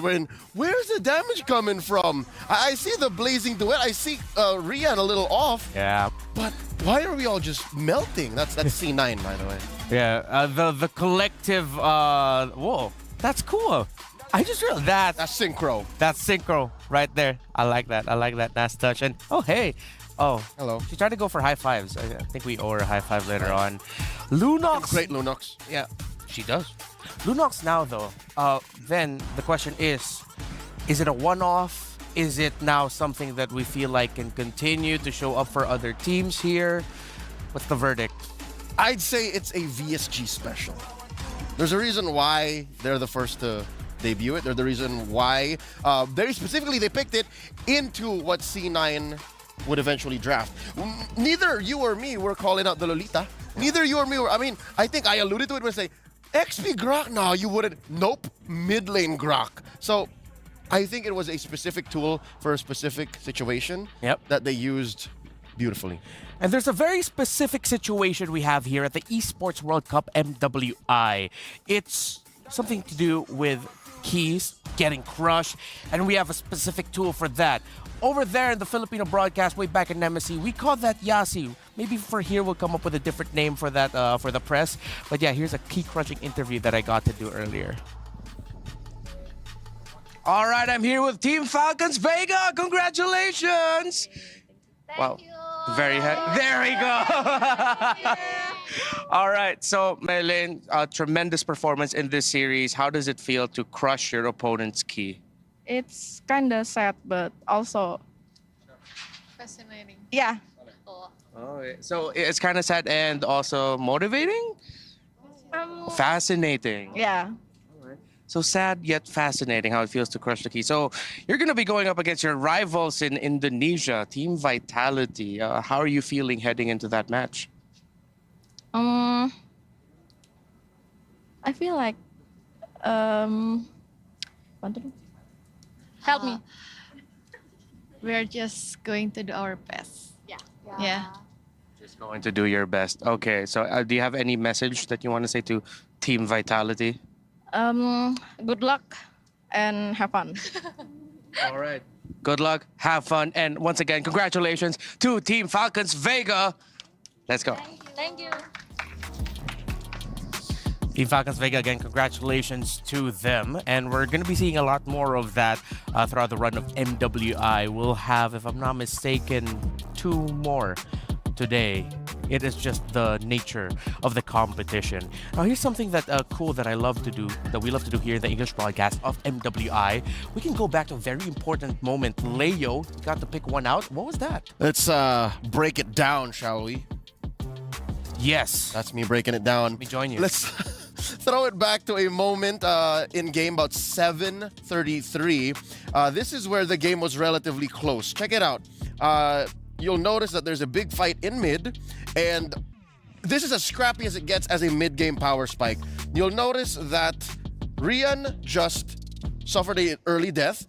The aforementioned Synchro taking the 2 early deaths as well. So again, the narrative for VSG fans watching is this is difficult for us in the early game, right? And you'll see that trades are happening. Minun for Ashley. I think that's a trade that you would rather not take because Minun is a Yuzhong. Minun would like to keep fighting, and Ashley's willing to die alongside a roamer, X EWC.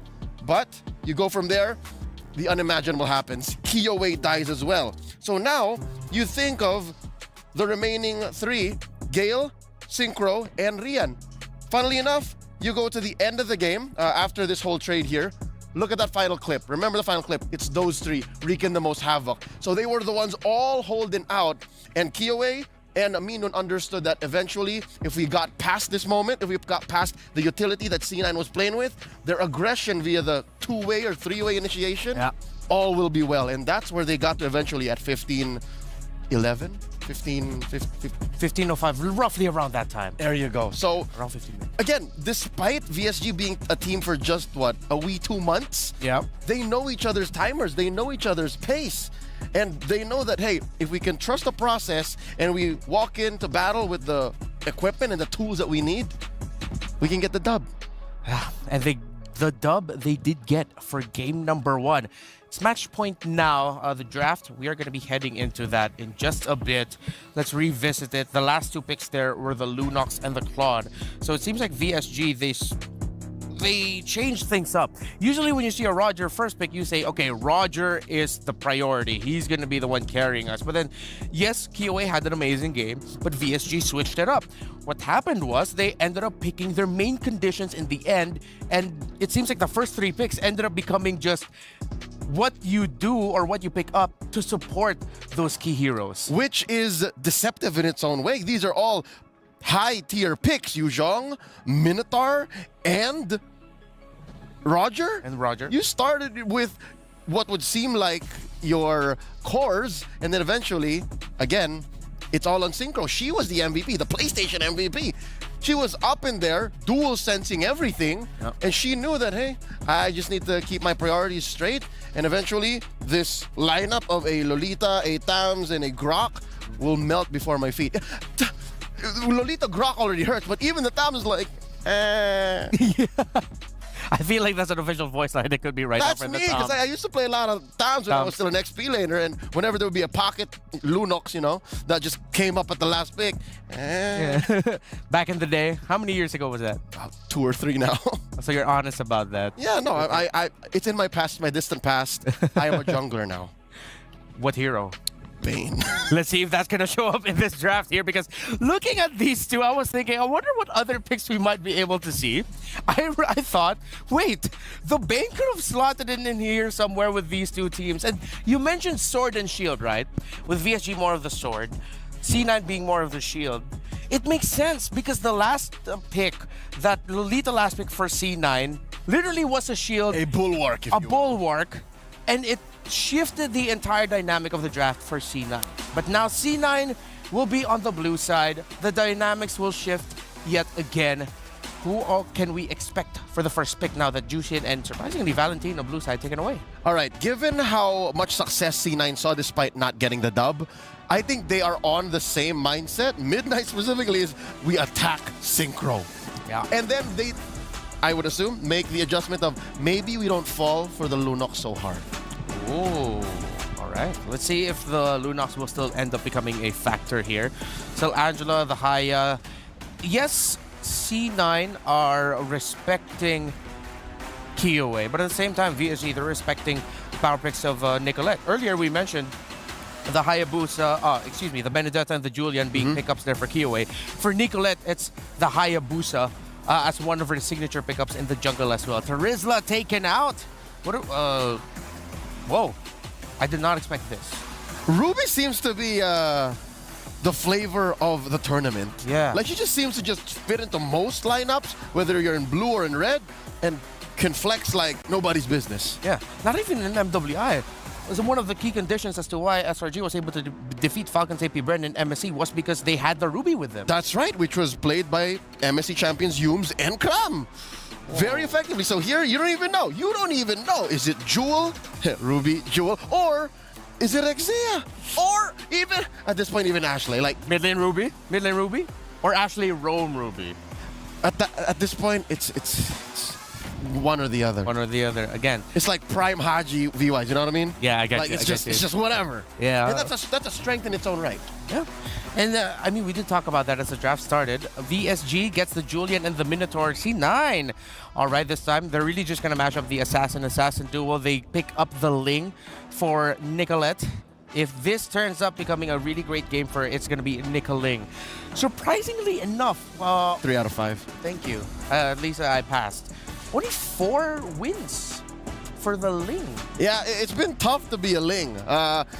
Again, half of the teams in the groups are very damage-centric. Yeah. So when you're a Ling, you're not even afraid of just getting caught up by a CC or a trampoline. You're afraid of just getting blasted. Yeah, just getting caught out. VSG will match the attack type of the carry. They go for dependable basic attack, fast basic attacks DPS. with the Claude. DPS. So in terms of the bans here, again, you're going to be asking if you're VSG. Okay, the Lolita makes sense as a ban, but I feel like it's a bit of an overthink. It would not be out of the realm of possibility if they could just go Grok ban 2. Just to clear it out. Like, just to really say, no, you're not doing it again. Just to be safe, right? Like, what Coach Ola is saying is that Ruby better go into the roam, but so be it. It's the Fatamis. Odd how these two teams are just willing to let their mid laners stick it through. Yeah. They're just saying, hey, yo, Synchro, well, in this case, Ashley, just hold it down. We'll get to you. Yeah, just wait up, C9, they can take away another EXP laner option. Lo Yi's open, Lo Yi's open. Lo Yi still is. She is! Lo Yi Claude, Minotaur, Julian, sounds like great picks for VSG, right? How is Lo Yi getting through? We saw Lo Yi in the previous series today. Yeah. It feels like C9 saying we have the link anyway, so that whatever split push shenanigans or map presence will get equalized. It'll feel more like if VSG pick up the Lo Yi, it'll be reactionary to the fact of, oh, it's we open. need something to match it, and it's open. Yeah. C9 wouldn't mind either way. It's just a safe pick at this point. It's not the best, not the worst. Yeah. She's reliable. Oh! Whoa. Haven't seen him in a while. That man is conditional, yet they pick him up. Yeah, no. Who are you finding? Yeah. You can see in the face of his eyes, like, Wait, what's the Lapu-Lapu for? Is it it's a lane duel thing? Are they expecting the rubies going into the EXP? Is it, I don't know, a preemptive attack at the Farsa? I mean, she's still open? It could be. Well, with the entries, all of VSG, Farsa now would seem difficult. Yeah. They could go Kagu or something Exactly. like Lilia. No, I think the Lapu-Lapu took it over the edge. Yeah. Like the Julian and the Minotaur, it's a bad idea. Lapu-Lapu, you better not. Yeah. Farsa, forget about it. That's 2 picks. Lilia seems safe. Lilia's okay. Yeah. Lilia or the Kagura is what I'm vibing for. Oh, here it comes. Oh, let's go. Someone finally picked up a high loss. Put a COD and a Thunderbelt on it. Call it a day. All right, that's a DOD once more. Every day we're seeing something new. And this might actually not even be a COD Thunderbelt high loss. There's a chance it might actually just be full defense high loss. Just straight up. Straight up with how annoying he is. So with the way I'm seeing things, wait, is that a mid lane Esmeralda? It is. It is. Might even be a mid lane Ruby. I love this meta, bro. Midnight, what are you doing? Coach Midnight, here it is. Oh, and here it is again. I hate to say it, but Reptar, look, there's 3 solid targets for the Lunox again. Look at the HP pools on the Ruby, the Hylos, and the Esmeralda. Yeah, the Lunox looks... she was happy in the last one. She looks way happier this time around, too. Sword in the shield all over again. Hey, but it almost worked out for the shield prior. So yeah. Maybe. Maybe. High loss. Esme, Rome, mid, EXP, we shall see. Might even be a mid lane Ruby, as you mentioned, with the swaps. Any last thing that you want to say before we go to the boys? Nothing is beyond C9 right now. My mind is blown. I just want to see some good MLBB. And good MLBB, I hope we get. That's it for us here. Casters, guys, what's going on? What y'all thinking? Wow, I'm thinking we're gonna get some good MLBB. How about you? You like the high-lows pick? I like the high-lows pick. I've been a fan of the horse. The horse. That's it? That's where That's it. I've been watching a lot of Flight Horse recently. Okay, I thought you were going to say, yeah. All right. Well, I thought there was more to the horse, but you know what? Let's jump into the game here once again. It's a best-of-3 spot for the semifinals for both these teams. Cloud9, after what happened in Game 1, they bring a very fun lineup, I'd say, with this, especially the fact that you have another debut hero pick with Xayah here on this high-lows pick. Oh, good early poke, too. I mean, they're going to have that. And, of course, too, with Ashley here on this Ruby. A Ruby, typically, we don't see in the mid lane too often, but this is just that dynamic, you know, that C9 has brought to the table for MWI. And the pressure here, though. Okay. Careful. All right, she's fine. But I think one thing, too, you have to respect this damage from this Julian. I mean, Killway's also running the Warcry emblem. And, you know, Julian already does quite a bit of damage alone. You pack in some extra percentage. Again, the knock-up. Oh, the damage coming from Synchro. They might actually be going for this. She has to flicker. Decides, nah, not yet. Nicolette on the Ling, though. Trying to go for the invades already. Already ahead of Kiyoi, actually. Just in the first minute, but Kiyoi will be able to just pick up level 4 as well. But yeah, man, like Leo said, now the Lunox gets a lot of value. Same goes for game number 1, right? The Esmeralda, the Ruby, and the Hylos. I guess now Xayah has a Vengeance, so there's another way to actually turn the damage back around. In game 1, it was the Bulwark. Now it's the Vengeance. Yeah, and look at this. I mean, even the placements that we see from VSG, the way that they also calculated things in the previous game, very impressive. Again, you know, for a lot of people, they might not know this, but they actually boot camped, I believe it was in Bali, like a week before the tournament. And it shows them, you know, that experience that they gained, however long that was for that week, whatever they managed to do is showing here in the tournament for MWI. And, you know, with the way that they're rotating, even with this lineup, I think, yeah, it's crucial. Oh, Jewel. That's the Chaos Bolt. You see the damage already early on. This is what I mentioned even in game 1. I was like, man, you know, she does a lot of damage early on. What more when she gets that first or second item even? They're going to keep them at bay here. They're really forcing them out of the turtle pit. C9 can't even get close just yet, but they still might rely on Xayah here with that high-low. She has the ultimate available. Everybody's still available on it. And now Xayah's gonna be isolated all alone. Gaily pops into Minna's Fury, smacks the hammer down, picks up first blood. And now it's Minnan. Bravest Fighter, that's a stun as well. Used up Jewel, able to purify out of the stun. Gale again on this Minotaur. Just disengaging, but VSG are really just capitalizing on the fundamentals that Cloud9 want to play with. They always position to turtle, and now they get punished for even walking up to the bushes near the river. Yeah, it's almost like, I don't know, hold on, Jewel, is she gonna be okay from this? I don't think so, man. Just a few more blades, one last shot should do it. She gets the shielding, but look at the tank of the jungle, the turrets, Kiyoi diving in, enhanced chain. That's the elephant to take Jewel down. It is, and they're trying to make a play here on the bottom side. Not gonna happen, but, you know, going back to it, it's like, you know, you wanna see how are you going to utilize the high-lows pick? You want to kind of, I would say almost better for this lineup to just drop that pathway down earlier, the glorious pathway, and let it, you know, you get that speed boost or that reduced movement speed that you can work with, plus that heal, even the Vengeance. So they're going to force Rian out of here. She actually decides to go for the Battle Member image in front of the Blazing Duet too. That's a fadeaway, jumps back towards the BMI. And Gale's right there to get the motivation roar. Well played. Good timing. Well played. Yeah, you're right. For VSG, able to make that move, and they're really good. This is what I was talking about earlier, man. The way that they rotate around the map and that they're there for those moments, those timings. VSG has that seemingly really good timing already. For Cloud9, it feels like they're still really trying to make this lineup that work, and now you already see VSG. Hold on. The chain into the chaos. Xayah trying to run away with the glorious pathway. That's an I'm offended, connecting on the two members, bringing them back under the turret. But Minnan zoning Nicolette away with the bravest fighter. Kiyoi on the purple buff. Jewel trying to look for an opening here. Nicolette going to be zoned again. Ashley, no, I'm offended. That's a Minus Fury connecting there, but the Tempest of Blades will be used up. Nicolette still isn't able to find the purple buff. It was Kiowe, and she finds a kill on top of it all. This is what's tough, man. You get to a point if you're C9 to be like, all right, things are falling apart in the early game for us, and now our resource, our most valuable resource, mind you, for Nicolette is going to be focused on, put the pressure there, and you lose bodies for it. It's too expensive. Nice. It's too much to handle because with this kind of lineup, and especially having a Ling there, I mean, we saw the win percentage in the draft. It's not too good. And 25%. 25%, another objective is going to get taken. So, and there's a reason. Oh, no. Oh, hold on. Again. Oh, the immobilization with the chain. The enhanced scythe, and then again, the roamer that's been killing.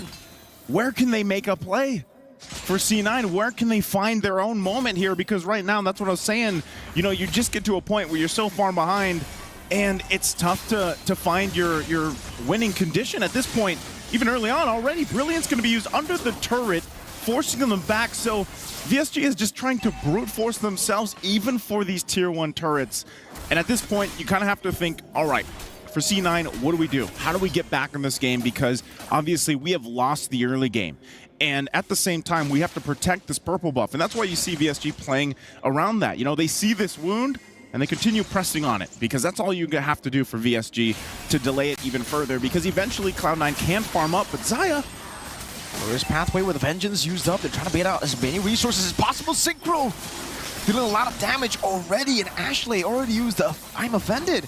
Now Panda goes for a trade up top, but might be cut off. Minun has the bravest fighter. Doesn't decide to use it. Panda, good positioning back again after getting that turret. All right, 3,000-ish gold is not anything too crazy. As long as Cloud9 doesn't lose any, you know, bodies here from this point on, they can farm up at least for Panda. She can do what she needs to do because you've only got that Berserker's Fury here for Nicolette. Panda has the Corrosive Scythe working on her next. Dworak's there for Ashley. And that's the thing, man. It's just like itemization-wise, firepower-wise, it's not going to be there for a while. Even with the lineup that they already had, it wasn't going to be the case unless Nicolette had a great start, which is why we see these assassin junglers, you know, play their part so well if they get that early lead. Look at this, Nicolette going to be forced even just to fight for these regular camps for her. And a lot of the times, too, now that you have Gailey picking up the Flask of the Oasis, it's even harder to get through that sustainability, to get through that motivational roar, healing, and this is just going to be another turtle taken here. The chaos now, I mean, at this point, all the neutral objectives are just getting taken out so quick. So fast. The Julian in itself, you know, you can clear really fast with the enhanced scythe. On top of that, you have Synchro. Enhanced chain going to be used up onto Ashley there. Minus Fury again. Gailey finding 3. Even the Vengeance not going to be enough. Now it's going to be Minun with a bravest fighter to the back line. Finding Panda with the last swing. And now it's Rian. Got a jewel down. Running away real quick. But the last skill one gets her. The act of thievery stealing away the lives of Cloud9. I'll take that stack. I'll take that kill. And they take everything in that exchange. VSG. I think at this point, they all have the birthday buff, man. They're playing this game so well, so it's our perfectly. Birthday. It's our birthday at this point. And, you know, when you're looking at this kind of, again, they're just planting themselves in the jungle here for Cloud9. No. What can you do? What more can you do aside from just look and have everything taken in front of your eyes? Panda does get a golden staff, but again, every time that this happens, you're looking at adding an extra minute to getting that playback potential from C9 now. Oh, hold on. Oh. Nicolette? Wait. Oh, gotta be careful. She walked into Dexter there. Oh, that looked close. Gailey, though, rotating over. Pinch poised by Nicolette. No one there to catch her, so it's a good assassination up top onto Rihanna. She gets out. It looked close. It looked really scary. She walked over to Dexter, but it's all good. They get something on the board, finally. At least they get on the board. Good shot of what's at stake there, right? The close-up of the keys that have been crushed already for MWI. Cameraman doing work there. But, you know, that's the thing, man. When you look at it, Cloud9, they did make a comeback in their tiebreaker yesterday. Now, can they do that here? Is that something that's possible in this game with this lineup? You have to start thinking about if they get to that mid-game, late-game transition and they get to the late game, what is this lineup going to be able to do for them? I think even yet, they should just give up the first Lord. They really shouldn't contest it because they're just not in position to go toe-to-toe yet. I mean, even look at the level gaps. across the lanes here. You know, at that point, too, you have to be very crucial. I mean, Jules only level 8 to Minions at level 11. And even with an Esmeralda, you're not going to really be able to be up front like you hope. So it's up to VSG. They might even just try to bait this out, you know, for C9 to have some form of confidence to see if they can turn things around. But honestly, for C9, they need to buy as much time as possible. Wait for that moment. Nicolette? Another one with the Blazing Duet now. Rian able to get the solo this time around. Disaster for Cloud9. Minion. Bravest Fighter, glorious pathway placed down by Xayah just to disengage. The assassin lost in a 1v1. That's not good. Yep, Nicolette going down there, especially against the gold laner from VSG, is just going to resort to a Lord secured, an objective secured. You know, again, she's really just trying to do what she can. That's you can't count out the fact that Nicolette at this point, especially because she hasn't had a purple buff in a while, she's not going to have the next one either. She's just trying to push the side lanes, trying to get something, because otherwise they're forced to get nothing. And for VSG, they're going to continue to put the pressure here everywhere. I mean, again, Synchro getting that purple buff is going to make things much worse. She's already got multiple items that she needs to tear through the front line. I mean, what you can call it a front line from Cloud9 here. And as they get ready, Lord, it's down on the bottom side. They're going to keep Nicolette there, but VSG eyes set here on these other lanes, especially in the mid. Nicolette sent down there without a purple buff. You can see the rest of the members already going to the mid lane, picking up the tier 2. Kiyoi wants to challenge Nicolette into a 1v1. And has Chain going to be used up there. Nicolette deciding to just finch poise out away from that Lord. But VSG, they've always been really impressive with how they manipulate these waves. They let the bottom lane push by itself with the Lord, and they're just going to build up a big wave together with the mid lane. Luckily, Nicolette dealt with it a bit, right? It's taken out a half HP, so it might not be able to really crack this base turret open, but it will get the Holy Defense before even the next minute wave coming down. Xayah again, even with the vengeance, gets melted down. Blazing Duet once again as Kiyoi jumps in forward. A good falling star moon to lock them down into the turret. The Minion is still able to flicker out the safety. Enhanced sword there. They only lose the Minotaur. They traded for the horse. 1 for 1. A cow for a horse. A cow for a horse. You know, good trade. A bull for a horse. A bull for a horse. Sorry, yeah, a bull for a horse. Good trade there. But, you know, you're seeing it, man. And I would say, like, even for this, okay, I'm offended, going to be used. Ash lane? Brilliant. I'm offended. Synchro just says, oh, okay. I see you guys are here, right? But now still, they're actually going to still force C9 to fight for this purple buff. I don't think they're going to get it, though. They know the I'm offended's gone, and they're not going to get it. Nicolette even utilizing the Retribution. So this is a very hungry, a very starved, very 25% win rate Ling. It's so tough to be in. I mean, even looking at the damage dealt, guys, you can already see how much of a disparity there is here in terms of fighting potential for Cloud9. Best thing they can do is stall things out as long as they can. We're talking nearly 5+ minutes at this point to get the items that they need. Once they get to that point, then they can hope they can pull a defense off. I think one of the biggest problems, though, is, you know, when you're in the defense mode in your base, what's your clear speed look like? It's not that great. No. You don't have that traditional mage in the mid lane to help clear things out, especially with your marksman. And, you know, you have, it's all about time. It's all about being able to clear things out. You got to carry, but, you know, you're there to shred a little bit. You know, the best thing you can do is shred down some of the minions. Well, let's see. Cloud9 already posturing up. Trying to go for perhaps just the pick off here. Whoever wants to try to 1v1 Nicolette, maybe it's not going to be a 1v1 this time, right? Now with a Ruby down below.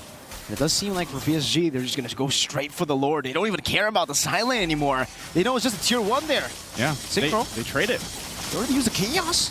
Minute jumps with the Bravest Fighter. They're going to be able to rush it down. Kiyoi fighting. Nicolette still jumping in. Minus Fury connecting on the 2. Panda knocked up and obliterated again by Rian with the Blazing Duet. 2 for 0. An enhanced Lord. 13 minutes in. It's looking blink. Oh. Yeah, it's grim here at this point. The STC replay, you saw they were off timing on this. They wanted to push that in the bottom lane, the tier 1, but yeah, VSG doesn't care. They would rather get the Lord. And, you know, you were almost thinking, all right, maybe Nicolette can get there in time to try to do some miraculous steal with the Retribution, but they were just too late by a second or two. And taking a look even at the items, once again, look at the difference in gold here across the lanes. Oh, no. Even for that, Nicolette, she's going to get chased down. Doesn't have a purple buff, too. So they might just leave her to it, but they still have a Lord down in the bottom side. Oh, Minun knows. She's going to go ahead and stop Nicolette. Orange buff still there too, but she's got to get back to the base here. She's got to help the team defend this. She is there in time, but now will they be able to even hold on to the base? We're not going to be engaged upon now with Wind of Nature, able to survive just a bit. Nicolette with an amazing assassination as Panda deals with the bottom lane. Xayah pops in the pathway. Synchro baited out there. The Chaos. Good start over to Jewel, so able to survive under the turret. They're able to defend, but they lose a base turret. Now another one in the mid lane with the Brilliant's going to be used up. Again, Panda still able to evade. Now I'm offended. Brilliant Synchro all the way back for Panda to free hit. It's going to be Jewel in the midst of it all. Caught by the enhanced chain slash again. Picking up a killing spree. Kiowe, the birthday girl walking forward. Another chain. That's a double. Looking for a triple right now as Xayah tries to soak in enough damage. Another chain with the elephant coming up. But Temple of the Blade saves her. I'm offended, bringing her back once again. Winter Crown going to be used up by Kiowe. Now another chain used up again. But finally, Nicolette finds a shutdown. Looking for a double kill herself. Goes over to the Vine Blade. Goes to the Finch Poise. Up top she goes to clear the wave. But look at the bottom wave. Minun on the base, trying to go for the crash down. Xayah gonna be knocked out, forced to use the Vengeance now, and that's a fadeaway kill from Minun. It's just 1 versus 2. Nicolette versus Minun and Kaylee, and she is able to delay for a bit. Is it enough time though? I mean, Jewel is up, but now Rion's here for the fight. Are they still gonna put the pressure on the base? It's gonna be tough. Again, Temple of the Blades used up, and the Miss Fury will be dodged away from Blazing Duet. The fadeaway shots now as Panda pops over to Nature, comes back in with the light wheels, but it's not gonna be enough. Panda's gonna be slain. That's a triple. Ashley trying to save the game, finding 2. That's one more member. Minun on the base. The Minun still there. Play the victory song. VSG has done it again. 1 hit, 1 minion left there. But VSG, they don't care. They'll go in together. It's their birthday, and it's their victory. Again, great try there. Great effort for that defense from C9. But it was just too much to get the grounds back. They were too far behind in too many places, and VSG knew how to punish them. Again, tough as competition is. Someone's got to go home. Someone's got to be the loser, and today, it's C9, but they made it here to this point. They made it to this playoff. They made it to the knockouts. A lot there, I'm sure, to talk about, but man, the lineup that they had, it was experimental in a way, you know, to bring that to the table here, and it just, unfortunately for them, it didn't work out. Now Cloud9 have been eliminated out of MWI 2024, the Esports World Cup. The run ends here in the knockout stages. Expected Cloud9 to get out of groups in MSC. Unfortunately, that did not happen, and now they did. They did it here. But unfortunately, day 1 of the knockouts, they have to swallow a bitter pill. Yep. Like it's another threat from the West. VSG victory song ringing today. Again, I can't wait to hear what they have to say, because that's going to be it for us here on the desk. We're going to throw it over to the stage to hear from them. Hosts, take it away. Thank you so much, guys. And in true dominant fashion, once more, we have Victory Song Gamers taking the 3rd series right here off the knockout stage. Now we have Synchro right here beside us. Now, question to Synchro is she has selected Lunox twice. And this is a not so meta pick right now. So is Lunox a Synchro special, or tell us broadly?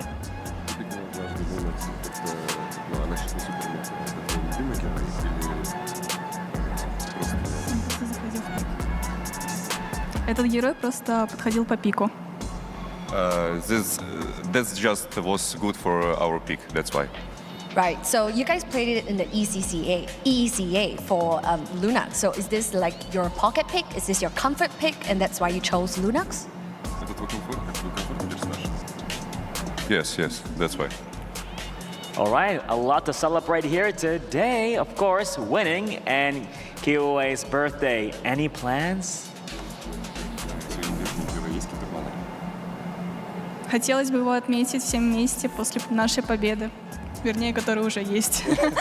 Yeah, we win, and I think we can do this later. So so speaking of today is Kiowe's birthday. By the way, In-game, in the Land of Dawn, you guys were taking everything for Kyoe. Objectives, turtles, lords, the blue buff from Ling. And speaking of gifts from the team, yes, we would love to have our representatives, Ashley from Cloud9, to please hand on over your keys to our representatives from VSG. Thank you, and you fought well. Perhaps you can give each other a fist bump for a game well played. You can give Ashley a fist bump for a game well played. Oh, well played, Ashley. Thank you. Amazing performance all took place. So, you got the key, you had the win. Anything you want to say to the viewers right now? Поддерживайте нас дальше, мы будем очень сильно стараться. Спасибо за вашу поддержку.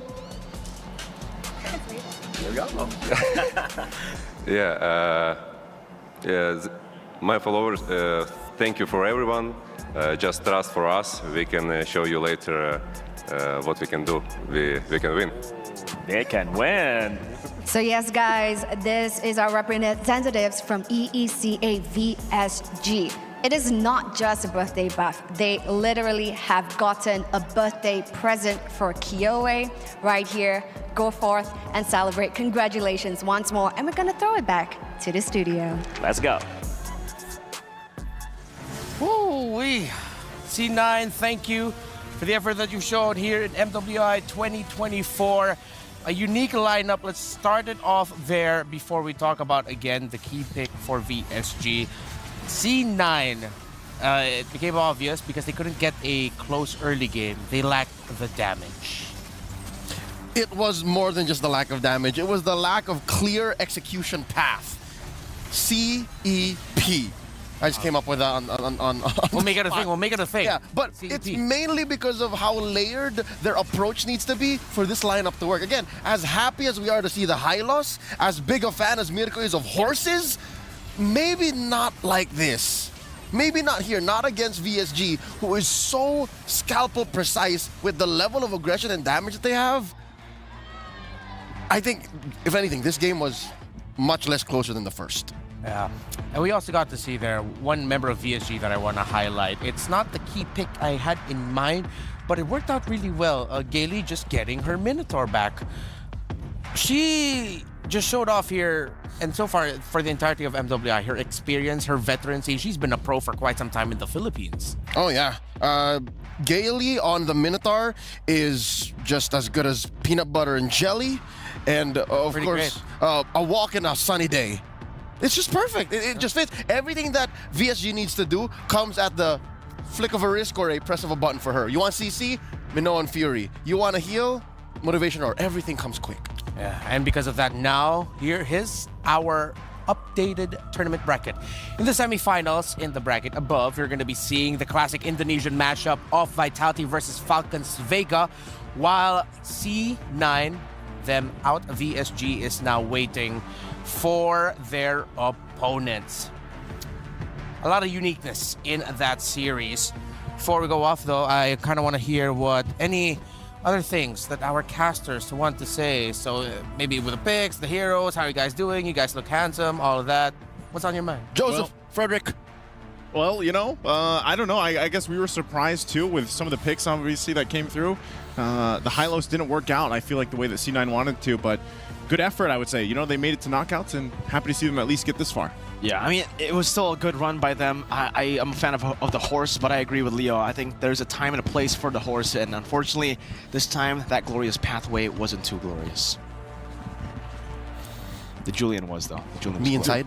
Yeah, you know. Well, I don't know. I think either way, when you look at that lineup, it was like Nicolette couldn't do anything, too. I mean, how many times... I don't know if you guys were surprised, by the way, the 25% win rate on a Ling. Like, what's going on with Ling right now? Completely different to MSC, where Ling was like prio and also finding a whole lot of success. But it's also great responses, I would say, like, even with the Claude to cancel out the assassination from Nicolette on that Ling. Yeah, I mean, good try, though, of course, to C9, and congratulations to VSG. Thank you so much, gentlemen. That's Frederick, and that's Joseph, that's Mirko, and that's Naisu. All right. Thanks for they're cool clearing with it out. They laugh. All right. I was scared to drop that. So here right now we have a very special guest. VSG won the game. So who else are we gonna interview? None other than the birthday girl herself. Welcome to the stage here, Kiowe. Congratulations and happy birthday. First off, how are you feeling? Happy? Like, walk us through what's going on through your mind right now that you won and it's also your special day.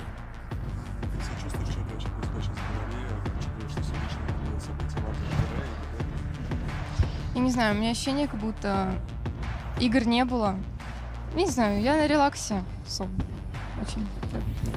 She said that she just feels nothing. It's okay for her. Like, you know, she didn't play any games. Yeah. She's relaxed now. So all right, everything is okay. Okay. So now that she's relaxed, all is good. So starting off the day, did your teammates surprise you? Did they greet you? Did they knock on your door? Well, what did they do to start off your birthday?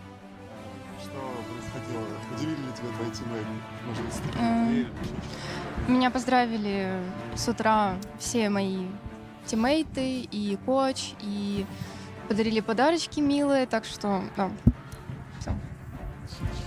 She said that everyone in our team congratulated her in the morning, our coach, every player, and gave her some good presents. Anyway, I sent her, you know, Diggy egg in Mobile Legends. You have the Diggy egg? Yes, Diggy egg. A Diggy egg? Diggy egg. In right. the game? Yeah. I think it's yeah, my present for her, you know. So. Yeah, that's a really good birthday gift. It's perfect. Thank you. Kiowe, happy birthday. What a birthday gift from MWI. A win, a top 4 placement in the brackets. What are your other birthday wishes, if you can share them with us for this birthday of yours? Помимо того, что вы выиграли, уже, в принципе, ходите в топ-4, может, есть еще желание в качестве подарков, на свой день Себе? рождения, какие-то желания, да? Занять первое место на турнире. Вот. И все. И вернуться скорее к своим родителям. Вот. She just wants to get the first place, and also she wants to come back to her family. Oh, so that's all. Now we're seeing your highlights here.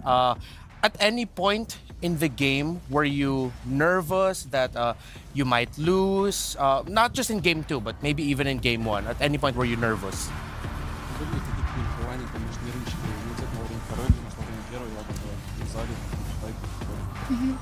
В первой игре мне очень захотелось пить, и мне пришлось просто в АФК встать, чтобы попить воды, потому что я немного переживала за то, как нам камбэкать игру. Потому что у нас произошла немного дискоммуникация в команде, и, короче, очень сложный был камбэк. She said that at first map she wanted to drink a lot, and she had to stay AFK to drink, to get the water, you know. Yeah. And also they had some problems with communication at first map, some miscalls, and she said that it was difficult to come back, but we see now that it's okay. Yeah, it worked out. But it was difficult, yeah. Oh, but it was difficult in that first game. Yeah, right. Kiowe, I want you to be able to appreciate and enjoy your win here, but tomorrow you might be facing one of 2 opponents, that being Omega Empress or GGHG, Gadmin Gladiators Homegirls. Which of these 2 would you like to face off and why? Это я поняла, что он спросил конкретно. Я бы хотела встретиться с Омега. Oh, Omega. Want to face off against Omega. All right. Hopefully we get to see that matchup for you, and that will wrap up our interview and time with you here today. Congratulations to VSG. Once again, happy birthday, KOA. Спасибо. So much. Спасибо. You didn't teach me that, was it? Thank you. Thank you? Yeah? Thank you, yeah. Can you say it? Spasiba. Spasiba. All right. I want to be able to say it properly too. Thank you. Spasiba. Happy birthday again. And happy birthday. Congratulations. I learned a few more words from Destroyer, but I don't think they're safe for broadcast. Can you teach it to me after broadcast, though? Sure. Really? You can?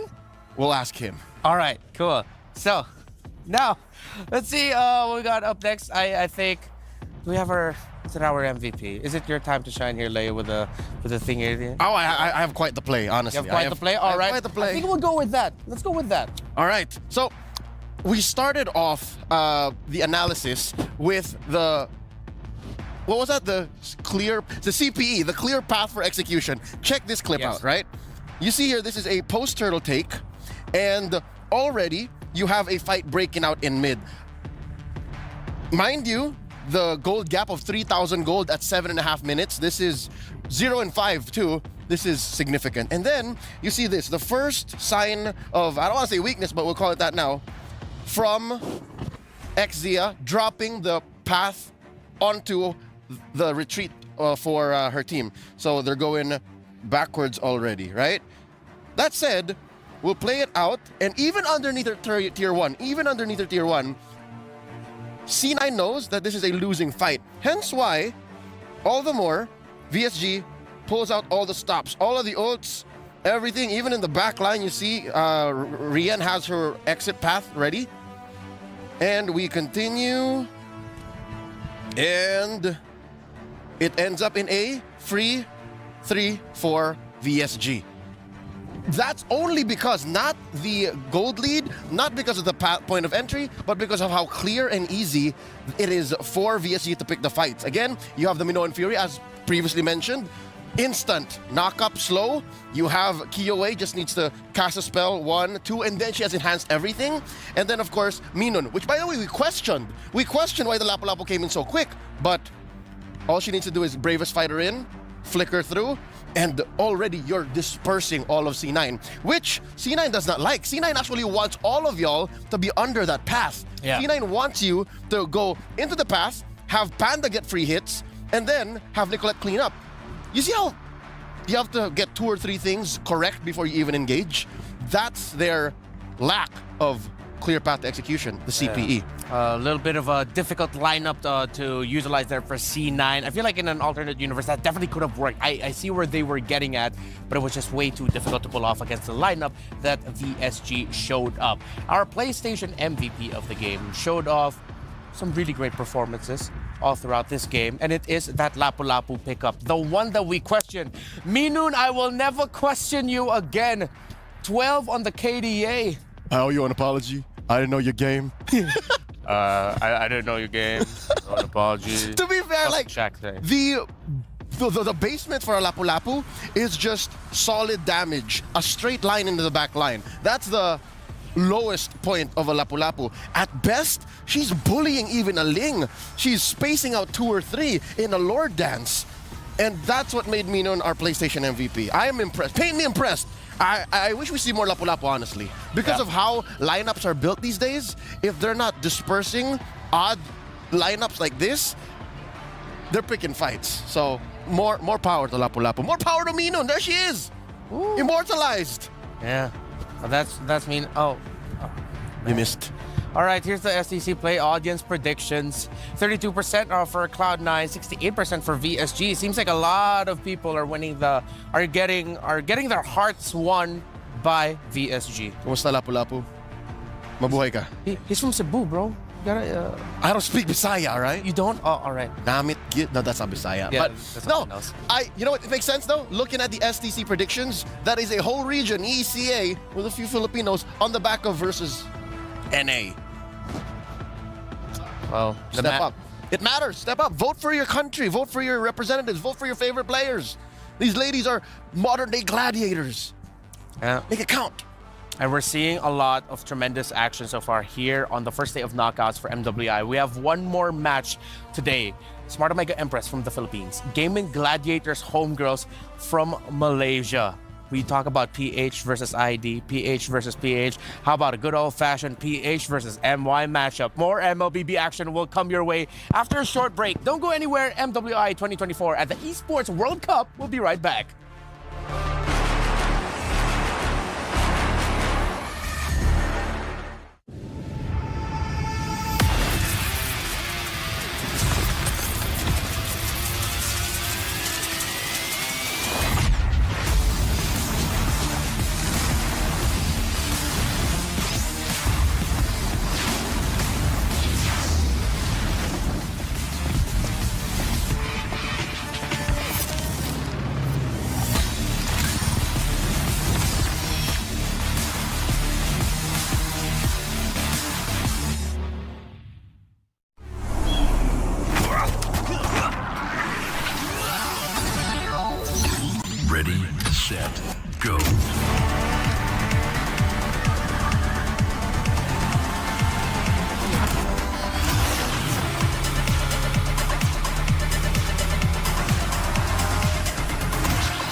لحظات البداية عاشت معنا،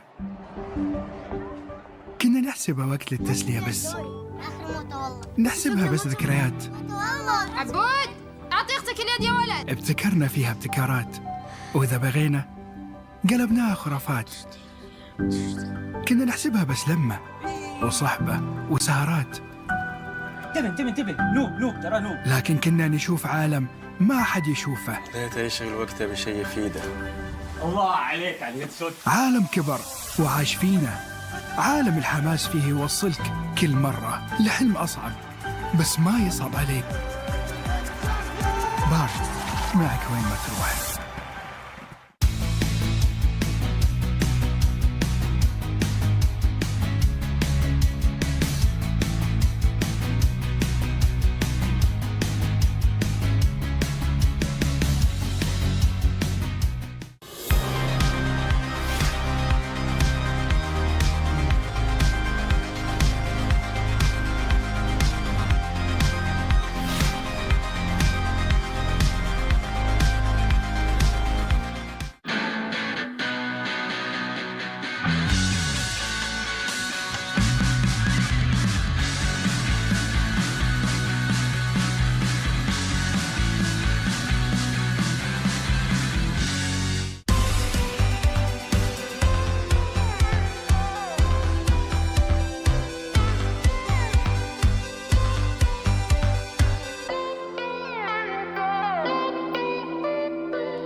Hai, saya Fafau dan saya dari Gaming Gladiator Homegirls.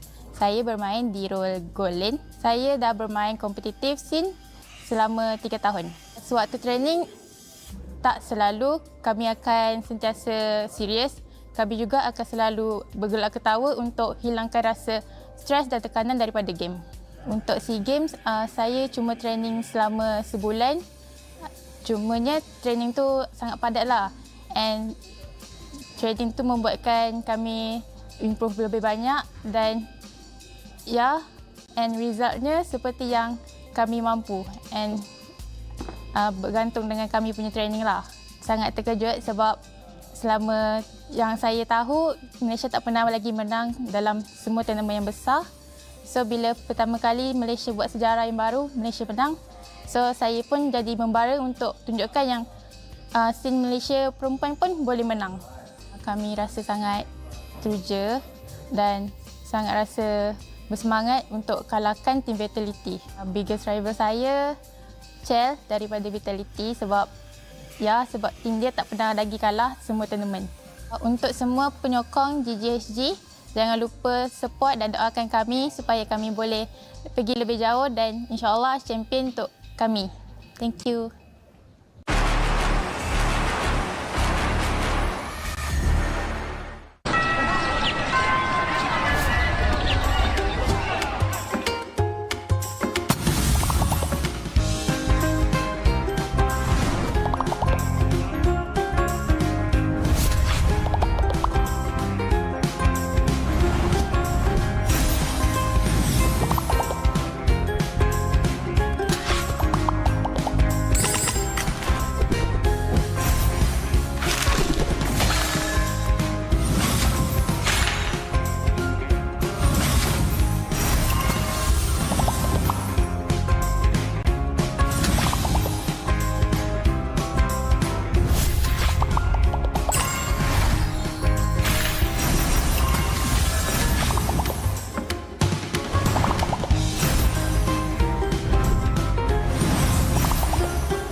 Honor 200 series, the best portrait phone AI empowered. Studio level, AI portrait camera, 3 hardcore portrait modes. Color, vibrant and classic to capture portraits that truly stand out. AI empowered magic portal. Snapdragon 8S Gen 3 AI chipset. 5,200 milliampere per hours silicon carbon battery, 100 watt. Honor Supercharge. This is Honor 200 series. You ever wondered how a Hollywood movie is shot? On a Sony. You review it on a Sony. And how do you make that sound epic? You record it on a Sony. Lunch break on a Sony. So why wouldn't you watch it on a Bravia by Sony? Have you got what it takes to get to the top? It doesn't matter how high you climb. To reach the top, even the biggest champ needs a break. So you can recharge, dive back in, and dominate.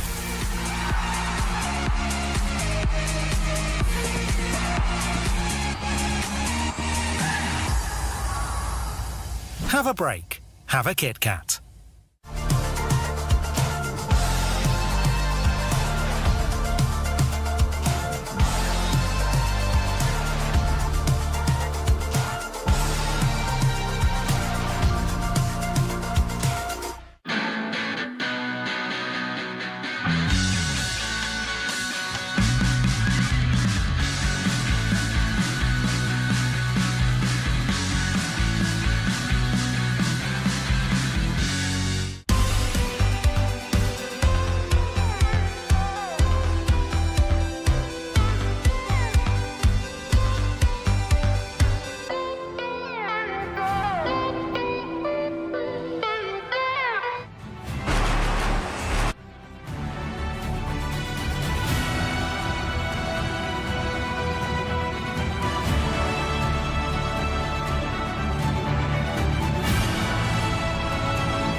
Underrated, maybe. I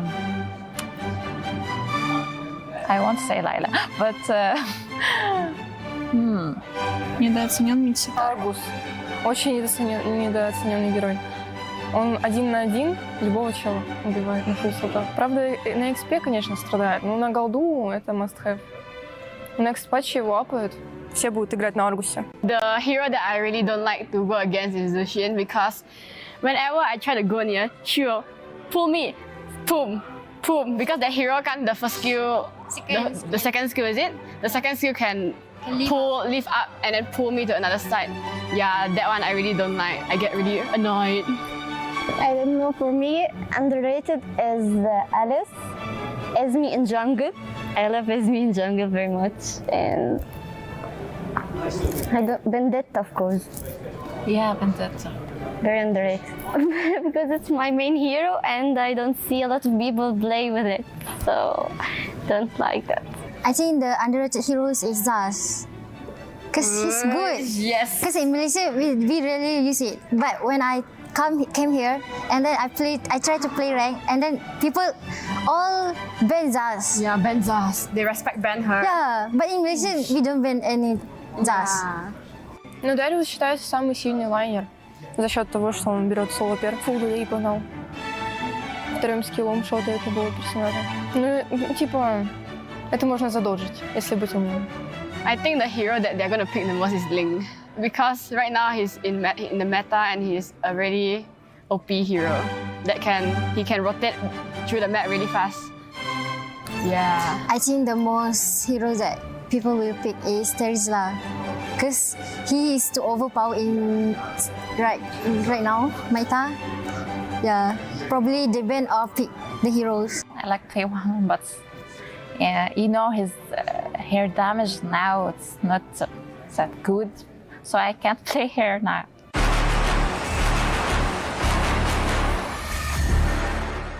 There was an event where they show us the hours that we played, and I think I has more than 4,000 hours. 4 года и 451 звезда. This month, July, right? We started training. We trained from 11 a.m. to 12 p.m. 12 a.m. Я не играю на ранг. My rank is Mythic Glory. Мифический бессмертный. Highest Immortal. Mythic Honor, because we are training heroes. Then we lose, it's okay. We're just training. Usually, if I don't have classes, I usually play at nights only. Usually after studying or something, we decided what hour we should play, and then we play.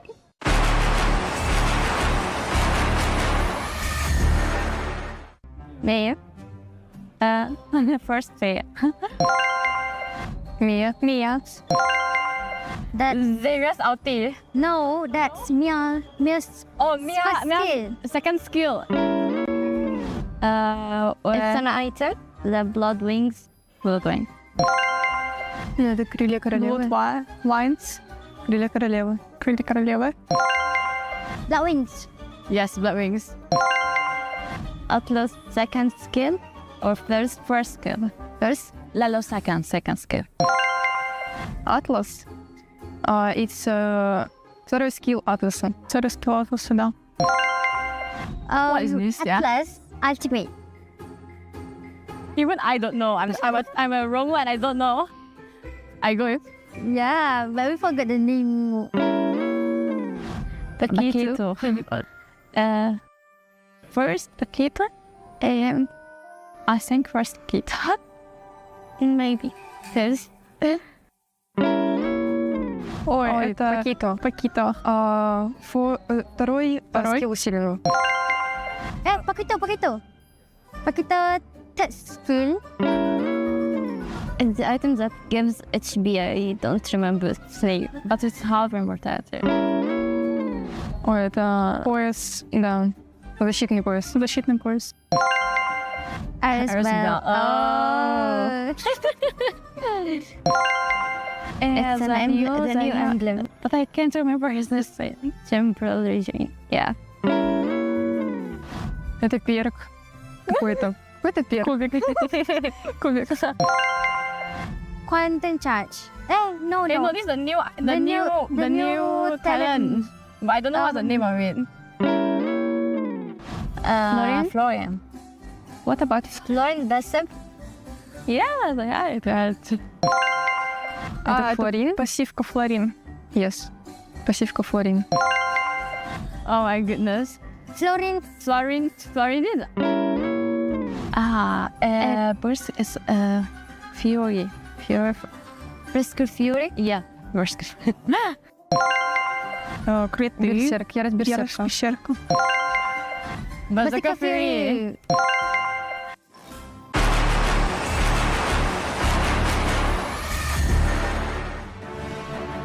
Hey there. As you can see, we have a very special guest here with us. My name is Renmar. That's Leo. And here with us right now, all the way from the Philippines, is Miss Danica Suazo! Hi, everyone! Welcome. It's good to have another, what we call a kabayan here kabayan. in the English broadcast. And if I'm not mistaken, a multi-time correspondent of the season. Wow. Yeah. What's now two or three? Two? All right. Yes. But 3 on the way. Oh! I don't think so. Nah, you're too humble. Pero, I have to remind myself we're in the English broadcast here. Okay. It works. Yeah, it works. How are you? What's been your experience like so far here in Riyadh with the Esports World Cup and MWI? Well, for now, I'm really having a great time here in Riyadh, especially being here, watching live on different teams and countries. It's really a great experience for me. Good to hear. Kumusta naman? How is the weather for you? Because coming from a tropical country, this is one of the first few things you notice, right? Well- How is Riyadh weather treating you? Sobrang init. It's really hot. Yeah. But it's tolerable. Yeah. As long as you have water Yes. and lip balm. Yeah. It's good. It's You're a good. beautiful city, right? Yes, super. So far, have you been able to go around and check out the other spots around Riyadh? Because there's some historical places. You can go to a place where you can like ride camels, go to the desert. Have you experienced anything like that yet? Not yet, but I'm planning to go to the Red Sands. I want to take a photo with the camel. Hopefully. Me too. Hopefully you can. Can you bring us? Can we just go on Yeah, our let's last just go. day? All right, that's it for us here. We're gonna go ride camels. No, I'm kidding. We're not actually gonna do. We can't. We're contracted. What? Yeah. No, Leo. No. Get back. Get back. Get back. All right. All right. But then, anyways. Okay. You're here to experience the EWC. Of Yep. course, you're here to experience MWI. Have you met any of the teams? Yes, I met a lot of teams like Homegirls, Team Vitality, of course, Omega Empress, our Philippine team, and yeah, some of them. Okay, having seen the matches so far and having spoken to our representatives, Smart Omega Empress, what do you think of the chances? What does it look like? Who do you see winning the whole thing? Whew. Well, last time I watched the Homegirls and they won against Team Vitality. Oh, wait. But I watched the Omega Empress yesterday. Yeah. And they're really good. And I think, wait. We fell short last MSC, right? We fell short. But I think this time we can get the victory. All right. Okay. So that's the Danica stamp of approval with that prediction. It's Smart Omega Empress who's gonna take MWI. Yes. And who said it? Danica. Swazo. Yes. Well, it's really been great to have you here. Do you have any quick message to your fans and your supporters right now before we go? Thank you so much to everyone who's supporting us. And of course, I just want to say that let's support the Omega Empress on today's match, and hopefully we can make it to the grand finals. All right, thank you so much, Danica. Hopefully you enjoy the rest of your stay here with us in MWI, EWC, and of course in the beautiful city of Riyadh. Yes. Because coming up next, we're going to be having our match of the day. It's a big one. It's the Jamil Motorsport match of the day, GGHG versus the prediction of Danica Suazo to win it all, Omega Empress. Just to be fair, it's not just the lovely Danica who wants to see Smart Omega Empress move on. Even the birthday girl, yes, likewise. But even Kiowe sees it that way. I wish that we were able to ask her more about that. But hey, let's never count out GGHG. They started out rocky in their groups and then eventually cleaned house. So I think in this case, without having to jinx it and just to, cut it down the middle, keep everything fair, Malaysia Bole. Yeah, Malaysia Bole. GGHG has a special place in my heart, I will admit, because there was a day during the media day I got to do interviews with them, and all I can say about GGHG is that they are an absolute vibe. They're fun to be with. The Romer, G-Boy specifically, and Fafao together. That's why you saw them in those contests that we had. They just have a really great chemistry, and we've seen that translate in game. Let's see now if your predictions will translate, because later on we're gonna look at your predictions, vote for the next game. GGHG, Smart Omega Empress, Philippines, Malaysia. Well, Philippines for Smart Omega Empress, but y'all already know that. stcplay.gg. Don't forget to predict there, because you get to see the reaction of the players when they get to see your predictions. All right, special mention for the Kabayans, whether you're back at home watching, it being currently almost 9 o'clock. Yeah. And to everyone watching, whether you're of a Filipino blood or supporting Smart Omega Empress, and I'm saying this specifically for them, because GGHG, they're good. Again, Malaysia is on a high right now. They just won MSC. But to the Filipinos, so far, it's been a disappointment. Nobody's predicting for Omega Empress. What's going on? What's going on here? We gotta. Always like 20%, 30%. We gotta know. We gotta know. But before that, let's see the players, the ladies, roll up. The Jamil Motorsports are rivals, and you're seeing here right now. That is the great jersey. I love it in pink and green. I never knew, I thought would be a colorway that I would love. Froy is making it happen. This is young man in front. His name is Froy. I went to high school with him, believe it or not. And he's making it work. And of course, the lovely ladies, Miss Rian and their players, and Coach King Salman. Coach King Salman. Coach King Salman. Never thought I'd be saying that. Shout out to all the Cebuanos. That is your Smart Omega Empress that you saw just now, rolling in the Gaming Gladiators Homegirls. All right, even when they're not in game or like with a live mic, they're a vibe. Chiboy just walk right out of frame. She's in a rush. She wants to get in there and dig deep into that player desk. Yeah, with Chiboy, like one of the things that I remember about Chiboy, other than just her great personality, is that she has this really funny clip for the players, like the hype packages that we show off in the screens that you'll see later on. She's just showing off like her jawline. Oh, like, she's looks maxing. She's looks maxing, bro. She's mewing too. Like I never. She's rizzing. I'd see anything like that, but I didn't expect. I apologize. I'd say it again. I'm sorry, Gaming Gladiators Homegirls wasn't familiar with your game, and they are showing us their game. But we also got to see the game of Omega Empress. What do our representatives from the Philippines, the Cebuanas, what is it about their playstyle that stand out for you, Leo? Aking palangga. Well, they did show a lot of macro prowess. Again, when you play the map, you look at a 0-3, 0-4 ending kill score. That means the Filipinos have done it again. Now, on the other hand, GGHG, they mix up that both. That's what made SRG so successful. They respect the macro, they have a flow, and when they fight, oh, do they fight. Yeah, they fight really well. Omega Empress, those are their strengths. Again, they come from a region that is oftentimes underrepresented within the Philippines itself. But here they are, all of them, a group of friends from Cebu in the Philippines, flying off to a country so far away to hope to raise up that trophy in glory of the Philippines and in glory of their region, MWI. Up against them, though, another pride of Malaysia in Gaming Gladiators Homegirls. This should be a really great one.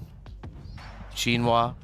I was thinking of quinoa. Shinoa, Fafao. Yes. I'm looking forward to that matchup. The gold lane matchup is something to look forward to. Again, Shinoa developing year after year. Fafao is someone we expect to really show up. So what else can they provide us? How deep do their strats go? Maybe now you bring it out in the best of 3. This could be another chapter in what is a growing story of Philippines versus Malaysia. We saw Falcons AP Bren versus SRG. Now we're gonna see GGHG versus Smart OMG. In 4 and 3, here's Cheryl and Bara. And we are back again at the Amazon Arena. Queen, after you, of course. Thank you. Well, this is it. We've reached to the final match. We've seen all the queens battling it out right here, this very own arena for the MWI 2024. وأعزائي المشاهدين وصلنا معاكم لآخر مباراة لليوم. So this is it, the completion of this bracket. It is definitely gonna get all on with our last match here for the day. That's absolutely right. Now, this particular matchup, ladies and gentlemen, blast from the past, a matchup that we have seen in the grand finals of MSC just last week, the clash between Philippines as well as Malaysia. Now, unlike the MSC, we are seeing this matchup right here in the quarterfinals itself, where only one team will emerge victorious and head on over to the semifinals to live the dream of hopefully taking the championship, and that is MWI 2024. Now, with that being said, all the way from the Philippines, presenting to you Smart Omega Empress.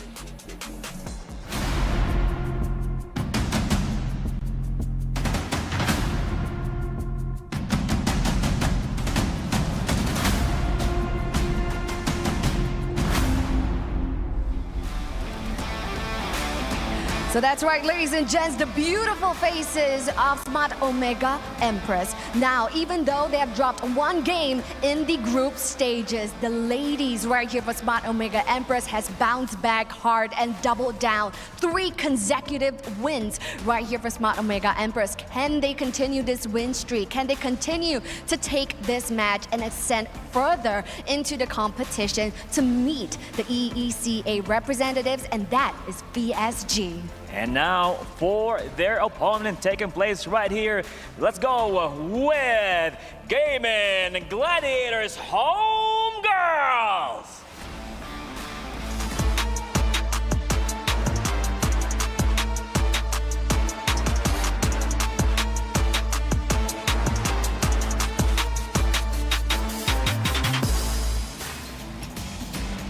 They've been battling and standing strong through the group stages, and now they are here to face the strongest team from the Philippines. What's gonna happen here? We're about to see that.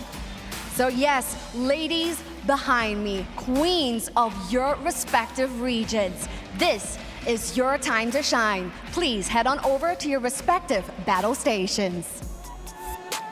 So now, the Amazon Arena is ready for our queens to head on over to the battle stations.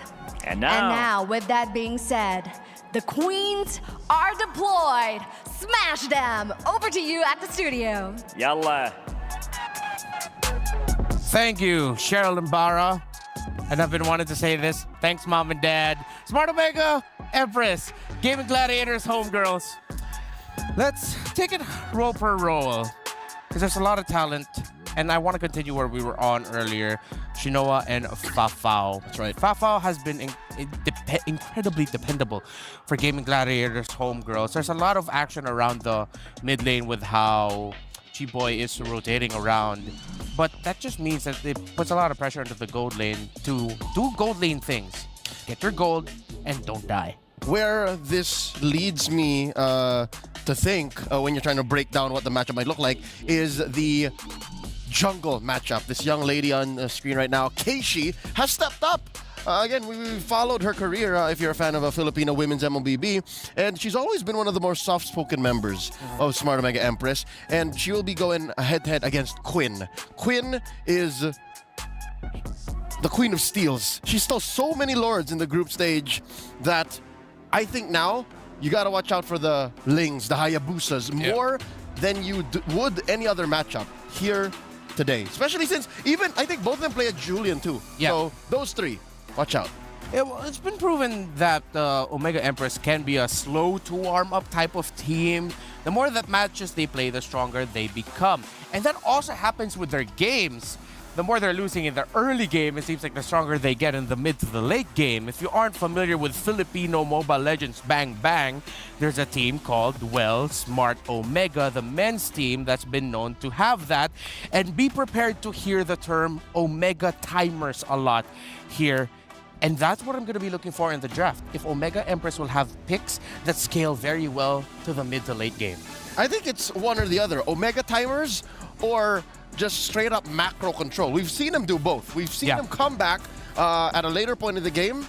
Omega Timers. We've seen them take control almost minute 1, minute 0, wherein they just take the control of the map, deny kills, get little pickoffs, and they can win that way too.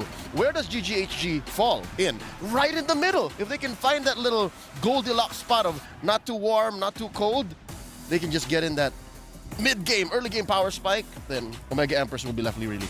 Yeah.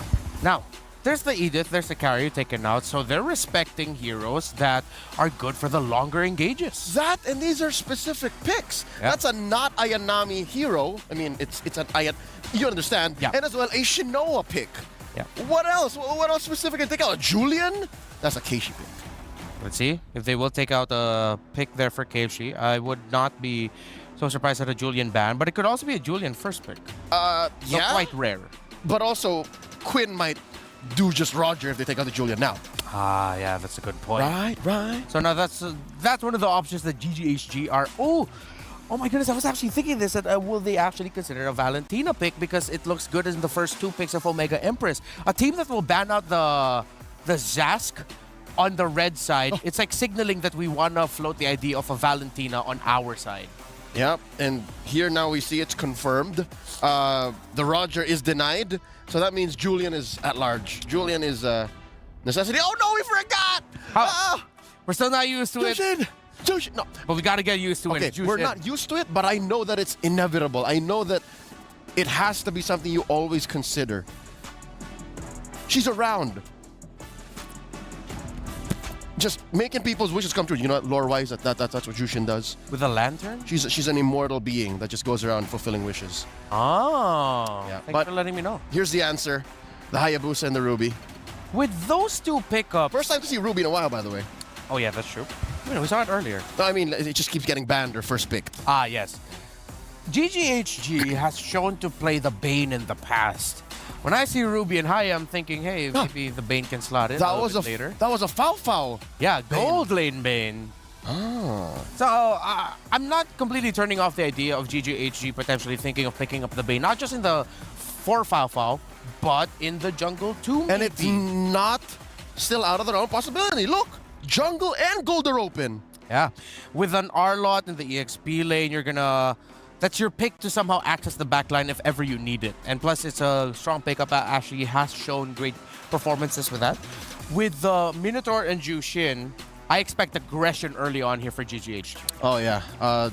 Much like what C9 did earlier today, the series prior, to be specific, they can just overload on engages. Look, these three. I tell you now, man, you go in with a Crimson Beacon, that as well is as good as a Minoan Fury in some cases, right? Yeah. You come in, threaten with a Soul Snare, threaten with a 2 or 3 hero Chokeslam, and that's it.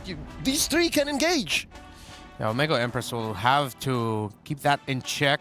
Because right now the lineup looks like, okay, Ruby can initiate, yes. Hayabusa doing its own Hayabusa things. Right now it looks like the CC might be the brunt of the, dare I say, the brunt of the joke. Because I don't see enough help right now for the CC. Yeah. What I see, though, is an open slot for an Angela mid for Omega Empress to give help to that CC. That is a hero that should have been banned early. And the fact that it went under our radars might just be why it's not banned just yet, because Coach Salman might actually be picking it up. Yeah. And it'll be more apparent here. What else is left open? They take out the Julian, taking it away from Quinn. Ling has been banned already too. So those 3 bans right here mid. Oh, even 4! Oh. They don't want to let Quinn play. Yeah. Okay. But I'm still thinking Bane jungle might actually work here, bro. Look at that. Maybe it's because I'm with you right now that I just can't stop thinking about the Bane. It's a thing. It's a thing. For years now, I've been propagating Bane. You've been the advocate. Yep. This is a Bane manifesto. All right, so with that said, they're attacking gold laners. It's true, though, that Shinoa doesn't have a hero just yet. But something to note, there's still a Claude out there. There's still a Beatrix. Shinoa plays the mean Beatrix. If this is an Angela for Omega Empress, you can definitely confirm the Claude as the last pick for Shinoa. Angela Claude, Angela CC. Unless the homegirls pick it up. Because it's still open. If the Claude does make it through, then they could still get Claude here. Let's see. Take out the Nathan. I feel like both sides need a bit, way more magic damage. Yeah. That's the problem Jushin there. doesn't deal much. Yeah, you'll need another magic damage dealer for GGHG. I wouldn't be surprised if a Nathan shows up at some point in this draft. Mid lane too is missing. Yeah, and mid lane for Omega Empress. I don't think Angela. Angela's not the answer. Yeah, I'm gonna have to agree with you. So Nathan Angela? Nathan, we don't see that enough. But Angela? It's gonna be an Angela for the CC. And the Nathan will just do Nathan. And the Rubes. And the Ruby too. And I also, all right, never mind. No Angela here. Yeah, no Angela. I did some work in the lab. You put Haya and an Angela together, it works. It works? Even during the shadow kill. Oh, she won't disappear? Because nope, she won't pop out. There. Ooh. Won't pop out. All right, okay, thanks for that. Credits to Herbert Trex Wagner. We went to the lab for that. Thank you, Trex. Now, GGHG, still the aforementioned Claude open. Nathan Beatrix. Yeah. Didn't notice the Harith was left out. Oh, what? I'm glad that you're mentioning the Beatrix, by the way, because you need a lot of those quick basic attack lockdown. Yeah, she's the, again, the straight line. She's the point A to B. Yeah. Simple solution. And there's a Claude, of course. And what's in mid? Oh no, what's in the jungle, rather? I wonder if this is going to be something unique. Come on, just pick the Bane. No. No. That's a little... No. Folks, this seems like a little too much utility and appeal for GGHG. That's just to my taste. Although it does look like this lineup, for the side of GGHG, I will stand by the idea that this could be a lineup that scales very quickly if they get an aggressive early to mid going. Jushin, Baksha, Minnow, that's a lineup that screams, we're going to mess up the mid rotations of our opponents so that our Claude is free to farm. Yeah, they're going to try to go through the power spike on OMGE and quick and win fights decisively. But there it is, the aforementioned Nathan. Yep, they needed magic damage. So, the scaling for Omega Empress, they have a chance to scale surprisingly at early to mid, but it's not as easy compared to what GGHG can do with their early rotation. GGHG basically confirms fights. Yeah. They can win decisively, especially with the amount of CC. There better be a couple of Purifies. I'm expecting that much from Omega Empress. We know the conditions. We've seen the picks. Game number 1, Omega Empress versus Gaming Gladiators Homegirls. Let's take you over to our casters. And now you guys are here. And you know what? I actually agree with Leo. Looking at the Homegirls lineup, a lot of utility. Is there going to be a lot of damage? My name is Fel. Alongside with me is Naisu. And now we're jumping straight into the Land of Dawn. Let's get to it. You know, last match here for the day. I mean, I feel like we're just flying through the knockout stage, obviously, you know, because this is the next one to decide who gets to the semifinals between these two teams here.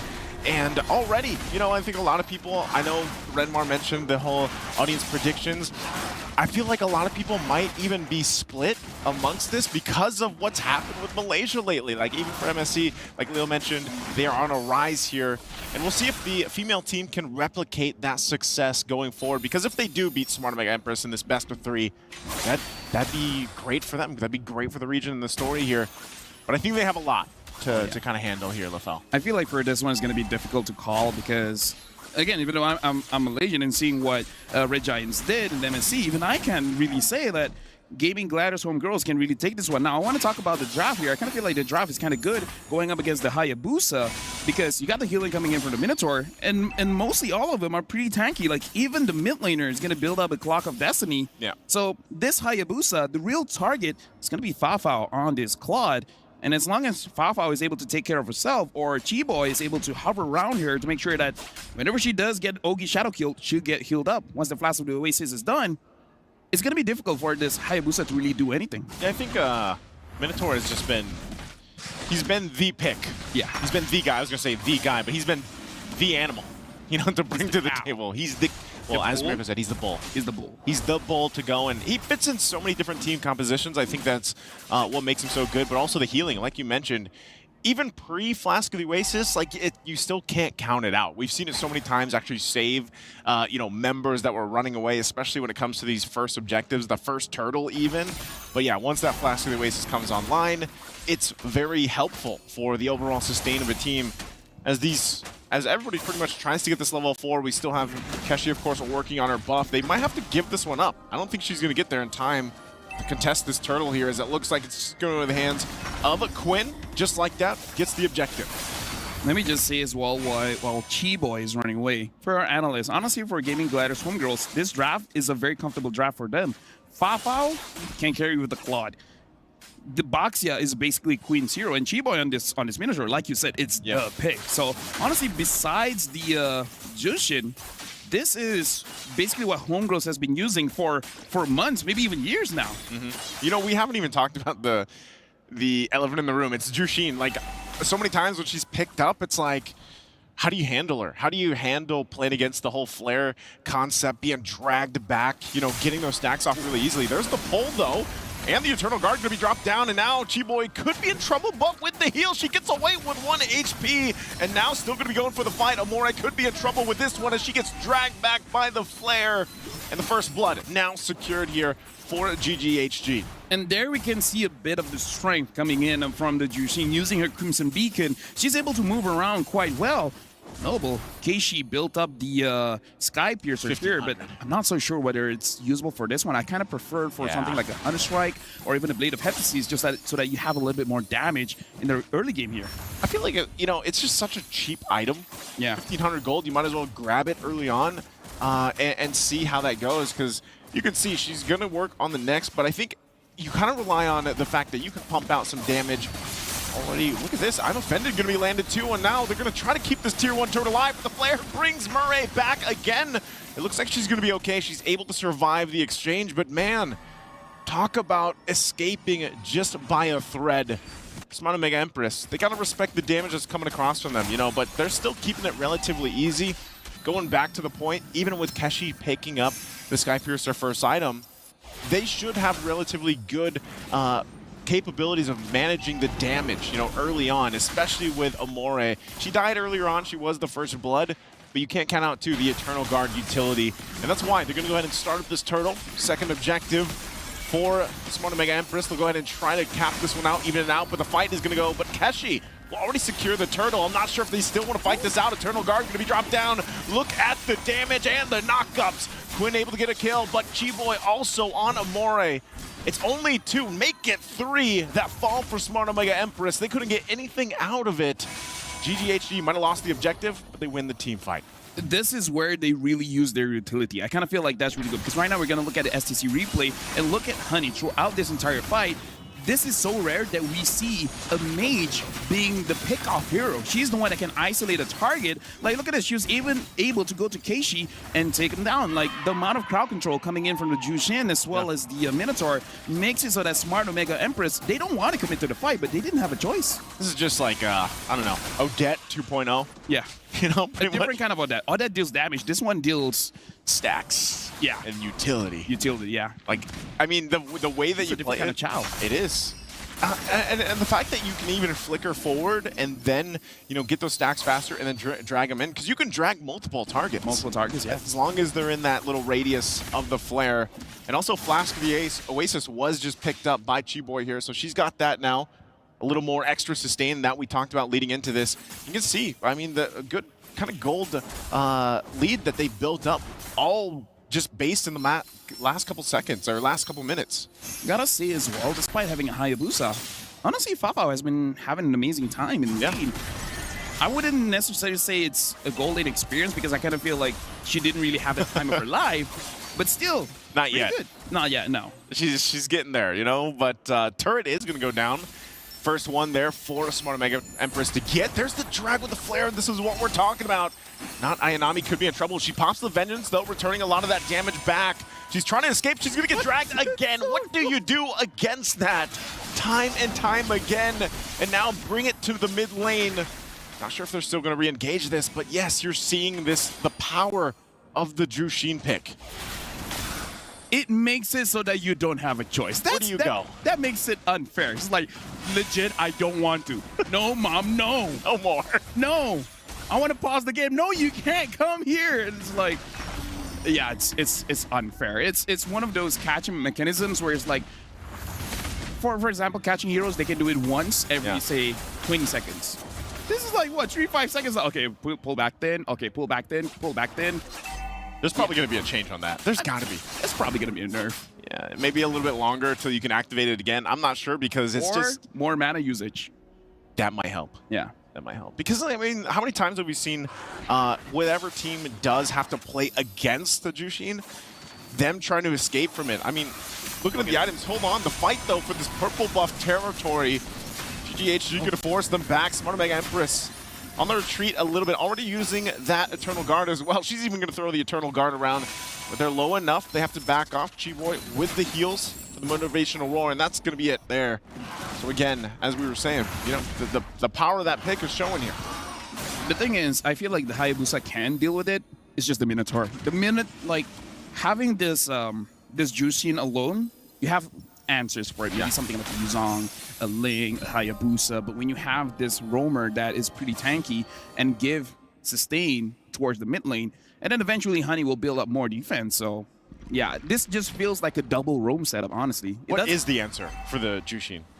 Honestly, for me, I think it's the EXP. A diving kind of EXP that can tank a lot of damage and actually deal a lot of damage, especially an EXP laner that has a War Cry or a Hunt Strike. I kind of feel like you can deal with the Jushin that way. The only thing is that it has to be able to move around, because if you're just in her face too long, she's going to pull you anyway. So it's kind of like once you use everything in your kit, you just kind of have to accept the fact that you're going to be thrown around. Exactly. Like, you're not going to be able to run away from it unless you have a flicker, unless you have a dash or something that you can gain some space, you know, or distance between you and the Jushin. But so far, it seems like Smart Omega Empress hasn't been able to handle that, hasn't been able to solve it just yet. Honestly, the CC, I feel like if have maximum stacks on the Warcry, she could try. Not sure if she will succeed, but maximum stacks on War Axe might be enough to do with the Jushin. Okay, well, right now she's going to be the focus here under this tier 2 turret. You know, trying her best to keep it under wraps, and now the rest of the team, there's the Shadow Kill going to be used already. Gets a couple health bars down there, but nothing too much. Smart Omega Empress, I feel like they just really need more time to get the items. You know, Shanoa, she's been farming up. She hasn't died, at least in her case, but at what point does the Natan start to shine? Because it looks like they might have to give up this Lord here. I'm offended going to be used. There's the pull, the Eternal Guard going to be dropped down, but Lord already secured by Quinn. And I'm not sure if they want to fight more. They know they don't have the firepower here to contest against GGHG. Nice. While nothing is going on here, I actually have a quote here coming in from King Salman. Our big problem is that our first game is always down. Yeah. And they say for this knockout stage, they got to work on that. And this could be good, could be bad. Maybe this is part of the script where... At least it's best of 3. Yeah, first game not looking good, but then game number 2, game number 3. But again, the first game is not over. Just going to give you the quote there where looks like even Smart Omega Empress, they realize usually game number 1, not their hottest game. Yeah. I think, you know, Redmar even pointed it out. Smart Omega in general, even the men's teams that we have over there in the Philippines, they're known for like a certain timer. They call it the Omega timers. Now, even for the female team here, for the Empresses, you know, they have their own timer. And I think in a case, it's like, yeah, their first game for some reason, it's kind of like they're downloading the script. They're downloading the play here against their team they're facing. And right now that's been happening because they're going to lose these turrets as the Lord approaches the base. And look at this, Murray just continuously getting dragged in. I'm going to be used into the Eternal Guard, forcing them back a little bit further. And still down in the mid lane, Quinn's going to be able to get away, but they hold on it to the base turrets for now. Honestly, that's probably the best thing Smart Omega Empress can hope for. You know, when you're down like this, at least get that defense. Hold on to your base turrets. How you deal with the Minotaur is isolate him away from his team and then kill him first. The thing is, they don't have a way to do that here, especially when you look at the lineup. You have an Arla, you have the Minotaur as well as the Jushin. They can actually protect the Minotaur. Looking at the itemization here, his full item is just the Flask of the Oasis. The rest are just the second tier items just to have a little bit of stats. It's like a Chop Suey. The Chop Suey? Chop Suey build. Yeah. And then honestly, the Arla as well has been stacking up with the Thunderbelt. So this lineup is a little bit too tanky. That's why I was a little bit worried about the Hayabusa, especially the first item, Sky Piercer. I kind of feel like Sky Piercer is okay if you can confirm the kills. If, say, in your opposing side, there's 3 squishy heroes, like the mid, the jungler, as well as the gold laner. But when the opposing side is tanky for everyone except for the gold laner, I think it's not that great. Oh, this might be a moment to proc that Sky Piercer, and there it is. Cheap Boy's going to be the one to fall into the Shadow Kill once again, but the Blazing do it on the backside, forcing them back a little bit further. The flicker out from Murray, too, will keep her alive, but look at this. Final Slash going to be used, and not Ayanami will fall as well. Again, it's a 1-for-2 trade here. Smart Omega Empress does get Chiboy, but man, talk about a tough fight in the mid lane. Like I said, this is how you deal with the Minotaur, right? You have to isolate the Minotaur. This one is more on Chiboy. Her positioning was a little bit off, and that's how they got the kill. But then afterwards, just because the difference in terms of gold as well as EXP made it so that it didn't look that big of a mistake. Homegirls was able to initiate a fight and still get something out of it. So a bit of a mistake coming in from Chiboy. But Smart Omega Empress, now they seem to understand they got to deal with the Minotaur first, and then start thinking about the rest of the team. I think that's part of it. Once again, they're going to go. I'm offended, already going to be utilized, and this should be another kill. Cheap Boy will go down again right before this Lord is going to be the focus. So down a member. I'm wondering if Smart Omega Empress can go ahead and play with the advantage they have. They still have to keep an eye on these side lanes as well. You can see what Fafa is trying to do, trying to put pressure there on the bottom side. Like I said, at least for Smart Omega Empress, they held onto the base turrets. They can keep it kind of under control for now. They might be looking for Asha here. She goes in. Look at the damage coming out from Hani, though. She gets the flicker out from Amore as well, and now she's going to be looking to drag in more members, and you can't escape from this as Murray goes down as well. The power of the flare, dragging them back and forth. Now Smart Omega Empress might just have to watch this Lord take. Oh, hold on. Keishi wants to go in. Keishi wants to make a play, but they're too tanky. It's not going to happen here. And it looks like the Lord is going over to Gaming Gladiators Homegirls. This Jushin is not going to see game number 2 or game number 3. Yeah. I don't think so. And maybe that's what it takes. You know, maybe that at that point you let it slip through game 1. But I don't know, man. Like at this point, you've seen it so many times. Have so much success throughout MWI alone. We didn't get a glimpse of her, you know, at all during MSC because she couldn't be played. But here for MWI, it's been a nuisance for any team to go against it, because even when you have a good initiation, you set things up, once she joins the fight, someone is going to kind of have to be that sacrifice. Someone is going to have to be the one to get dragged around and stay back and just pretty much die, you know, because at that point, how do you escape it? Even a Winter Crown here picked up for Quinn. And now this is a big play. This is a big moment for Smart Omega Empress. Can they stay in the game here? The Lord making its way down the bottom. Nearly 15 minutes in. We'll see how they play this out. Yeah, honestly, this Jushin can force out mistakes, but Mireille probably could do something with the Unoffended. Maybe could force an initiation coming in from Gaming Gladiators and make them make a mistake. Queen right now taking a little bit of damage coming in from Not Ayami, as well as the Lord comes in, but they're focusing on mid. Okay. Turret's going to go down finally. Mid as well. Still the top's up there. Blazing Duet going to be used, and then the Winter's Crown. Keshi couldn't get the shadow kill off that she was looking for as Amore falls, and Lord's still up here. Murray's going to be next, and she can't escape Ash. And now it's just a few members left of Smart Omega Empress. They want to fight back. Keshi waiting for the shadow kill to be back online, but she's going to find Ashen now looking for Quinn as she picks up the kill there. So far, so good. It's a double for Keshi.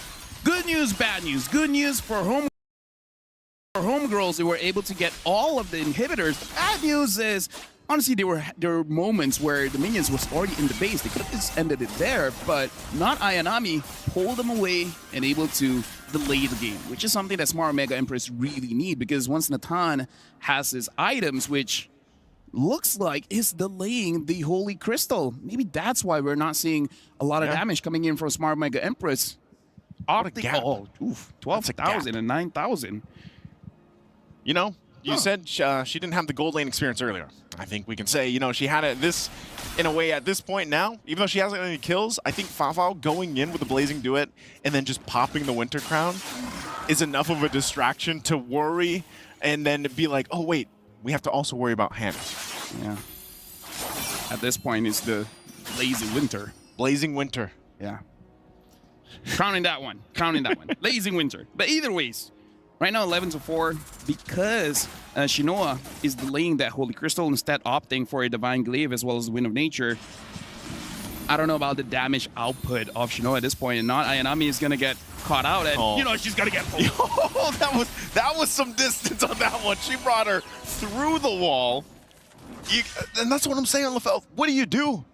How do you escape it, right? Even with the Vengeance alone and some of the itemization that Not Ayanami has. Look at this. I mean, that was after she got sent through the wall. If it was me, once I'm caught, I'm just going to spam the emotes. I know I'm going to die anyways. It's like, well played. Yeah. You know. I don't know. Again, there's got to be something done, but right now that's another Lord just going in the hands here of GGHG. And with a fully exposed base, this is going to be even more difficult for Smart Omega Empress. How do they do this? How do they approach this defense here, LaFell? Okay, try to imagine this. I'm imagining. Right? 5 men, I'm offended, right? That's first step. Wait, why are you starting there? I thought it started with mindset. Mindset. This is where the real game happens, all right? 5 men, what did I say again?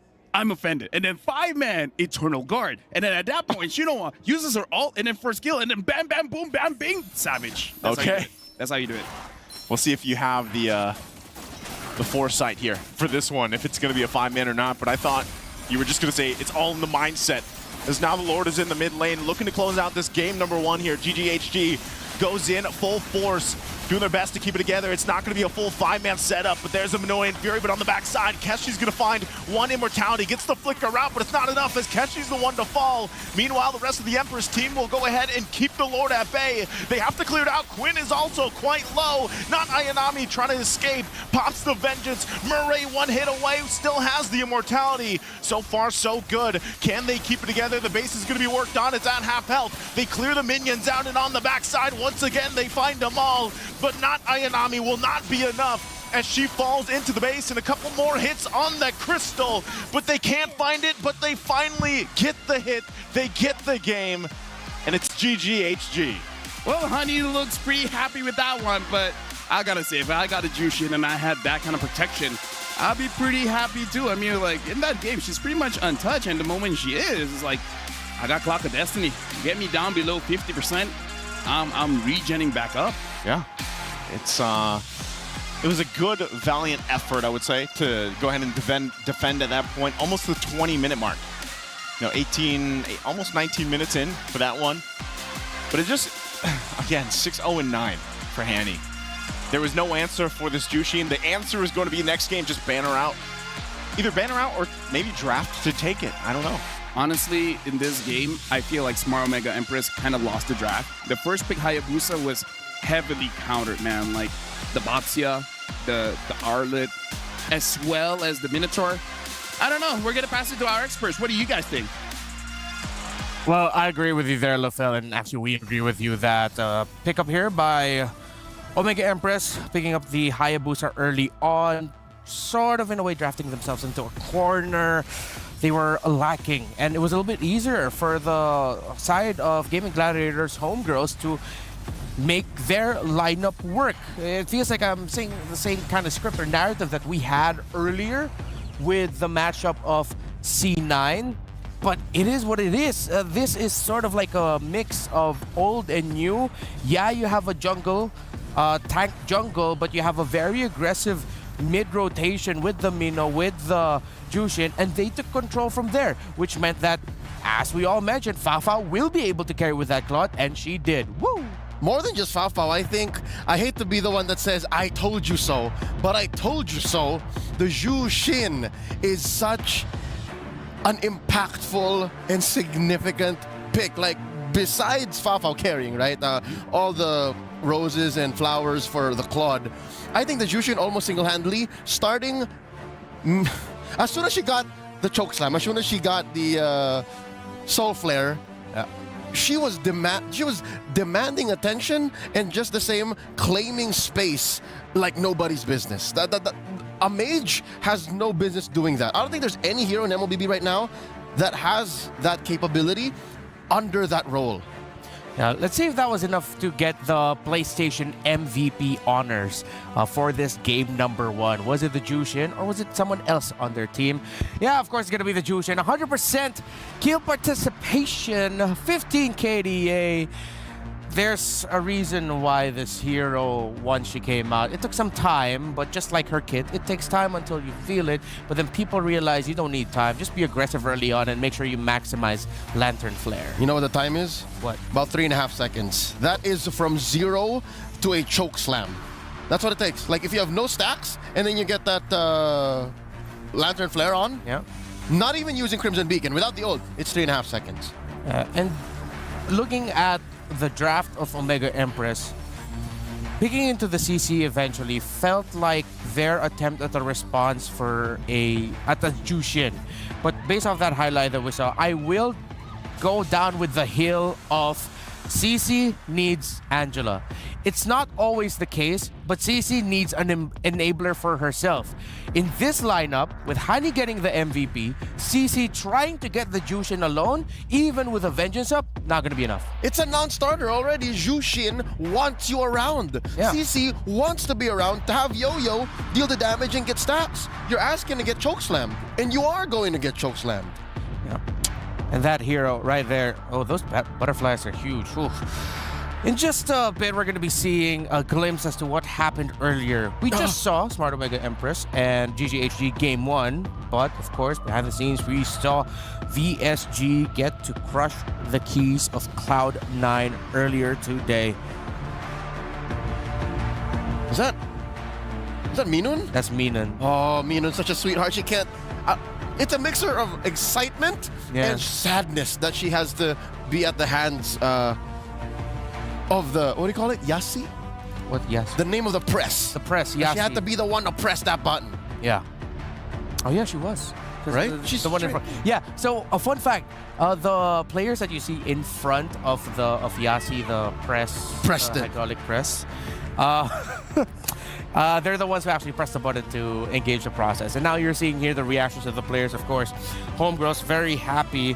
Fafao, when asked about Malaysia winning MSC, she said, "I'm shocked because Malaysia has never won any big tournament, but SRG finally did it.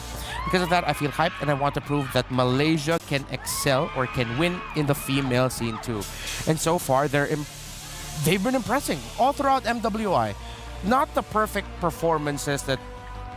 They're not perfect performances. They're not, you could say, like complete stomps. They have drop games and all that. But they're really showing that they can play with the best of the best here in MWI. Real quick though, I want to change the narrative now to Omega Empress. Yes. What do they got to do? What are your experts' recommendations for what they need to do to secure this game number 2 and force a game number 3? All right, number 1, get that draft down. Already based on the quote from Coach Salman, game 1 always seems to be rough. Always. All throughout MWI 2024 for Smart Omega Empress. So I think now we've gotten that out of the way. You know how aggressive and you know how well GGHG is able to use utility. Address that. Respect the Jushin. If you're going to draft a dead lane, make sure that the other lane is active. And if you're going to go for combos that are, again, straight lines. A to B with a solid CPE. Clear path. The execution. That's it. GGHG, well, they're a team that are relatively quite newer on the scene, but they did dominate their qualifiers going here. Smart Omega Empress have been together since 2023. They all come from one region, and they were 3rd place in last year's MWI. Quick note, since 2021. Since 2021, even this specific roster. This specific roster, 2023, a majority of them since 2021. Not Ayanami came in late 2022. There we go. So, the Smart Omega Empress is the veteran scene, the experience is here, you know. So, if there's a team that could come back from a situation like this, I mean, you expect veterans to go for it. Again, Coach King Salman did mention that they are a team that when it comes to game 1s, it's just not their cup of tea. There's just something up with game 1s and Smart Omega Empress that just doesn't work well for them. So I'm more excited now to see the adjustments that they'll bring. But I am even equally excited and fearful because, again, I'm a Filipino, y'all, of what adjustments GGHG will do to respond to what Omega Empress brings out. So there's still a lot of questions up in the air. Let's put some cool things up on the screen because I think we're ready for you to revisit a key moment during the previous game, Leo. Just to make my point clear, not just was the gameplay relatively mum for Smart Omega Empress. I mean, this is a draft that they were ready for. This is a draft that they had a plan for in the late game. But in this moment, 1647, this is a sign of them being a little scrambled all throughout the map. You have a bare base. You've left it clearly. You want to farm up on Shinoa, and you're leaving Amore in the center right there. You have the farm up on Shinoa there, waiting for that wave. But the question is, how did not Ayanami get in this part of the map? How far was she? I'm sure they had a shot call for this. I'm sure they had a play. But already you have the nagging issue of Miss Hani right here. I'd like to apologize prior that a lot of the clips I'm showing you guys are very crowded clips. But you'll also note that based on the positioning of the CC, based on the position of Not Ayanami, this was a choke slam through the wall. She went from this point to this point, right there. Is that not maximum range? Is that not a ridiculous range? Even a heavy spin could not take you from that point to that point. That is one of the strengths of the Jushin. She could have done it through here, But if that is what happened, I think Keishi would have a better exit plan. See? Keishi would be able to respond. But instead, put her there, just shows you the mastery of Hani on that hero. There you go.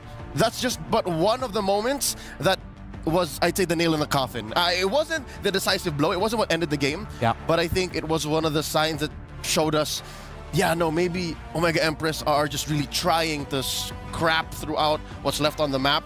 And sadly, not Ayanami was the fall gal. You know, like she's, you know, just buy time. We need Shinoa to farm. Yeah, and Naisu did mention it in the game itself. During the cast, he pointed out, you don't expect that range, like with how far it went. And even LaFell pointed it out. So it seems like everyone here is really just in agreement with the impact that the Jushin brings to the table. The fact that it's diagonal makes it worse. Yeah, it wasn't a direct line, it was a diagonal line. And again, we go back to that point of CC. Yes, CC is expected to go to places like that if she has help. The CC, if you want to make it work in a draft, needs help. We've seen it before, we've seen it in MSC, we've seen it in MWI. I feel like it would have been risky. I don't know. Perfect Vision, whatever that quote about 2020. Perfect Vision is hindsight is 2020. Hindsight is 2020. I still think that could have been, maybe should have been an Angela if it was a bit too CC centric. But then again, the lineup of GGHG, if they still last pick the Baksha, it was a great last pick. All right, little food for thought as the draft unfolds. Good friend of ours, Ray Ash, is wondering, why is Matilda not in demand? If you're willing to let the Jushin go, could the Matilda not save you via Wings by Wings? Oh, that is a possibility too. However, the thing about Matilda, yes, can work, but for very specific situations now, because a lot of team fights are formless. Even a team fight with a Jushin, yes, it takes shape. You know where she is, you know where you drop down the lantern. There's some semblance of a box. There's some semblance of a box, but it's not like a clear box as it used to be. Yeah. The box now is where the heroes are, not a designated zone. Exactly. I think that's why I might be putting on my tinfoil hat here. Maybe that's why Filipino teams are now, you know, kind of struggling. It's because we're so used to boxes being in certain places that now it's in your face. You're wondering like, hey, a little too close, too close. That's true. That is a possibility. So let's see. Omega Empress will take away one of the heroes with the biggest team fighting boxes in the game with that Zask. That area that he covers when multiple boxes. Multiple boxes, that's true. And the entire box of the map being covered by Ling, they take those out. That is a respect ban on Hani that has been, when played by GGHG, that Zask, they just look comfortable playing with it because of how well it disrupts the team fighting of their opponents. Take away the Hayabusa, GGHG has banned the Jushin and the Roger. So the Harith and the Lo Yi, Valentina, those heroes, typically first pick will be open. I will pose a suggestion though that might come back to bite Omega Empress. What is it? Because the Valentina is open, maybe you can go for a Minotaur first pick. Minotaur first pick. Odds be damned, you let through the Valentina, you let through the Riz. Speaking of, where do be the Riz? Yeah, the Riz has not been popping. A lot. G-Boy was showing us the she was mewing, she was looks maxing. Yeah. That's Rizzing. Oh, there it is. Okay, never mind. Valentina instead.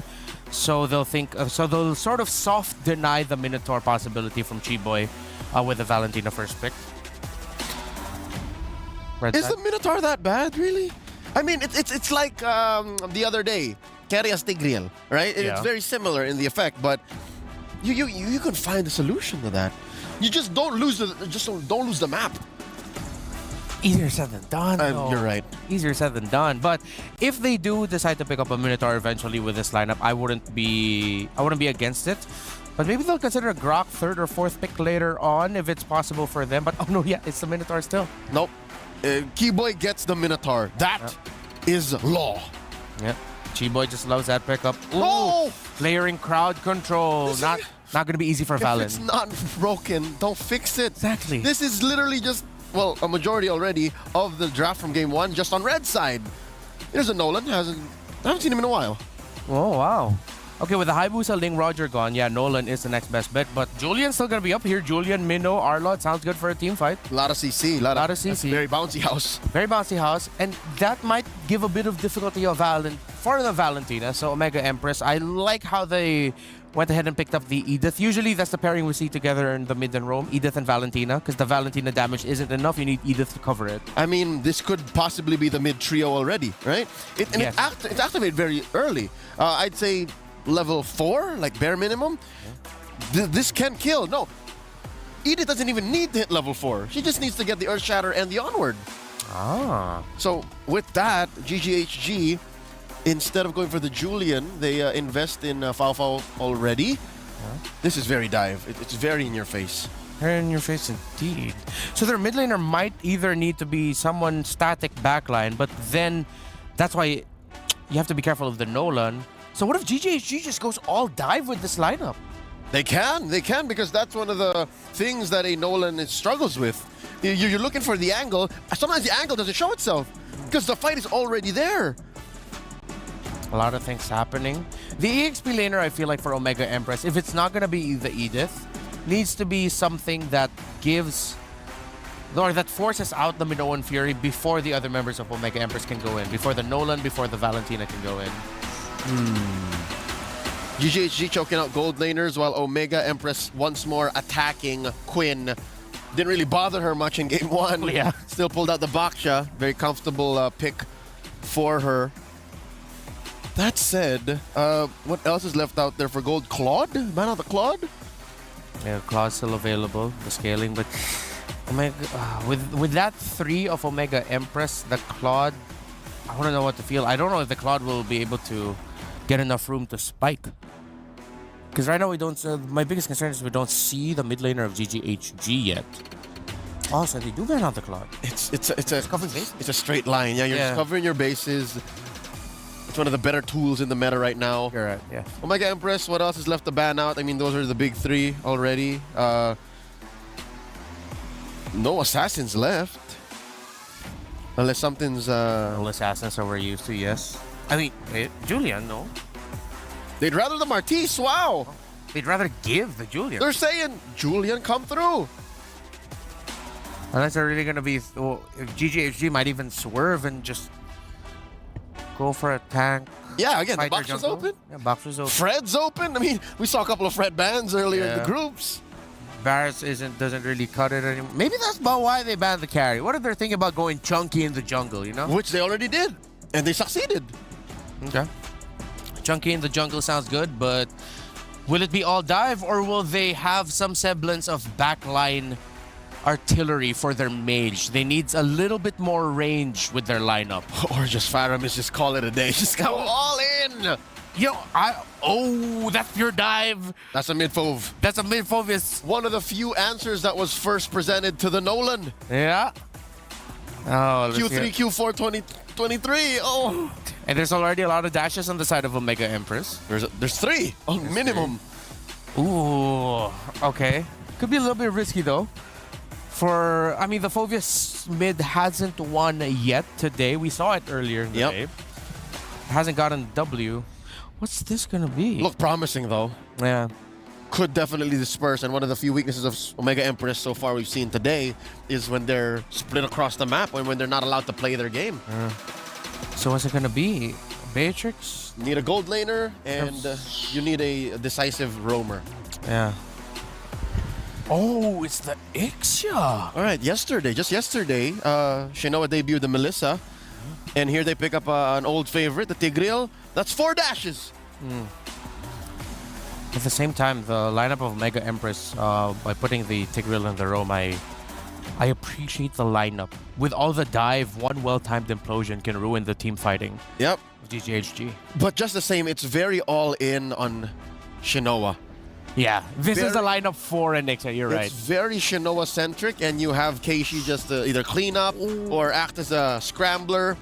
And here, wait, hold up. Bennett Jungle. Quinn is pulling the page out of the Ice Queen's book. Yeah. We have the Ice Queen on VSG. It's Ice Quinn. The Ice Quinn. I see a world, though, wherein she shows us a different flavor. Oh, yeah? she's very elusive. She's very slippery. Come through the jungle, especially lore dances. So I'm with it. I like it. Yeah, there's a lot of the Phobias I'm thinking of right now. It's not a direct pick, but it feels like it covers so many bases. They're two very different lineups. Yeah. Neither going all in one, save for the Ixia for Smart Omega. That's it for me and Leo here. GGHG is at match point. They can eliminate and end Smart Omega Empress's run now, or will the Omega Empress force game number 3? LaFell, nice. What do you guys think? Well, I think GGHG, they have so much dive. If someone tries to run away, Phobias will chase as well. But for Omega Empress, you gotta look at a Tigreal, man. Yeah. That Tigreal could be the game changer. Welcome back to the game. Welcome to the Land of Dawn. My name is LaFell. Alongside with me is Naisu. And yes, like our experts say, this is gonna be a game decider. Either it will end here or we're going to game 3, which today there's been no game 3 so far, Naisu. This could be the one, right? Especially when you look at the lineup. I'm on you with that, LaFell. I think this Tigreal from Murray could be a game changer. We've seen this so much, you know, such a valuable pick for any of the lineups that do go with the Tigreal. And even on that note, the Ixia, come on. Like, this is the most glass cannon, gold lane, Hail Mary pick that you can pick up for that. Again, going back to the draft, so many gold lane options were banned out. Speaking of, Shinoa, going to take quite a bit of damage, but here comes Kashi looking for that first blood kill and will be able to find it on Foul Foul, and now gets the flicker route from Chiboy. Good start for the Empresses. I would say if Homegirls had their mid laner as well, maybe they could have done something, but the mid laner is a Phobias, and now the Phobias is getting chased down. 1 HP left, Keishi not going to go for it. Okay. I didn't know if she would be able to get away, but she does. So you can tell, definitely this early on, LaFell, Smart Omega Empress wants that game 3. They want to take this lineup, start fast, start strong, and then get to the next one. You're the one that mentioned, you know, that quote from King Solomon, their coach, that, yeah, the first game, they kind of use that as I don't know if it's an opportunity for them to just learn their opponents or what, but always by the second game, they come out swinging like this. Well, we got to remember as well, in an interview, they said that they know that they're very strong in the early game, right? So why don't we just play for that and then just end the game as fast as possible? And it looks like game number 2, they're already starting well with that kind of mindset. And you're right. It's all about the mindset. There it is. It's all about the mindset. I've literally heard you say this for days now. At this point, for a month. Actually, yeah. Yeah, for a month. It started a month ago. And, you know? And Eterna's the one who's like, yeah, no, positive mindset doesn't work. That's not the mindset you want to have. She's always so negative, man.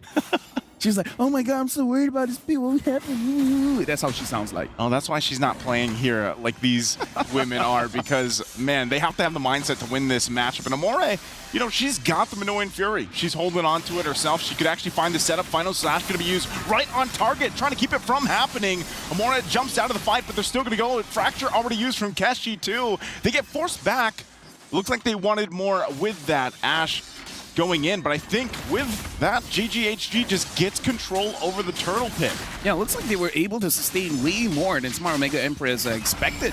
And again, I kind of feel like it's a combination between the heals as well as all of the dodging, because you got to remember that when the Phobias is jumping up and down, I don't think it's a full iframe. It's like a semi iframe where there are instances where you avoid the damage, and I don't know if it's real. I just felt like it. And first item C Halberd for the Ixia, probably for the Minotaur.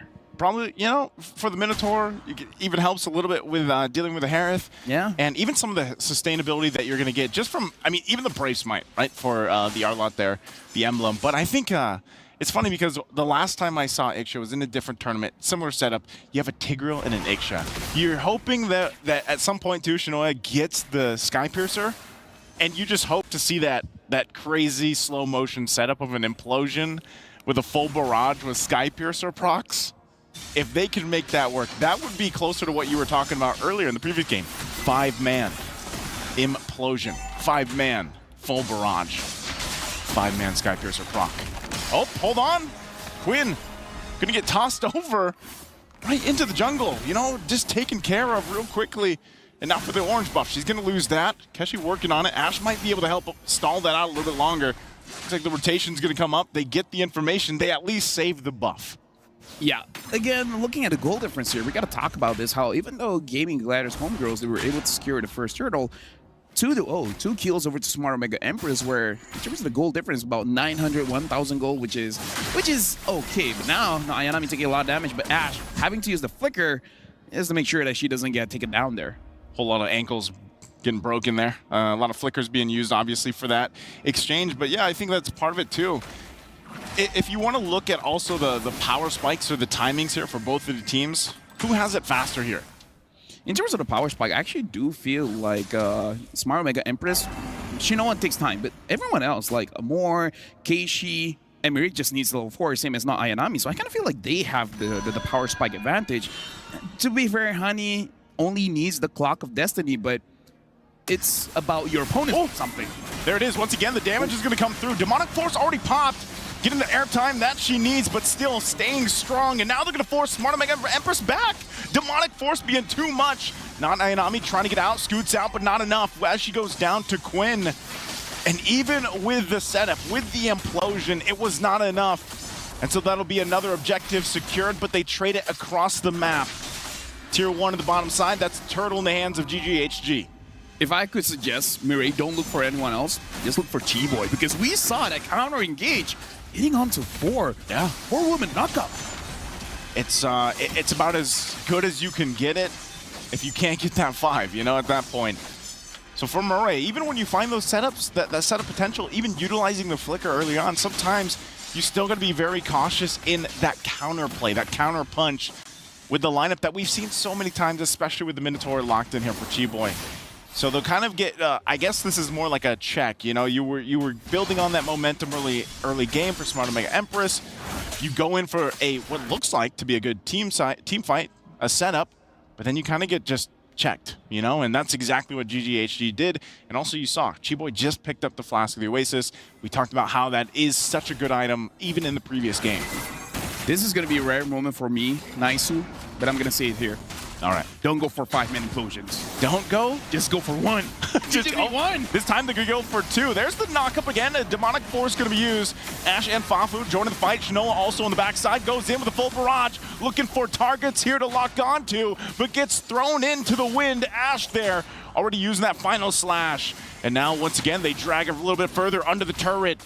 Murray trying to keep alive, but they're just going to go full sending it under the turret to fight him out. A flicker going to be used by Shinoa. Can she outplay it a little bit further? Looking for another kill. She gets a double kill. Can she get the triple? She's waiting for time to get here. She heals back up. She gets a triple. Maniac. How does she do it? And now she gets the Savage. What an outplay. What an outplay from Shinoa. I did not thought that was going to happen. But like I said, you don't need 5-man implosions. Just do 2 and then get a Savage. Sometimes less is better. Now, we got to look at the STC replay here to see, like, homegirls, they were very ambitious here, which you can't understand. Look at Shinoa. She's so low. But look at that healing, right? The healing coming in from her own kit. And maybe this is why she grabbed the CA Halberd, just to make sure that those extra heals, it's not going to happen. And not Ayanami. That was a key onward. That onward was savage-able. Like, because of that, they got a Savage. Oh, man. What a play. You can hear the crowd love that, too. One bad thing, though. What's that? If she dies, that's a huge shutdown. That's a lot of gold. That's a lot of gold. That's the only thing that we got to emphasize here. So that's on the list now for GGHD. They're like, yep, all right, we got to go ahead and shut her down. Is that the first Savage of MWI? I think so. Right? I mean, I know we've seen Maniacs. We've seen Maniacs. I don't think we've seen Savages. I think that's the first. So there it is. And also with that, like, she gets the Corrosive Scythe. I'm wondering what the next item she's going for, too. Demon Hunter Sword? Yeah, Demon Hunter Sword. But even with that, I mean, now they're going to... This is the thing. Mid lane, they're going to find it out. Full barrage already going to be dropped once again. Demonic Force might not be enough for this one. They're trying to get the positioning. Final Slash going to be used, too. They finally get Murray, but look at this in the mid lane. They're going to be shut down a little bit further as she does fall. And Demonic Force from Hani is too much. But here comes not Ayanami. The shield is there, the stun. And now Ash will help disengage. Talk about a swing back. Momentum continues to go back and forth, but GGHG wins that team fight. Okay, she went for the one-person implosion. Okay, get two. Get 2 at All right, least. we see the middle line, right? Don't do 5, don't do 1, do 2. But Again, that's the big shutdown goal, right? We just said it. We literally just talked about it. You're on desk, LaFell. You got to be careful what you say. I would like to give my apology towards the management of Smart Omega Empress. I only have one thing to say. I'm just doing my job, man. Hey, you're stating the facts. That's what they had to do. They knew after the Savage, we got to get the kill. They got it. Now the gold's there. Obviously, also Skypiercer being picked up here by Kashi. So all this leads into a relatively even take for the Lord. You know, itemization-wise, it's pretty evenly distributed. They're pretty much neck and neck in terms of economy, but right now, who's going to get the advantage, the upper hand? And I would still say something that GGHG has to be careful of is that full barrage. Once they see that laid down, someone has to put the pressure on Shinoa and hopefully cancel it out early, because it's a lot of damage that can be pumped out. But as we're seeing, man, Hani on this Phoveus. This Phoveus mid that pops up. Hold on. Speaking of, Demonic Force going to be used once again. Quite tanky herself, and also in the bottom line, Shinoa going to be the one in trouble under the turret. They're going to dive in. Ash goes in, takes a ton of damage, but will go and trade it out. And it's a 1-for-1 trade. A 1-for-2 trade, actually. Conceal going to be used as well. Pushing them back a little bit further. GGHG on the run here. This might be the opportunity for Smart Omega Empress to take the Lord. I see what you did there. Yeah? You talked about Honey, and then Honey died. Sorry, I threw it back to you. Yeah. This really is Malaysia against Philippines. More than one way. With that being said, now we're kind of going back to equal here. Every member is alive, and now they're fighting around the Lord. I would say slight advantage to Homegirls just because they have the healing coming in from the Minotaur. But with that being said, there's honestly a lot more engaged coming in from Smart Omega Empress because Amora has the Minoan Fury. So Miri can pick people off. Just do 2 Implosion, and the rest of the members Amora can handle. So now you honestly have the perfect setup. You have 2 roamers, and both roamers can initiate a fight. So 1 for engage, 1 for disengage. So on one hand, you have healing. The other hand, you got a lot of good ults. Oh, plus the Edith. That's part of it Edith too. as well, yeah. And Edith not only provides a lot of that CC available, but even damage once the Primal Wrath form is popped.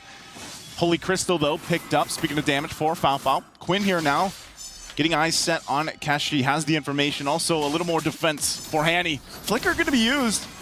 Not sure what the play is here, but they're going to force Quinn back a little bit further. Neither team could actually start up this Lord, as both junglers putting the pressure elsewhere. And it looks like they're just trying to get the space advantage to work around with. Now, if GGHG gets this mid turret in Tier 1, they'll have a little more space to work around with because theirs is down. And now this might be the moment that they both get set up for the Lord take. I feel like they definitely want that mid, but they also understand they will not be able to get it without a fight. And right now, Quinn is having to do cleanup duty. She has to handle the top lane. But we've seen this before. The moment someone is seen in the map, that's where you can see a team getting aggressive. I kind of feel like for Smart Omega Empress, they already found Honey. Yep, again with the Demonic Force, the rest of the team trying to make their way. Goes in, there's the jump in, but look at the damage. Full barrage going to be dropped down. You can see the Skypiercer proccing as well. Ash will be able to get away. Now Quinn amongst them all will go under the turret, but she finally gets taken down. Double kill for not Ayanami. 3 down for GGHG, and so now this could be that moment. Smart Omega Empress only down Murray. Do they take the Lord here? Fanfa waiting patiently. Rest of the team need to go heal back up. Shinoa's going to go ahead and start this one up. Still working on it. Keshi does have the Retribution available, so this should just be a Lord in their hands. You know what's the game changer there, Naisu? What's that? Mireille. Yeah. You know what she did? What'd she do? Implosion only to Chi-Boy. Only to Chi-Boy. Chi-Boy was so late getting that Minoan Fury off just because Smart Mega Empress, they initiated the fight with not Ayanami with the onward, able to catch out Honey. And then Chi-Boy, of course, she wanted to help the mid laner, right? But because the implosion was there, she couldn't do anything. And by the time she engaged, it was a little bit too late. Honey was not there anymore. And then at that moment, Homegirls went in a disadvantage because all the timings were not right. Yeah. So shout outs to Mireille. That was an amazing play coming from her, making sure that Chi-Boy didn't impact the fight as she wanted to. And you know, with that, it's kind of like if Murray does just catch 1 or 2, actually, in reality, it's okay. Because like you mentioned, they have so much layering of ultimates that they can take, especially if Amore continues to take the Minoan Fury. She might be searching for that now, too, to set up for this Lord push. as it makes its way down the bottom side. GGHG trying to keep this together, trying to keep as much of their base together as they can. The Earth Shatter going to be used still at any moment. Not Ayanami could force a situation with that onward. She has the flicker available too, but they're just going to get that one turret for now. Might take the discipline route. Everything, again, what they're facing is this match point from GGHG. More now having the Lunar Fury, so again, a lot of initiations here. Queen having the Blade of Despair should be able to deal a lot of damage, but I kind of feel like damage isn't her problem, it's survivability. Can she survive this game? Oh, good eye for an eye. Good eye for an eye. Good usage there. Able to go in. Ash, though, with the final slash. Going to find Murray. Implosion going to find 2. There's the knock-up 2. Quinn jumps in the backside. Shinoa tries to flicker back, but she's got everybody on top of her. She tries to get away, but she will fall. 3 down for GGHG. It's only Shinoa that went down. Hani could be the next one. She has tons of health and shields, but they battle it out. Fao as well. They're on the retreat, though. Smart Omega Empress happy with the 3 they got. Right now, it does seem like Homegirls, if they want something, they got to trade something. And that's something that they really do not want, because Queen was able to get Shinoa because that Queen herself was taken down. And this is not good, because when you're the defending team and you're losing members, you're losing map pressure. When you're losing map pressure, you're going to lose turrets. And they might lose the mid one here. They're going to go for it. Look at the damage coming out once again from Kashi. Demonic Force going to be used again. Hani trying to hold the front side, but won't be able to escape. She finally falls, but at least for now, GGHG holds on to their base turrets. 2 of them. They only lost that one at the bottom side, and now where does Smart Omega Empress continue to put the pressure? 15 seconds from the Lord coming up here. Are GGHG in a position to contest this Lord once Hani is back alive? If she responds and then goes to the Lord, sure, but I don't think Smart Omega Empress is going to give the time. As we see, the Lord is getting rushed down immediately, so Honey doesn't even get time to respond for this one, so they got to protect the base. Now, the problem is, look at the wave clear. There really isn't, right? You have the Phobias. Yeah. It's not a heavy enough, what do you call it? Damage, clear speed? Spiky ball? Yeah. Spiky ball, ironclad. Yeah. Something. It's you talking about his chain, his weapon? Yeah. What's it called? Isn't like a, I don't know, it looks like a mace lantern. A mace. Okay, sure, let's go with that. The mace, lantern, flare, not the flare lantern. Is not enough to clear the minions, right? Yeah. The one that can really clear is Fafao, but Fafao needs to be in the Zaman Force to actually clear it, but... Quinn could. Kind of. She will die for it. Maybe use the Electro Final Blow. Yes, she can, but she will die for it, right? Because the moment Ayanami sees Quinn is going to get taken down, so it's very risky. Well, see how they kind of go with that risk. Mid lane turret's going to fall here. Lord makes his way to the base. G-Boy also picks up an Immortality. She knows she's going to have to play that front side, especially into Amore. And there's the onward. They're going to find Ash. They get the flicker out. Still Lord going to be worked on. Primal Wrath going to be used. They have to fight for it. Going to force a situation. A full barrage going to find multiple members. The knockups too. Multiple Immortalities will be popped. The final slash going to be used. But it's Cheap-Boy that falls. Keshi looking for another. Multiple people so low here. But so far they can't find Shinoa. As she'll be able to pop off once again, looking for another. Looking for the cleanup here. As Smart Omega Empress stays in the base. They approach to Shinoa, full health, full locked in, goes in, tries to clear the wave, and that's Ash gonna fall, and Quinn's gonna be next. But the tower lock is there as Quinn takes a couple shots, but it won't be enough. And we are going to game 3 as Smart Omega Empress takes game 2. And again, Mirai is, I would say, the disruptor here. But we gotta talk about not Ayanami on the Edith. Honestly, that Edith looks like the control to make sure that homegirls, they don't move around. Yeah. Like in this game, Quinn did not have a good game. Chi-Boy in the early, sure, doing quite well, but the moment they shut down the Minotaur is all good, is GG. And speaking of that, we're gonna throw it over to our experts. Isa pa para sa Pinas. For the sake of fairness, lagi satu untuk rakyat Malaysia. One more for both. It's down to a BO1 in this best of 3. And yeah, it comes on the back of a savage 5K for Shinoa. I'm gonna get her name right now. Shinoa. That Ixia I didn't expect it would be an Ixia that would be the salvation of Omega. So far, Shinoa has debuted successfully most out-of-meta heroes in MWI. And I understand why Chiboy is responding this way. Yeah. It's because she was still in the mindset of game number 1. She was still the same Minotaur that was always putting herself up front. And Omega Empress has successfully downloaded that fact. They know that, okay, whoever we find, Hani, Chiboy, sure, whoever it is, let's burst them down. And key to that is to maintain their resources. They held on to their battle spells. They held on to their core damage dealers, and they deployed successfully. It took a while, like in 18 minutes, 30 seconds, but eventually they got there. What do I mean by their core damage dealers, right? It's not Amore. It's not even Ayanami. Sometimes it's Ayanami, but it's not Ayanami. Yeah. It's mainly Shinoa and Keishi, which, by the way, makes it such a lethal back and forth for GGHG. The aforementioned Savage, yes, but also the fact that Keishi is such an inevitable force.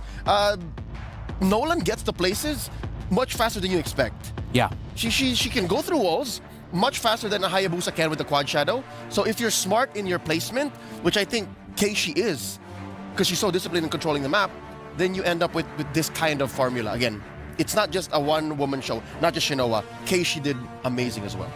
Battle spell conservation, that's one thing that you mentioned there that stood out for me. And maybe it's because she was able to conserve her flicker at the right time that the PlayStation MVP is Shinoa. You needed that flicker for this Ixia, and you needed to maximize it.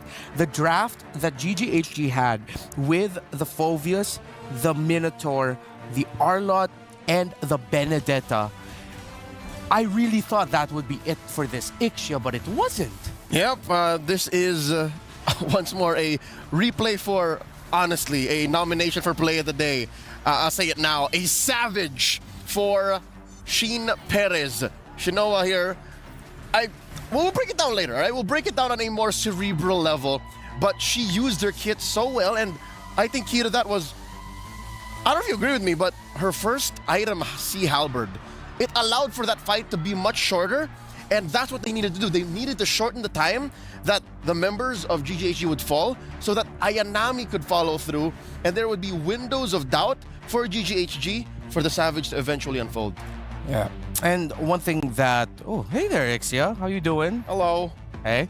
One thing that Lafel mentioned was the play of Mirai on that Tigreal, where eventually she readjusted her priorities of who she would be catching with her ultimate, with that implosion. And there was a moment we saw early on where the first major play that GGHG countered was the implosion strictly just for the Phoveus that has Purify. Eventually that was adjusted, that Mirai said, all right, I'm really gonna conserve my implosion and make the most out of it. Once those Purifies are gone, once that Nolan has bursted this Phoveus, I will be able to use my implosion. And it helps that there are literally 4 sources of CC that could pull out the Purifies. Yeah. Again, battle spell conservation. If you're able to force out the Purify from Hani early so that she can continue demonic forcing, then all the more Keishi and Shinoa's job becomes easier. If not, then that's when you force out the implosion, and then it comes through, and then you layer it with maybe another Earth Shatter, another Onward, because I think some people forget there is a stun in Shinoa's kit. There's a stun in the Ixia. Yeah. So if you're able to get that through while you're in full barrage mode, then even a Zaman forced Harith, even a Harith hopped up on time magic will have to lay down and take a dirt nap. And that is it.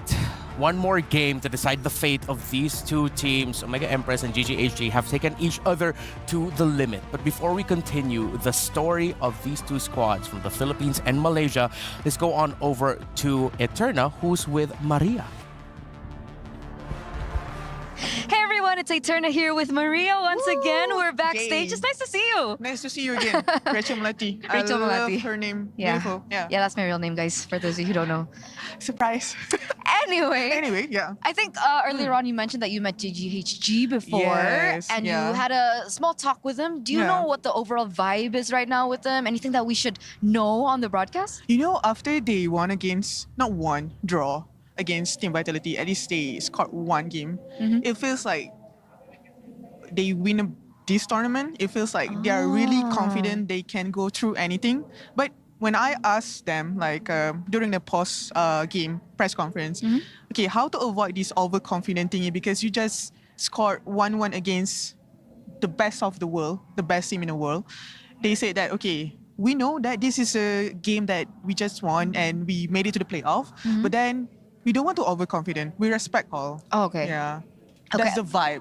Like, we can win against the world, but we need to respect everyone. Yeah. So morale is high. Super high. Okay, that's good. Like because super high. after Vitality, it's Smart Omega Empress. And Yes. people like to say, you know, Smart Omega Empress is the vitality of the Philippines. Okay. Right? How do you feel about this matchup? Do you think that they can go through? Oh, obviously. Like super confident. Super confident. Because this is, okay, you know MY is a short name for Malaysia, right? Yeah. I want to start hashtag campaign, this is my era. I love that. Yeah. This is I the love beginning that. of my era. I mean, technically, it Yeah. still could be possible here at MWI. Yeah, they just show us against the Vitality. And yeah, and you just said Smart Omega is the Philippines version of... Yeah. That's true. That's interesting. Oh man, because that could replicate the same story as MSC. It's scripted. Right? Guys, it's not scripted. She's joking. You know, just to clarify. She's joking. No, you're joking, right? No, I'm joking. Yeah. Yes, so yes, I'm she's joking.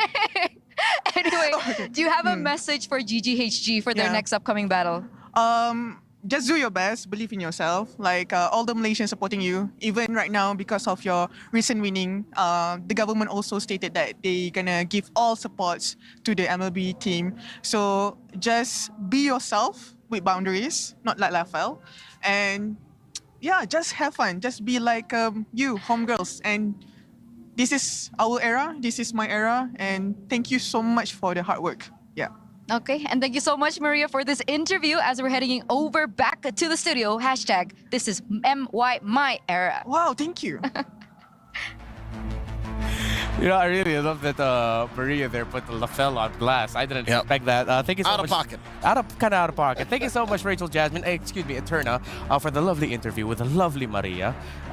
It's looking like, I mean, this could be the potential My era or the MY era, but there is still one more game for the Malaysians. They have to play up against Omega Empress.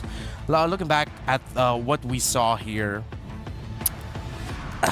the Phovius in the mid made sense. But it was responded to well by Omega Empress. Still, I really feel like Phovius mid is so risky. It's a acquired taste. Your lineup has to have agreed. Your team has to have agreed from a player to player and even to a coach level that, hey, this is not your traditional artillery mage, not even your utility or support mage. Yeah.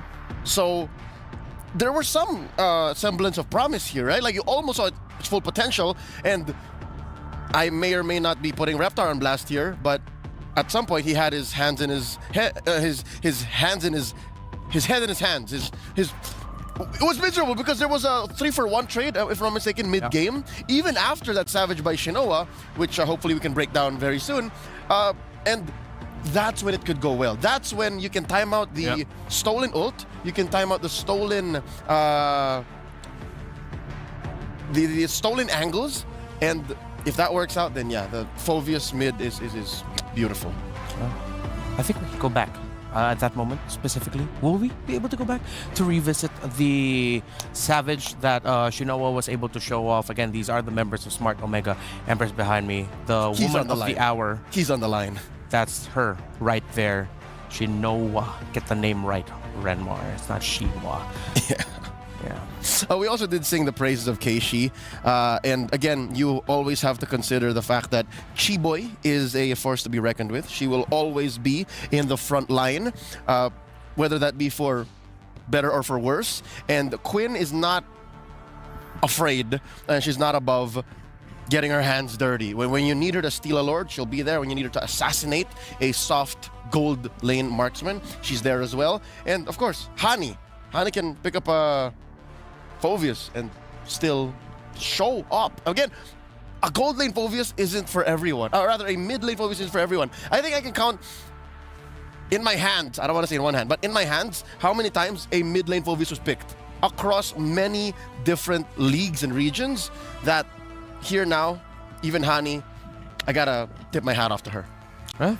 There were times where I really was feeling like looking at that Phoveus. Wow, Omega Empress has to spend so much just to take one pick down. But okay, going from Shinwa, let's go on over to another player I'd want to focus on the side of Shinoa. Sorry about that. Shinoa. Continue. Look at Keishi this time. In person, when you get to meet her, she's quite very low-key. Soft-spoken. Soft-spoken. And her playstyle is somewhat similar. Excuse me? Drafts up. I don't think this is what we should be seeing. Yes. We'll be repairing this. Yeah, it we're will repairing this. This might be a... It will be amended. It will be amended. That isn't the actual draft, but we can go back to Keishi. Yes, sir. Talk to me about Keishi. What she I'm a does, big fan. I'm a big fan of Keishi too. Like when I got to interview her, she really is the type that she just goes with the flow. Literally, I asked her, who are you looking forward to face? It's like, I'm looking forward to face anyone. I thought they would mention everyone. I thought she would mention Vitality, Vega, of course, but she didn't put a lot of focus on the Indonesian teams, and she just said, you know what, just give me anyone. I'm ready for anyone. Truth be told, anyone includes GGHG. Yeah. And currently, they are who stand in the way of Smart Omega Empress from breaking through third place. But take this as well. Talk about GGHG. What if they snap into a different mode? What if they get a brand new laser focus and they show us something else? Because it's one thing to take the momentum, to have the momentum taken away from you, right? After winning game one, oh so dominantly, and then suddenly, you know, losing to a Savage. So I hope and pray that GGHG have something left in the tank. I'm sure they do. I mean, a pick that can rock Jushin really well, a pick, team, excuse me, that can rock a gold lane Bane, that has excelled with Zask, tells me they are a team that is ready for this current meta. And for this current meta, heading into today, if I'm not mistaken, some of the top picks that we've seen, the Terizla, Claude, Edith, Julia, Ruby, those are our top 5, with the Minotaur, Harith, Valentina, and Roger very close by. So with these picks that I mentioned, are there anything there? Is there any pick there that you feel like would be a respect ban for either of these two teams? Let's start with Omega. What would Omega want to take away from GGHG? Oh, Minotaur. For sure. Unless Valentina's open, because we saw that works now, right? Yes. But to hone in on what you're trying to get at, I'm gonna cut through A and B, jump to Z, or maybe should I say T. Yeah. The odd lack of the Rizzler. Group stage was all about the Rizzler. We saw teams first pick in Terizla, left and right, and now suddenly, save for Smart Omega, they actually love the Edith. Where's the Terizla? What if Edith gets banned out? Maybe they should consider that if it doesn't get banned out. I agree with you. And I really agree with you with the Minotaur. At one point in this tournament, I think this was the updated stats from yesterday, heading into the knockout stages. Please correct me if I'm wrong. He had close to a 70% win rate. That's how effective Minotaur has been for MWI. Edith with 62%, Valentina 66, almost 67.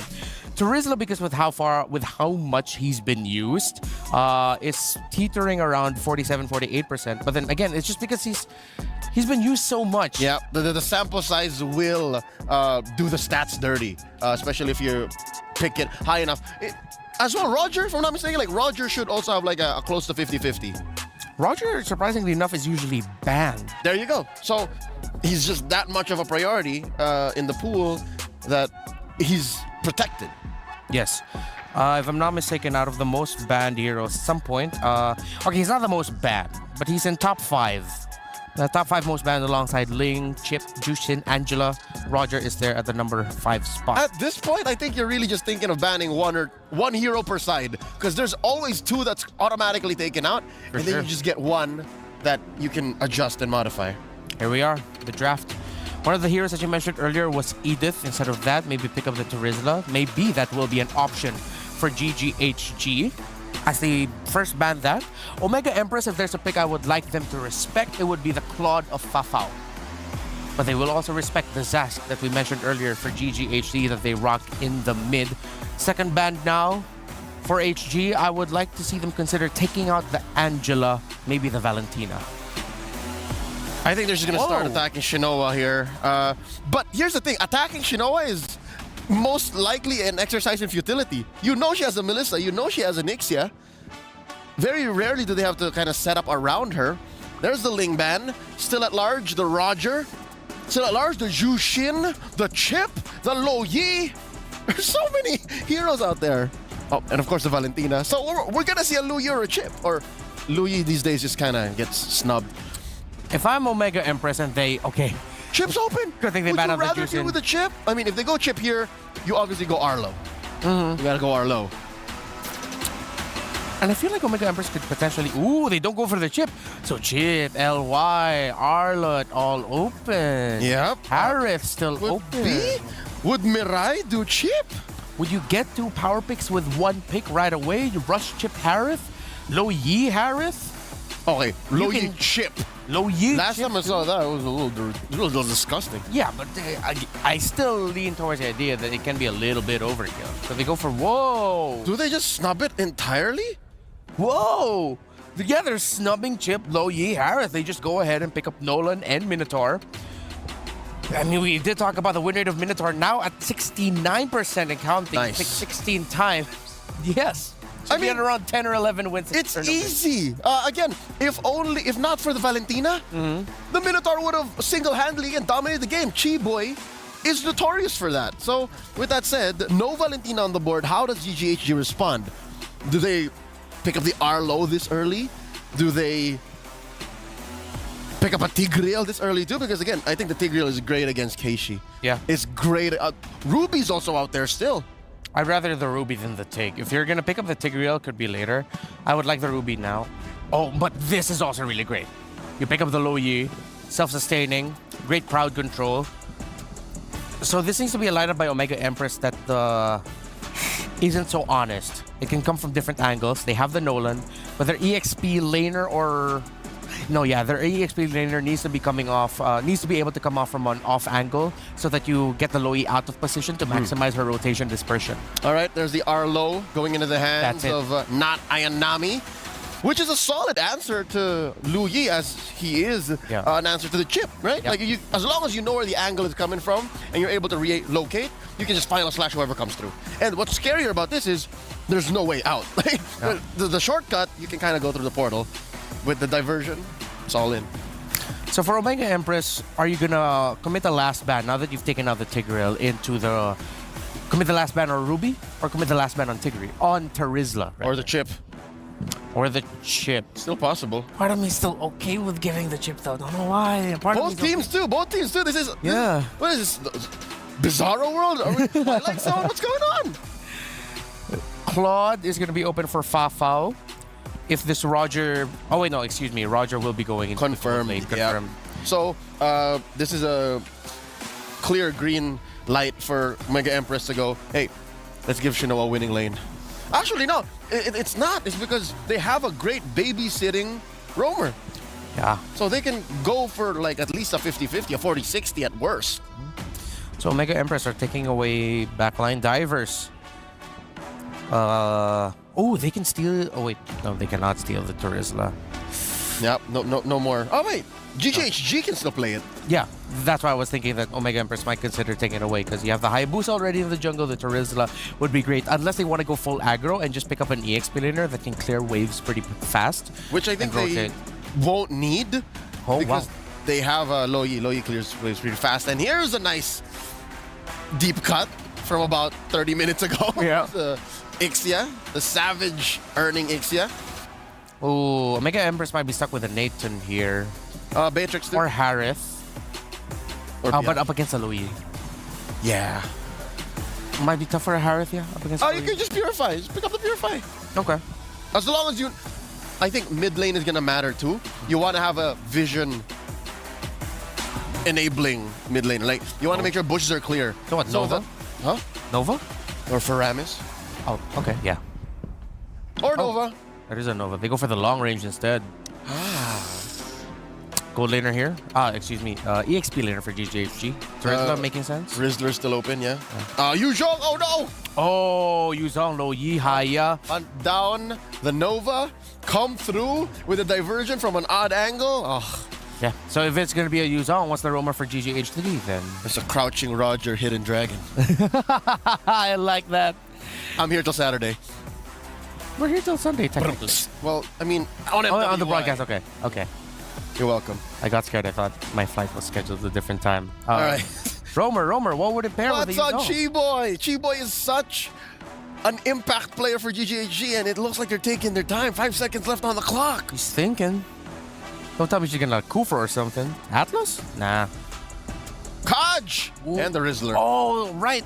How could I forget to mention this? A classic combination of Kaja and Lo Yi a la Rebellion Esports in MPL Indonesia. All right. Crouching Roger Hidden Garuda, I guess. What's it gonna be now for the gold lane? Kai was taken out early. Tough. I don't think you want to Bea here. No. All the more it's dangerous. Claude entries will be difficult. You need a bit more magic damage. It just can't be the Nova. You're both burst. You need a lot of sustained DPS. Is Harith that sustained DPS? Not in the traditional way that I would consider it. He's still skill-based because he'll use his basic attack after a skill. Yeah. Oh! This works! This works! This works! Get away! This works! This works! But again, still, you have to get it in the practice. And if I'm not mistaken, if you time the getaway well, Shadow Kill can't even get to you. The melee mains right now are very happy. Representation for them. Miracle's going wild. Miracle's going wild.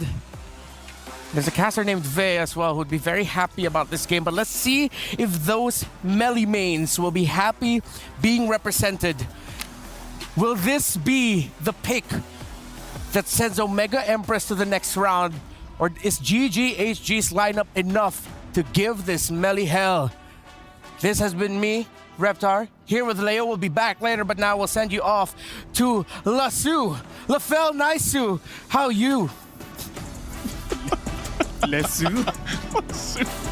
There's an actual Malay word that Lesu means. Yeah. It means tired. It means tired or tiring. But yeah, welcome to the lineup done with Lesu. I mean, let's just roll with it. And welcome to the final game of the day. It's the final game of the day. Hey, we got to see a Savage earlier, and now it comes down to this. If when I was looking at all the series today, I was like, you know what? I have a feeling this last one has a good chance of getting to a game 3, and here we are, Lafel. Here we are indeed. And honestly, looking at the whole composition here, really, I gotta say, MWI has its own pocket meta. Like, this time we are seeing the Louis against the Louis alongside the Kaja. It's gonna be pretty interesting here. But again, the thing about Kaja is that sometimes you can make a mistake when you're trying to force and engage. So, I don't know. Going up, basically what Chi-Boy has to do now is do a Marais. You have to catch the Roamer, actually. You can't, I was gonna say. And then kill the Roamer as fast as you can. Because if not, the Minotaur is gonna be like, you want to engage? Who decided that? Yeah. And, you know, the thing about it is, I guess when you look at the Kaja, because this is a pick that it's always there, kind of like in the back pocket of a lot of teams, but it's very specific situations where they bring it out. And I think in this case, the Kaja is going to help. You're really just trying to get the numbers advantage early on, but you have to make it happen fast. And I think part of that is utilizing the fact that this is a Lo Yi. You can go in with a diversion, make some surprise picks happen. But if it doesn't happen, then you have a response, especially from Marais, especially with the final sash. And I think it was a great pick, a genius pick to pick up the Novaria, a hero that has been slept on through MWI a little bit because you're just playing for vision. You know, you're looking to get at least a vision, at least a sense of where the rest of GGHG is. And even for Shanoa, I think the experts handled it really well about the whole go away, the way that you can actually time that correctly to even deal with Quinn in a sense here. So we'll see how it works. We've seen Melissa at least a couple times. I've been hit by a go away once. Have you? It was not pleasant. I did not see that coming. And I gotta say, I was hurt. What were you playing? Oh, not MLBB. But anyways, now not Ayanami as well as Amor. Taking a bit of damage. Chi-Boy gets taken down. That's a good final slash from not Ayanami. We'll see if she's able to get away, and now Murray there to help him out. There's the Minoan Fury, gets the knock up into the air. Quinn goes, and Quinn will fall 2 down. Omega Empress going to get everything in this exchange. 2 kills plus the objective.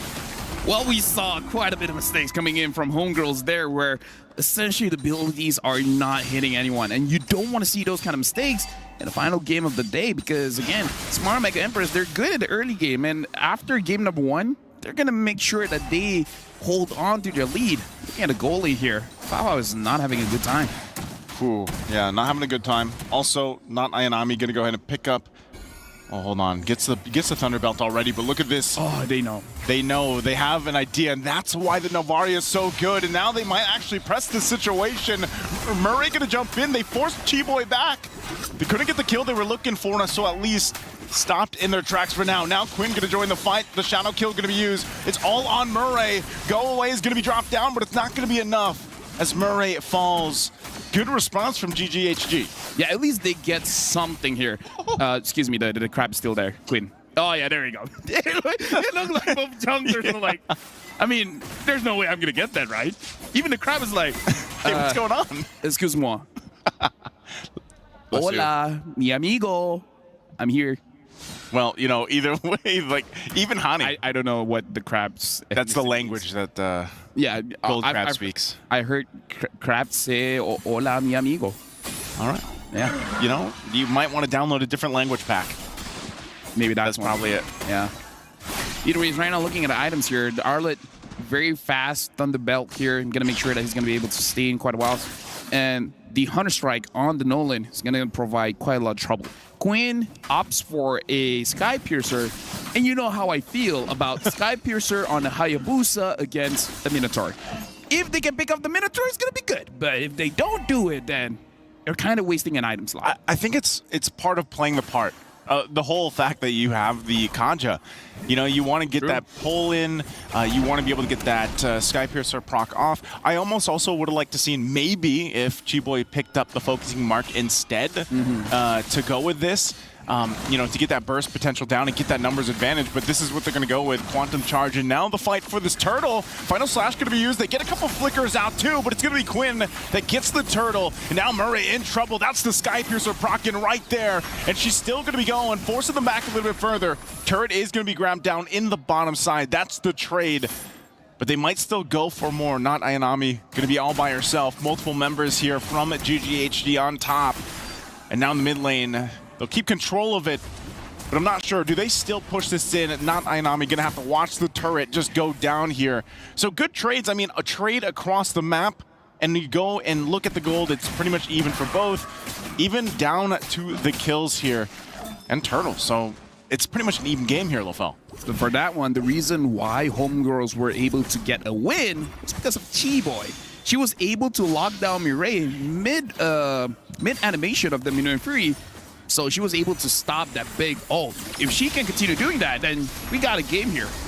Well, shower kill going to be used just to put a little bit of pressure. Not much going to happen there. Quinn might as well just go ahead and use it once she has it available.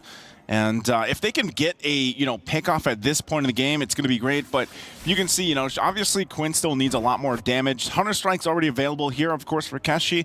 She's working on the next. And like you said, you have some defensive items too locked in, but nothing just yet for Murray. What would be the right item for Murray to take first item here against this lineup? Honestly, I would even rush the Flash of the Oasis just because you're facing against a bursty kind of lineup with the Roger as well as Hayabusa. Might as well just make sure that your teammates will get, you know, extra shielding as well as heal. So personally for me, I would rush that, because if not, then you can build the small item of the what you call it?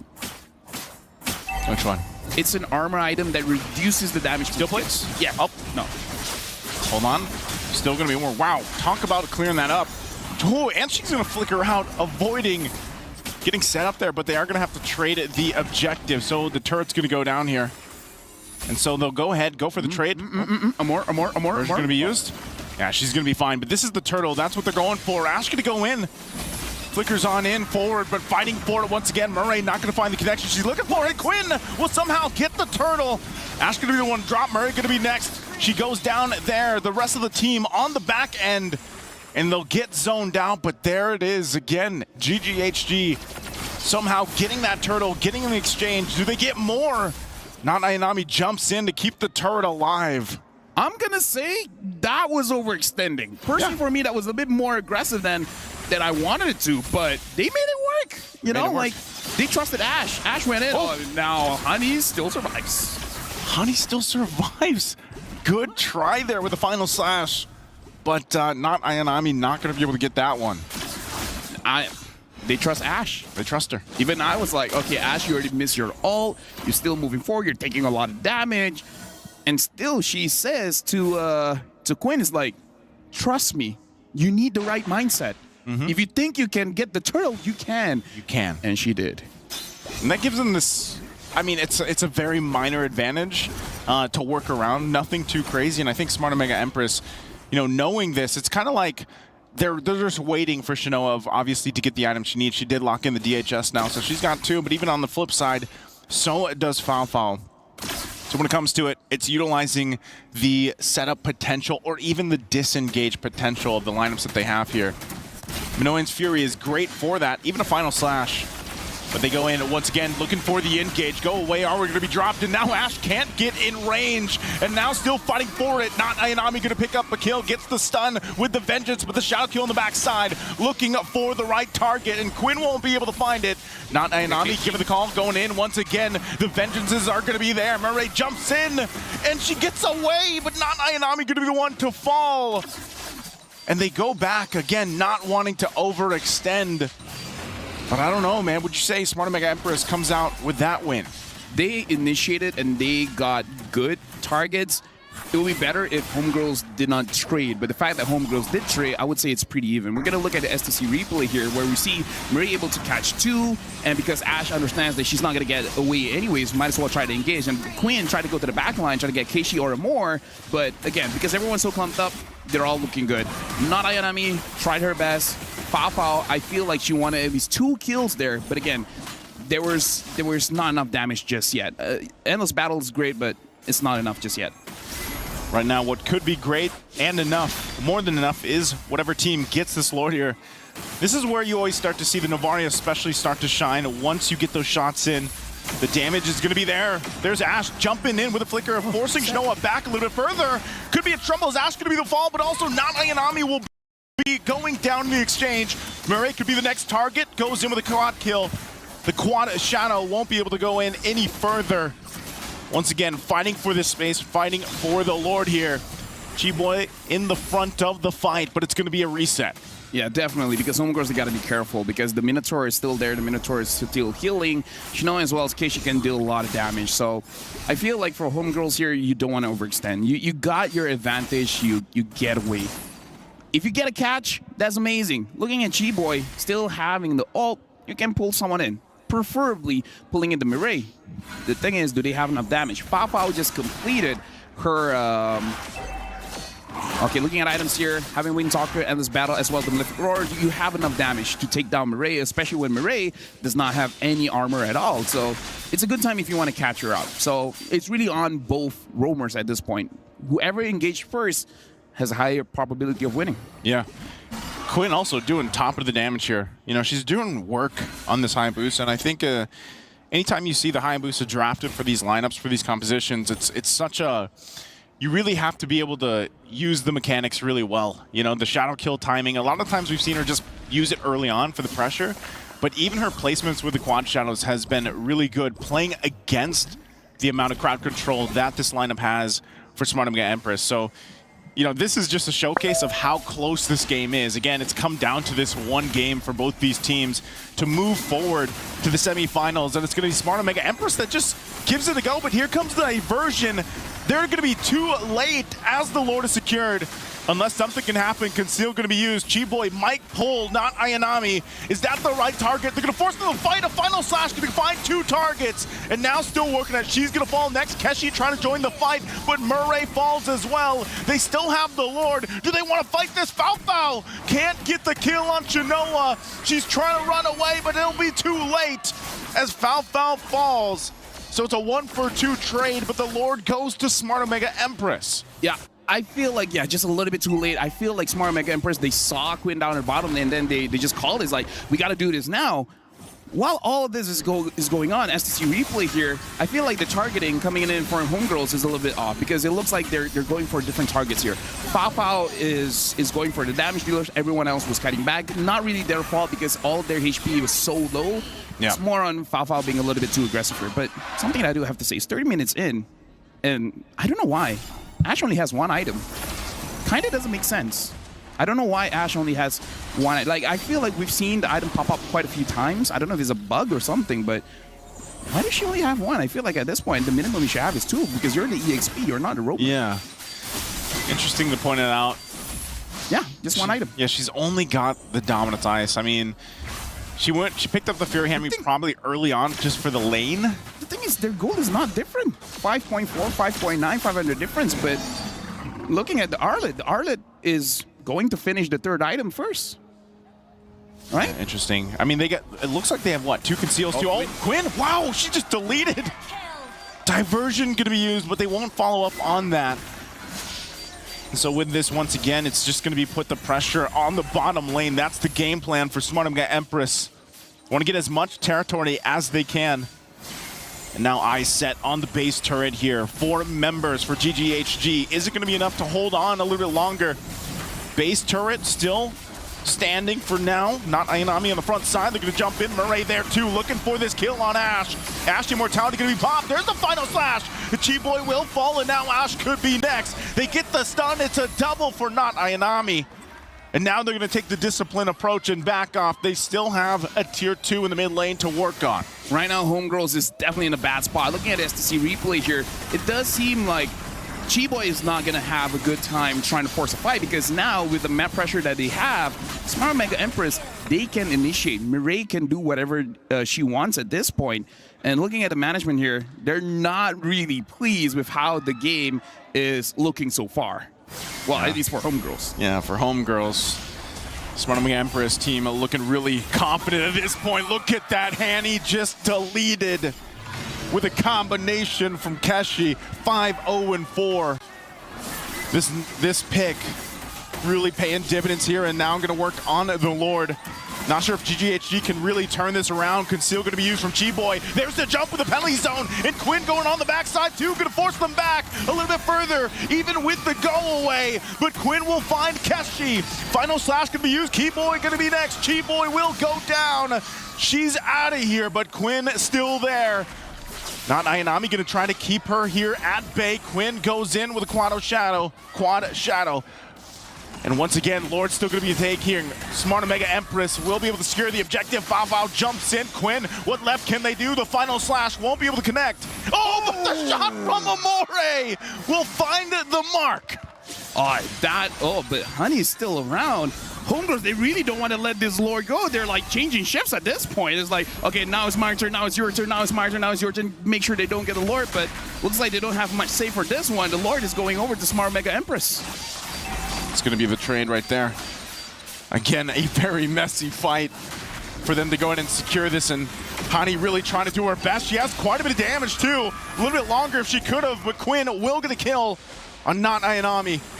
So once again, Smart Mega Empress, they get the objective. They get ready for this push into the base for GGHG. Could this be it? Could they defend? I feel like they can defend one more time. Just a feeling, but the moment they're able to take down Fafao, I feel like that's it. Because I feel like Fafao is the saving grace for Homegirls right now, even though her KD is 2, 2, and 3, but she's been able to juggle this team fight quite well. Going in and out, dealing enough damage to make it so that Smart Mega Empress doesn't fully commit to any kind of engage.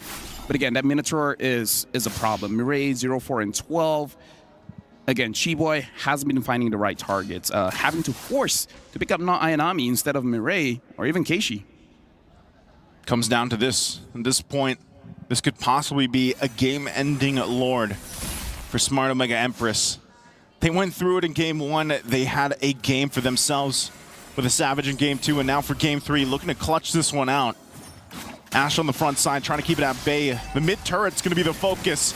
They go in with a shadow kill, but it's not going to be enough to pump out the damage they're looking for. There's the final slash and the Minoan Fury with the flicker combination. G-Boy in trouble, one hit away. They will be able to get it. Lord's still going to be worked on. And now running from the backside with Smart Bay Empress still looking to cap out the game, and they will do it. They'll force it in. It took them 3 games, but they'll send the homegirls home and go forward to the semifinal. And with that, homegirls have been eliminated. Good job for making it this far. But again, we heard people talking about it. This is basically the fatality of the Philippines. Pinas lang malakas. They're moving through. That was good. Very well said. Thank you very much. What a game. What a series. I'm glad that when we got to get to this last match of the day here, LaFell, for us, Lasu, we got to see 3 games. Because with everything at stake, of course, this is how you want it. You want it to go to the distance. You want to see these girls put their best showing on. And that's exactly what they did. Even for GGHD, man, they held up a good game. This was a relatively close game 3 even. Oh, yeah. And Smart Away Empress just comes out on top of it. Again, there's no other way to end the knockout stage. And we got to put this into, just think about this. Tomorrow is the very last day of MWI. This is the second last day. By tomorrow, we have 3 best-of-5s. And tomorrow, we'll find the real queens of MWI. So, honestly, thank you very much, Naisu. I would say thank you for everyone watching. I'm going to say thank you to all the casters for today. You guys have been doing an amazing job during the knockout stage. All the winners you guys have seen are all going to play for tomorrow, and it's going to be intense. Tomorrow we'll find, for this year, the queen of MWI. With that being said, thank you very much, and we're throwing it over to stage with Cheryl Yao as well as Bara. It's on you guys right now for the interview. Ladies and gentlemen, what a way to wrap up, the final day with a full best-of-3 series. Now, I have beside me, so are you or are you not Ayanami? I am not. No. Not Ayanami. So it was just a trick question. Now, when it comes to Smart Omega Empresses, you guys usually have a rocky start, but you guys clean it up afterwards. And very similar to the Smart Omega boys, which were once called the comeback king. Yeah. What happens? For us as the female counterpart, I'm not really sure, but it's always like that. Even last year's international tournament and SEA Games, we lose the first game against Indonesia, and then we cleaned it up. But then what happened next, and also yesterday, it's what happened. Our first game was a bit rocky. We didn't play that well, and then we cleaned it up afterwards. It's always like that for us. I don't know why. You don't know why, but you gotta find a solution, and a solution fast, because make no mistake, right here at MWI, not just you guys are looking for the championship. Every single team all has the dream to be the queens of Mobile Legends Bang Bang. And speaking of which, I do have another question, and that will be coming from Bara. Well, now pretty much, first of all, great performance and all. Now you'll be facing VSG. Any player maybe pretty much you'll be having a look out? VSG has 2 Filipino players, and I'm looking forward to both of them. Oh, okay. And how you feel about that? I'm not sure. Good luck to both of us. Okay. Good luck to all, definitely. All the queens shining beautifully here. Yes, so let's not forget the prize after taking this full series of a best-of-3. We would love to have our Malaysian representatives from Gaming Gladiators Homegirls to pass on your tournament key over to them. Beautiful sportsmanship. Let's hear it, everybody. Come on, let's hear it, everybody over here. Amazing game. GG, well played indeed for homegirls. Now, not Ayanami. We do have anything you want to say to your fans a full series, it could go either way. You know, what do you have to say to all your supporters back in Philippines? I know there's a calamity happening there right now, but we just, like us guys, we had a rocky start, and let's just fight. Let's just fight. Let's just do the best we can to get over the obstacles that overcome us. Let's go. Let's make it happen. That's incredibly humble. Now, whoever comes your way will happen, just like in the Game of Dawn, in the Land of Dawn, where we had 5 people going after Shinoa. And she ended up with a savage over at the Land of Dawn. And this is Smart Omega Empress. Over to you guys back at the studio. Thank you so much, Cheryl, Bara, and of course, not Ayanami, but she... Not. Confirmed. Ayanami. Tremendous showing here by Smart Omega Empress, and before anything else, I would just like to call back to a mention there by Not Ayanami. Currently back home in the Philippines, there is a calamity going on, and so yeah, it's glad that Smart Omega Empress was able to give a small light of hope, a small light of joy for the Filipinos watching. So let's get back here into the game. Well, at any point, was there anything about the performance of HG that, let's begin with that, made you feel like, this looks quite dire for Omega Empress? Anytime and all the time. All 3 drafts throughout the series were legit threats. They could eliminate Smart Omega Empress throughout each one. But here in Game 3, very specifically, all the Filipinos are going wild in the Amazon Arena. Here in Game 3, it was a very singular draft. It was, we're going to pick off, we're going to win fights, and if we can't do that, Omega Empress wins. That's what happened. They were able to split up GGHG's singular approach through the Kaja, through Ash's engagements, and then of course the pick-off potential from the back by Quinn and Fao. If all of those failed, which Omega Empress got checked off their list about, 80-90%, then it was very difficult for GGHG to come back. Let's revisit the bracket of MWI so far. Earlier, Vitality and Falcons Vega secured their slot for the semifinals and will be battling. Now, Omega Empress will face off against EEC Ace VSG. The top 4 of the tournament have been locked in. 3 teams there were expected to make it to this point. Now, they have a wild card amidst them, VSG. But let's focus now on what we just saw here. Smart OMG getting the W over their opponents GGHG. Lots of G's. Let's welcome our MVP. It's Shinoa, the goal laner of Smart Omega Empress. Shinoa, how are you feeling? Getting a savage here in MWI? I'm feeling great, and actually I was expecting it to do good in Iksha Hero Pick. Okay. Why Iksha specifically? So did you prepare the Iksha for MWI? Have you been spamming her a lot? Oh yeah, there are so many using Harith, and I think it's a counter. So you think that Iksha's the counter to most of the gold laners we have now? How about the Melissa? You've shown the Melissa twice now to great success. 100% win rate now on your Melissa. How did that come about in your training? You prepared for Melissa too? Yeah, I was spamming Melissa and Iksha. Of the 2, I'm sure meron ka pang tinatago. You're keeping more heroes. Are there more?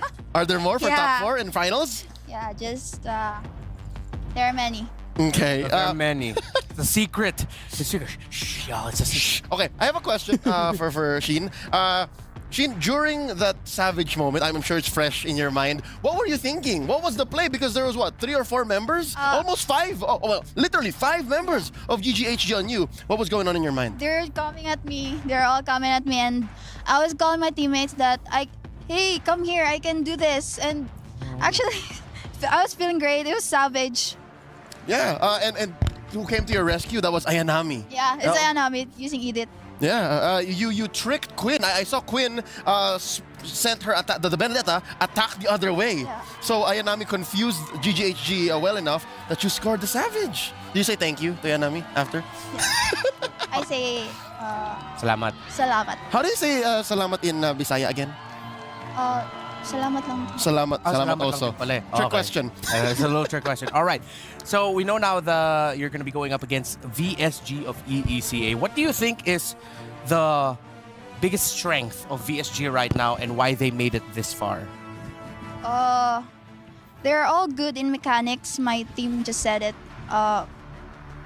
And also, their gold and tank are good. That's why they make it. And also their jungler. And their jungler. So a lot of them are just really solid individually. So real quick, yes or no, will Omega Empress get the win tomorrow? Of course. All right. That's Shinoa, the MVP of our game number 2. Game number 3. And real quickly, do you want to say one last thing for the fans watching at home? Is it okay if it's Tagalog? Yes, even Bisaya if you like. Yeah. Salamat sa nitanaw namo, especially sa akong family and sa mga friends. Thank you so much for supporting us. We will make you proud and we're gonna win this tomorrow. Thank you so much, Shinoa. Congratulations to Omega Empress. And now I think would be the perfect time to check out who our MVP is actually for that game number 3, and it is none other than Amore.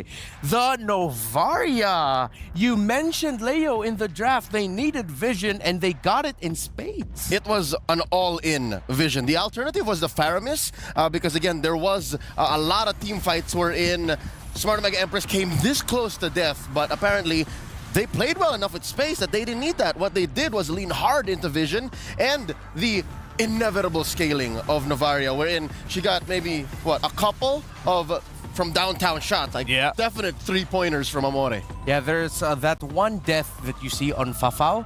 That was on the hands of that Novaria. That's her. And that's her. And that was a moment where Fafao actually needed to survive because that meant that GGHG could have come back for a fight. But that one stain, that one death, that continued the turnaround for Omega. And in a way, it made the diversion a non-starter. It made going into weird angles almost impossible because, you could check this bush. If no one's there, throw the Astral Echo the other way, and it's almost as good as it goes, right? That's all Novaria. That's all Amore. Are those rocks around Novaria? I've always wondered.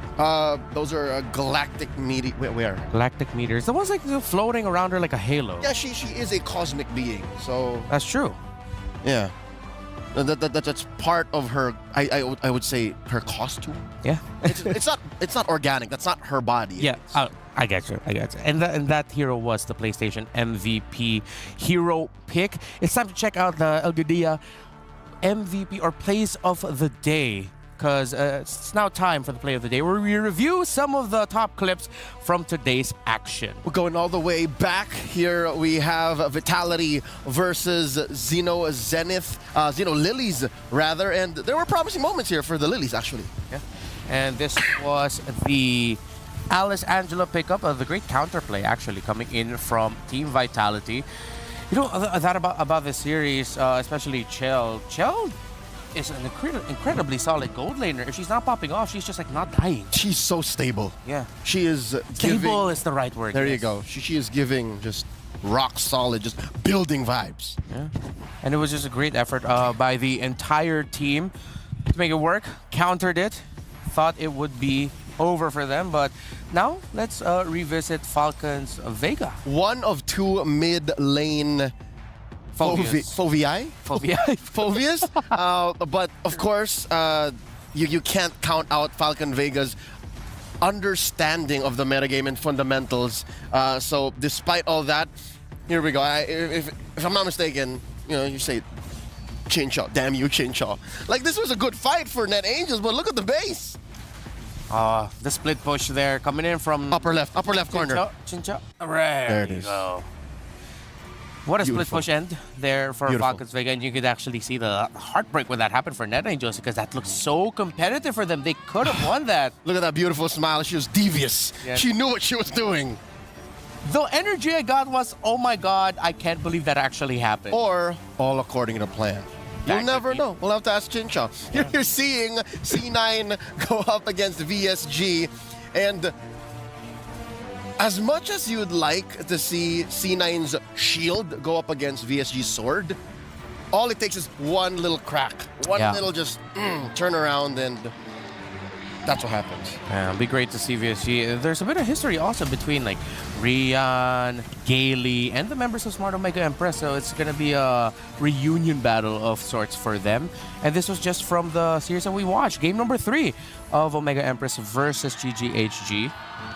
Of course, with that Melissa, the Melly mains are well represented. That's 2 victories already for Melissa, undefeated. And last but not least, from game number 2, the aforementioned Savage by Shinoa. Can confirm now, she was actually calling for help. And here comes Ayanami, enough of a distraction to make Quinn want to go for the Edith instead of Shinoa, who would then just kill everybody.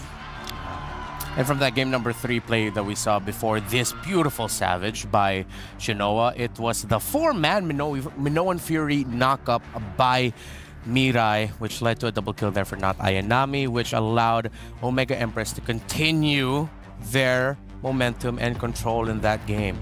What a day, man. And throughout the day, we've been asking for your predictions. And I'm pretty sure we already have the results of the latest predictions from that previous series up. Let's bring up our STC predictions. And it was quite even. Finally, someone has acknowledged Smart Omega. Thou hast heeded my request to show love for our kabayans. Now it makes a difference. See, like if you guys show support, whether through the STC play predictions or through just watching and sending well wishes to the teams, you see amazing things. You see Savages happen. Yeah, but what I also feel like is with those predictions, this is a perfect time to acknowledge the rising star that is Malaysian MLBB esports, not just on the men's side, but on the women's side as well. Of course. GGHG's roster don't have the same amount of playing time and experience as the roster of Smart Omega Empress does. Some of them has been doing this for so long, and they've been doing this as this entire group for a whole year now. Yet they take it to the wire. Yet we see a game 3 that really could have gone either way. So kudos to GGHG, to the homegirls, the Gaming Gladiators. We have to see you guys very, very soon. Yeah. Now, I know that in the game right now, there's a lot of skins. There's a bit of a fair for the youth. The youth fair is here with incredible bonuses and exciting events. You can grab multiple permanent skins for free, just like Sylvana's Classroom Charm and its painted skins Classroom Glam. Both skins I do not have, and I'm jealous of anyone who does. More exciting events will be revealed, so watch out. Do you have those skins? Yes. You do? Dude, I've been spamming Bane and Jushin. How can I not have the skin? All right, you go. Pretty, by the way. For a skin you get for free, you feel like, hey, I should be paying diamonds for this, but thanks, Moonton. All right. Thanks. Okay, yeah, you have the skin. You have the skin. Do you want to say the thing? The next thing is scheduled. You know, you be the one. You have the skin, so you be the one to say the Yeah, you sulk over there, Reptar. Ladies and gentlemen, folks around the world, do tune in. Tomorrow we are coming to a conclusion. MWI 2024 ends through a back-to-back-to-back best of 5. That's right, starting off with Vitality versus Falcons Vega. It's civil war here for the Indonesian queens, the uncrowned queens versus the de facto dominant force in women's MLBB, and of course VSU versus OMGE, and then in the grand final, whoever wins those first 2. Yeah. We'll be seeing the semifinals and the grand finals tomorrow. It's packed. Potentially 15 games of MLBB. 3 BO5s. Before we go off, Leo, is there anything else you want to say? Thanks to everyone who tuned in. Thank you to the Filipino fans, the Malaysians, those from ECA, from Indonesia, from Myanmar as well. None of this would happen if you did not show so much love for the ladies competing here on the grand stage. I'll see you guys tomorrow. Thanks again. It's been an honor to be at your service. On behalf of Lafel, Naisu, Eterna, and of course the other casters, everyone who has graced the stage, your ears, and your screens today, our production team, we thank you. Our journey here in MWI is about to end, but we have one more day of action ahead of you tomorrow. Tomorrow, we will crown the new, or maybe still reigning and defending, Queens of the World. If you want to find out who it will be, then watch us. That's it for the second day, or not second day, first day of playoffs. Everything will culminate tomorrow. Join us. We will see you here at the Amazon Arena. Stay safe, good night, and good fight.